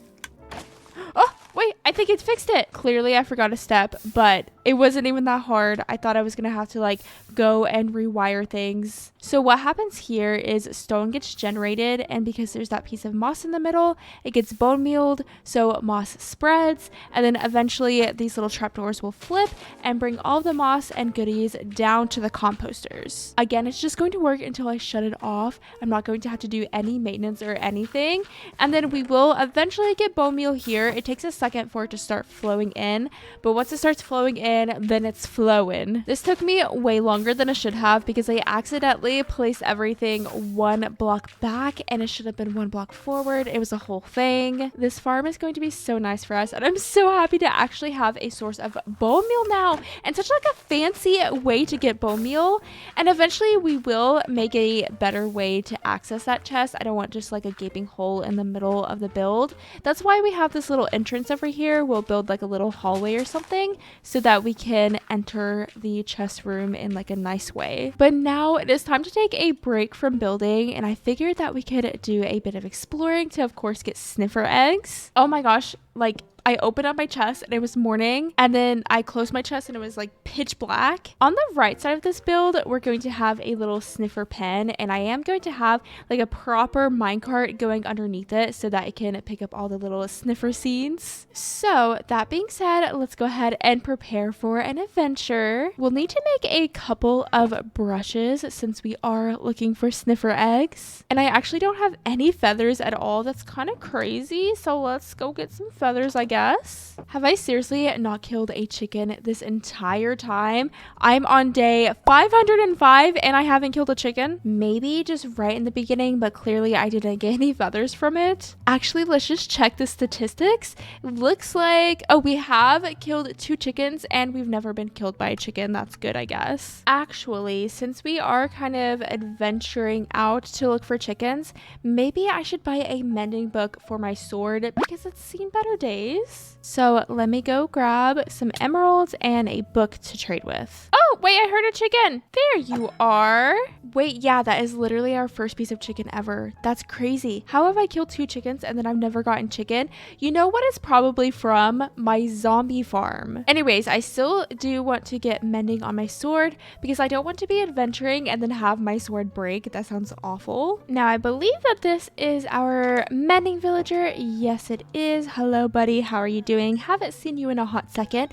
And honestly, let's get as many mending books as we can. We are 1 emerald short, but we can get 3 because I'd like to put some on my armor as well, especially my helmet. I just have so many things that I want to do in this world. I really need to bring a pathway all the way to this village, and then, you know, probably eventually redo the village as well, or at least just kind of like tidy it up a little bit. Anyways, headed back home. So I'm thinking that we'll put mending, of course, on our sword, and then let's do the chest plate and also the helmet. I also would like to get some more enchants on my helmet, especially since we're going to be looking for sniffer eggs. So let's craft a new helmet, and respiration would be really nice. So let's just re-roll a couple of times and see if we can get it.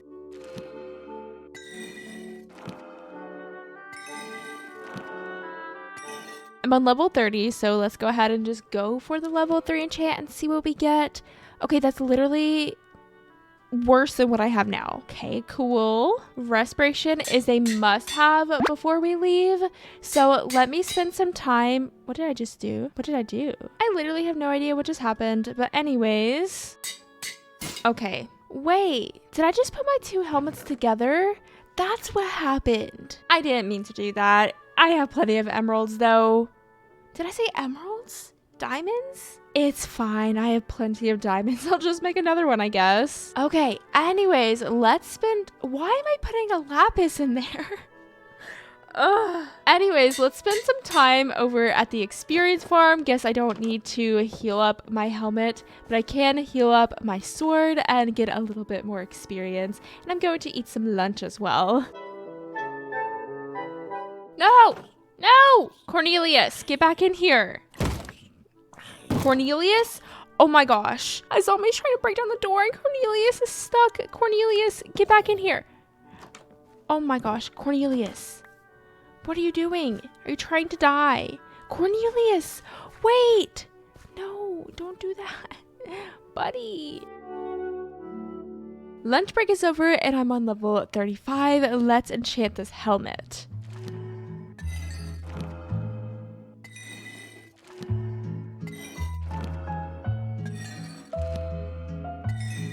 Why have I gotten such trash luck? I may just have to do this without respiration. I guess let's try for this level 3 enchant. Okay, yeah, that's awful. I don't want that.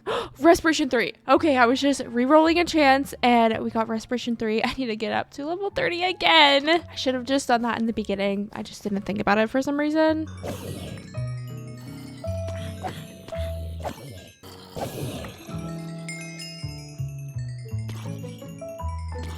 It took us a second, but we finally got there. Respiration and Aqua Affinity. And we'll just go ahead and combine these 2 helmets. So we officially have a Protection 4, Respiration 3, Aqua Affinity, and Mending helmet.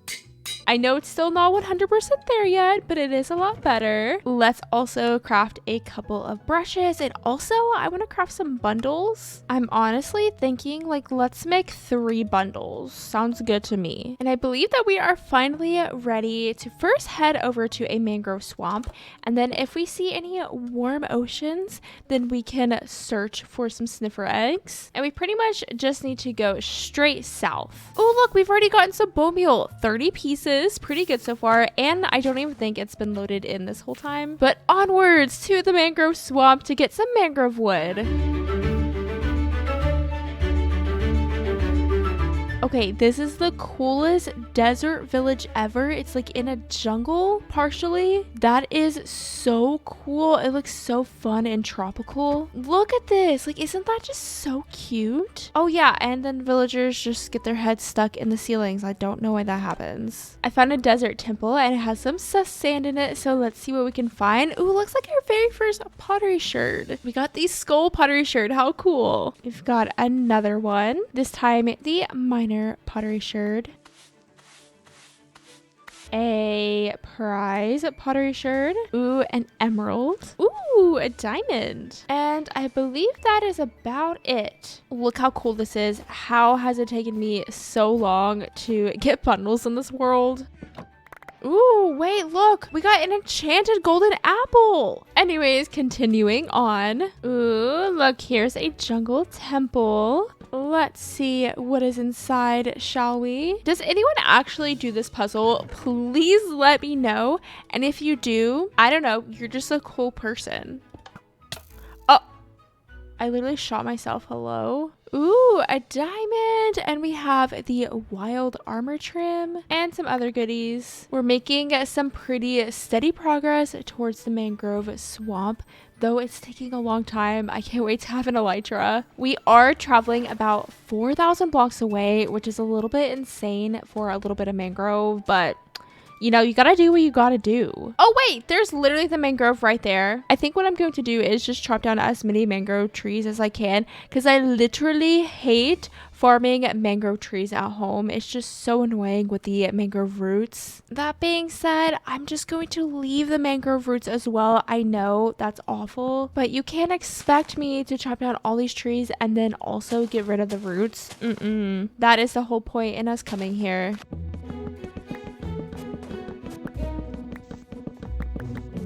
Oh my gosh, even out here with 3 stacks of mangrove logs, we can go ahead and start heading over to a warm ocean. Oh, and look at the little panda, how cute. I cannot wait for the new update to be able to fly ghasts. That's so cool. And then be able to transport animals with the ghast as well in boats. I don't know, like that's just like the coolest thing ever. Aren't you so excited for that? It almost doesn't even feel real. It's just so crazy that we're gonna have that in game one day. Very soon actually, but let's get busy rowing. Oh wait, there's literally an ocean monument right here. Let me steer clear. I wasn't aware that I was so close to one. Makes me nervous. Oh my goodness, wait!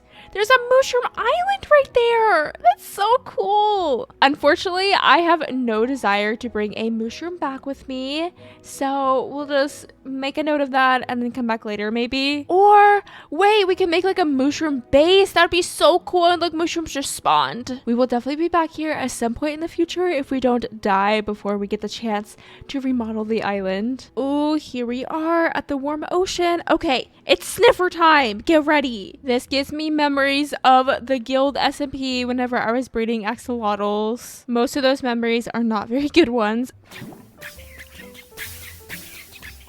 Oh, and there's an ocean monument. Hate that. No, no, no, no, no, no, no, no, no, no. Yep, absolutely not. How do you see him? He's just launching tridents at me. Obviously, I want to do this with a totem in my offhand, but also like how are you supposed to do it without a shield? Ugh. I hate this. Anyways, clearly there's an ocean ruins there and I kind of need to explore it, you know? Ugh, makes me so nervous.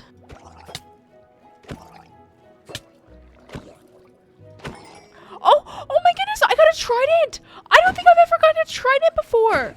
Wait, that's so cool. Oh my goodness, look. This is my first ever drown that I've killed with a trident too. Look. Oh, that's so neat. Okay, and I was pretty successful too. Like, I think I handled that kind of well. All right, anyways, where is the actual ruins at? Oh, it's super tiny. Okay, here it is. Let's see. Oh, here's our first sand. I think it's an emerald or coal. It is coal. And an iron axe. Some wheat. Ooh, a pottery sherd. Let's go to a different ruins, I'm thinking. Ooh, there's another one. You can tell by this smooth granite. Oh, hello. First sand, let's see what we get. Definitely not a sniffer egg. Stinky little golden nugget. Ah, that scared me. Get out of here. Leave me alone. I'm trying to find a sniffer egg. Wait, we got a sniffer pottery sherd. Oh, so snort. That's so cute. Luckily, it looks like there's another little ocean ruins right here. I'm sorry if you literally can't see anything. If it makes you feel any better, I can't see anything either. But I would really like to get 2 sniffer eggs so that we're able to actually breed the sniffers.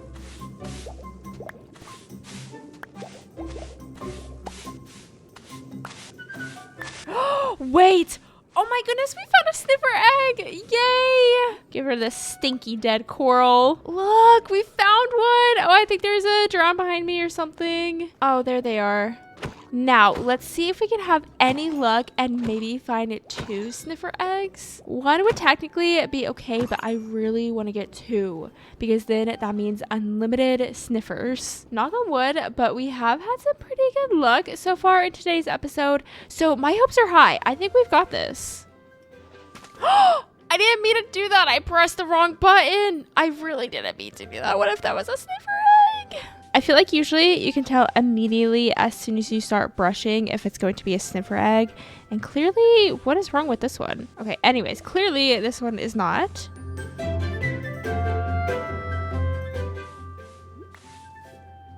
Oh my gosh, I didn't even notice. I've just been doing this for so long now. I just got another sniffer egg. How cool. Thank goodness, because I was definitely starting to lose hope. But we have 2 sniffer eggs now and we can finally go home. These are my coordinates, by the way. I'm so far away from home. So I am going to row my little boat back home and then we can start building. I am back from our little exploration trip and we can officially finish this build. So first things first, we need to finish up this little bottom section. And actually, before I get too far with building, I would really like to go ahead and start hatching the sniffer eggs because they will take a second. So it'd be cool to have them finish by the time we get to the sniffer part of the build. Like I said before, we are going to have the sniffer area on this side of the build. So maybe we'll just plop the eggs here for now. Also, I just love the look of the sniffer eggs. They look so cool and I rarely hatch them. So this is a very exciting moment. All right, with those little guys cooking up, let's finish up this bottom platform. I just heard the sniffer egg. It's doing a little crack. And that one did a little crack as well. I remember whenever the sniffers first got released and I hatched my very first sniffer egg, it was just the most exciting moment I think I've ever experienced in Minecraft. I don't know, there's not many things that compare to hatching your very first sniffer. With the platforms finished, it's time to get all of the pillars in. Wow, these sniffer eggs hatch so much faster than I thought they were going to. In my memory, it took them a second to cook up, but I feel like they're almost done. Here's a little bone meal check, and I did already grab a little over half a stack out of it to run the moss farm for a little bit. So it's doing pretty good, honestly. Next up, the roof trim, and clearly this build is pretty large. So we're going to have to do something a little bit different with the roof trim to make it not look as crazy. I just feel like if we went straight up with just staircases, I don't know, it would look kind of goofy. So we're going to use slabs to begin with. Then we'll move on to staircases. And lastly, finish with a little plank staircase combo. So yes, the roof is still fairly massive, but again, I just think it looks a lot better than it would look if it was just like straight up, you know? Let's go ahead and connect the 2 roofs together and then fill in the roof, and we will be filling in the roof with, you guessed it, moss. Wait, actually, we have some baby sniffers. So the plan for this build is for us to use sniffer colors. So that is why I got some mangrove wood. We're also going to be using a little bit of yellow terracotta and then moss for their little, like, I don't know, is that fur? Feathers? I don't know. Either way, we have a very fun block palette ahead of us. And maybe I should get some leads so that the sniffers don't go too far away. All right, but enough yapping. Let's get this roof in.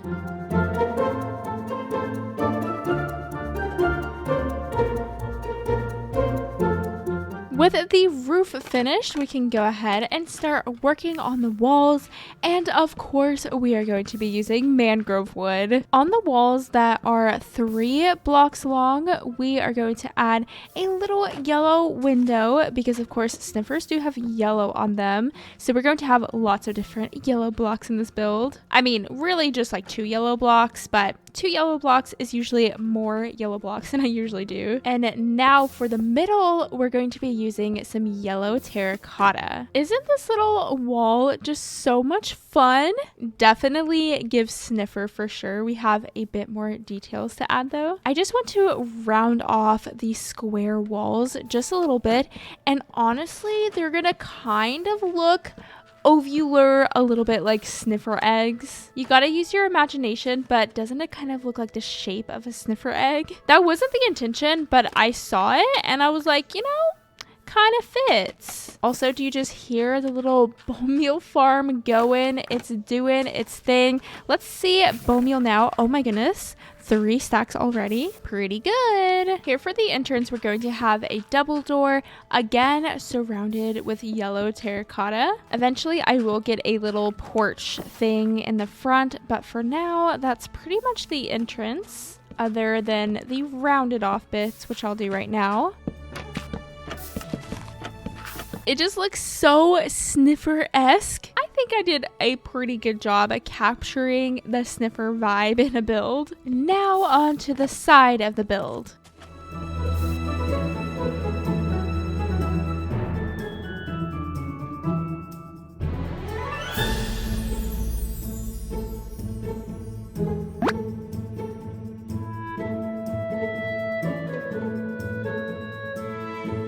So I'm just building away and I heard a sound and my build is burning down. I'm so scared. Okay, let's try to fix this as quickly as possible.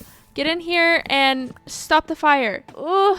No, please don't. Please don't. Did I fix it? It's fixed for the most part, but like, how do I prevent that from happening? I covered up the lava sources, so I don't understand. Oh, is it whenever the pistons do their little thing? Is that whenever it happens? I don't know. Part of me is debating just like turning off fire spread, because this really ruins the vibe, you know? We can't have my house burning down. Or also, I wonder if I just like block this off. I don't know if that's going to mess with the redstone at all. What do you think? Let me know. I'm so scared that I'm just gonna like come back to my build and it's gonna be in pieces. We'll try this for now.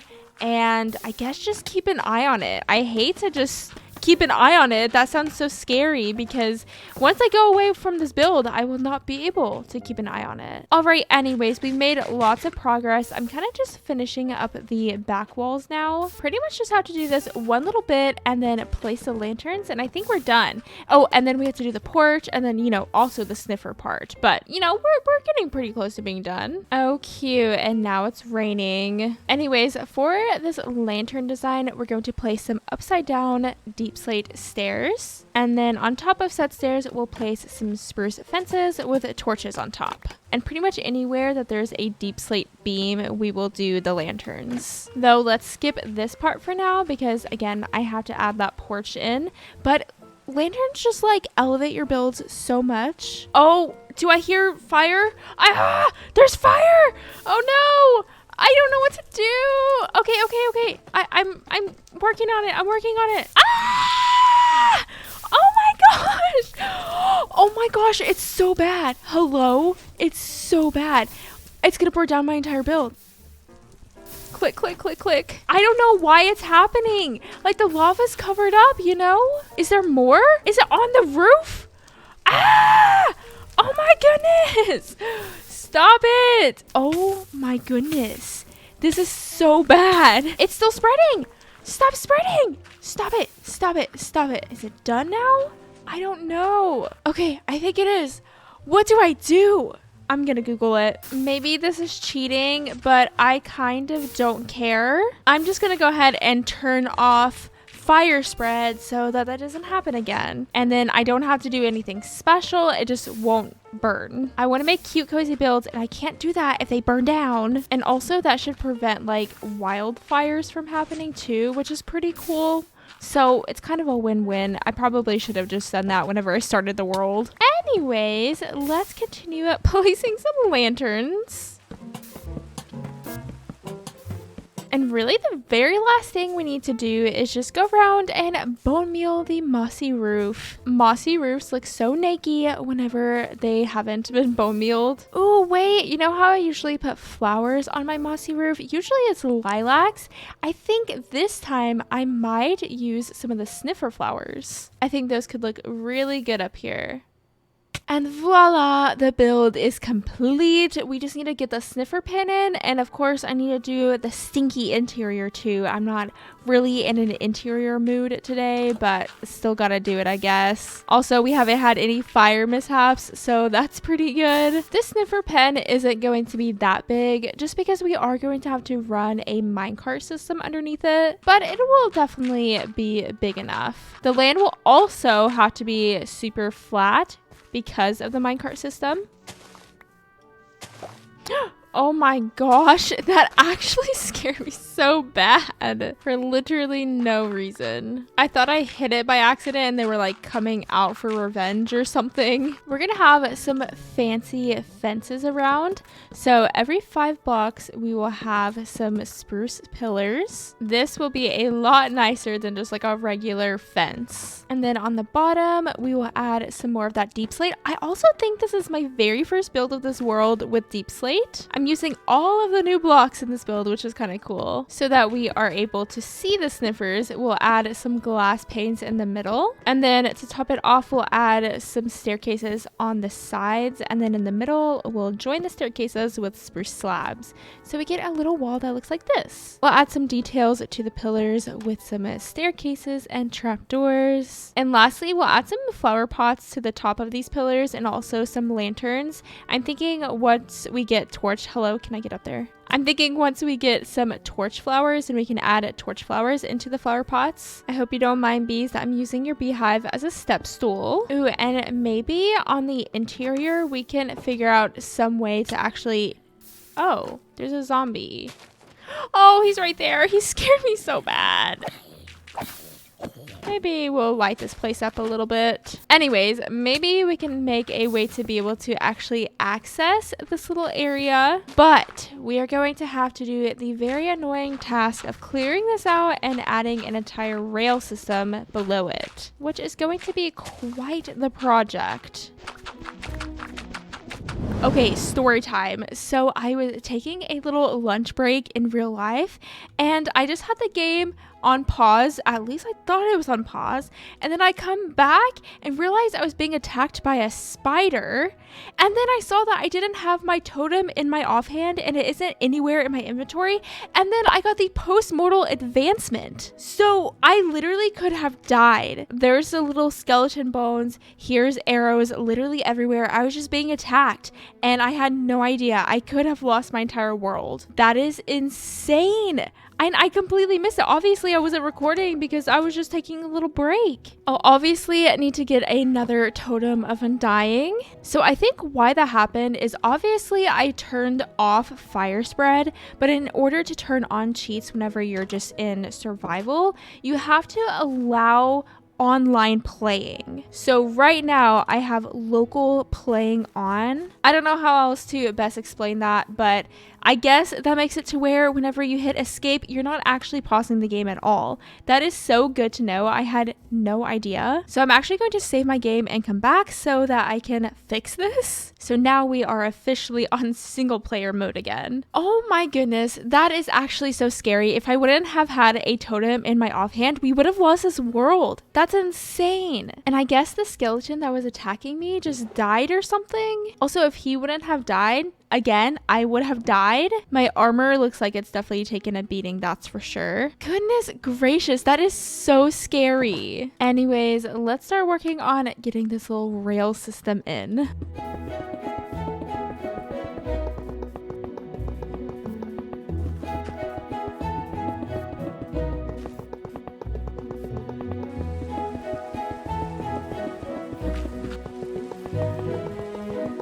Lots has been done since we've talked last, so let's review everything that I've gotten up to. As you can see now, we do have a pathway and it goes all the way up to my starter house. I added a couple of little gardens because obviously we're going to need to plant these seeds somewhere. So we are going to have a torch flower garden over here. And then the pitcher pod garden will be over this way. The sniffers are doing lovely. If you are curious, giving me lots of little seeds. Is he actually about to give me a seed right now? Oh wait, but he is. Oh, look. Oh, I love this animation so much. We can't really see it very well, but that's so cool. And did you see? It got sucked up by the little minecart underneath it. But anyways, let's go into this interior. I didn't really do much, really just like finished off the ceiling and added a floor. We have a little door that goes to the actual farm, and I'm not gonna worry about making this look cute. Also, ignore that little shape on the wall. It looks fine from outside, okay? I know it looks a little bit sus from inside, but this doesn't matter, okay? The only reason I'm going to even need to access this place is just to like turn on and off the switch if I ever want to turn off the farm. Maybe we'll get some furniture in here eventually, but for now, we're just going to leave it. And we do have a little downstairs that leads out to the sniffer pen. Hello, little... Wait! We need sniffer names. Leave me 2 sniffer names down below. Oh my goodness, I almost completely forgot. But these are 2 very important sniffers, so I would love to hear your all's names down below. Anyways, going back into the inside, the staircase continues down, and over to the left, this is where we can get all of these sniffer seeds. If we lift up these trapdoors, you can see all the little crazy stuff going on in there. And then down this hallway, we of course have the bone meal machine, and it is doing amazing, might I say. We're going to have more bone meal than we're ever going to need here soon. And luckily, I do have a little bit of storage underneath the staircase, so we can add extra sniffer flowers, or maybe just like flowers in general, and also the extra bone meal. So lots of cool little features with this build. I'm so happy that I was able to fit in so many different things. We of course have the sniffer flower gardens, the sniffer seed farm, and then the bone meal farm. Lots going on over here. But with that, I am going to go ahead and start wrapping this episode up here. Honestly, I would say it's been quite the successful episode because we survived that craziness that happened earlier. If you haven't already, then definitely be sure to like and subscribe. I hope that you all are having a lovely, lovely day, and thank you so much for watching. Bye!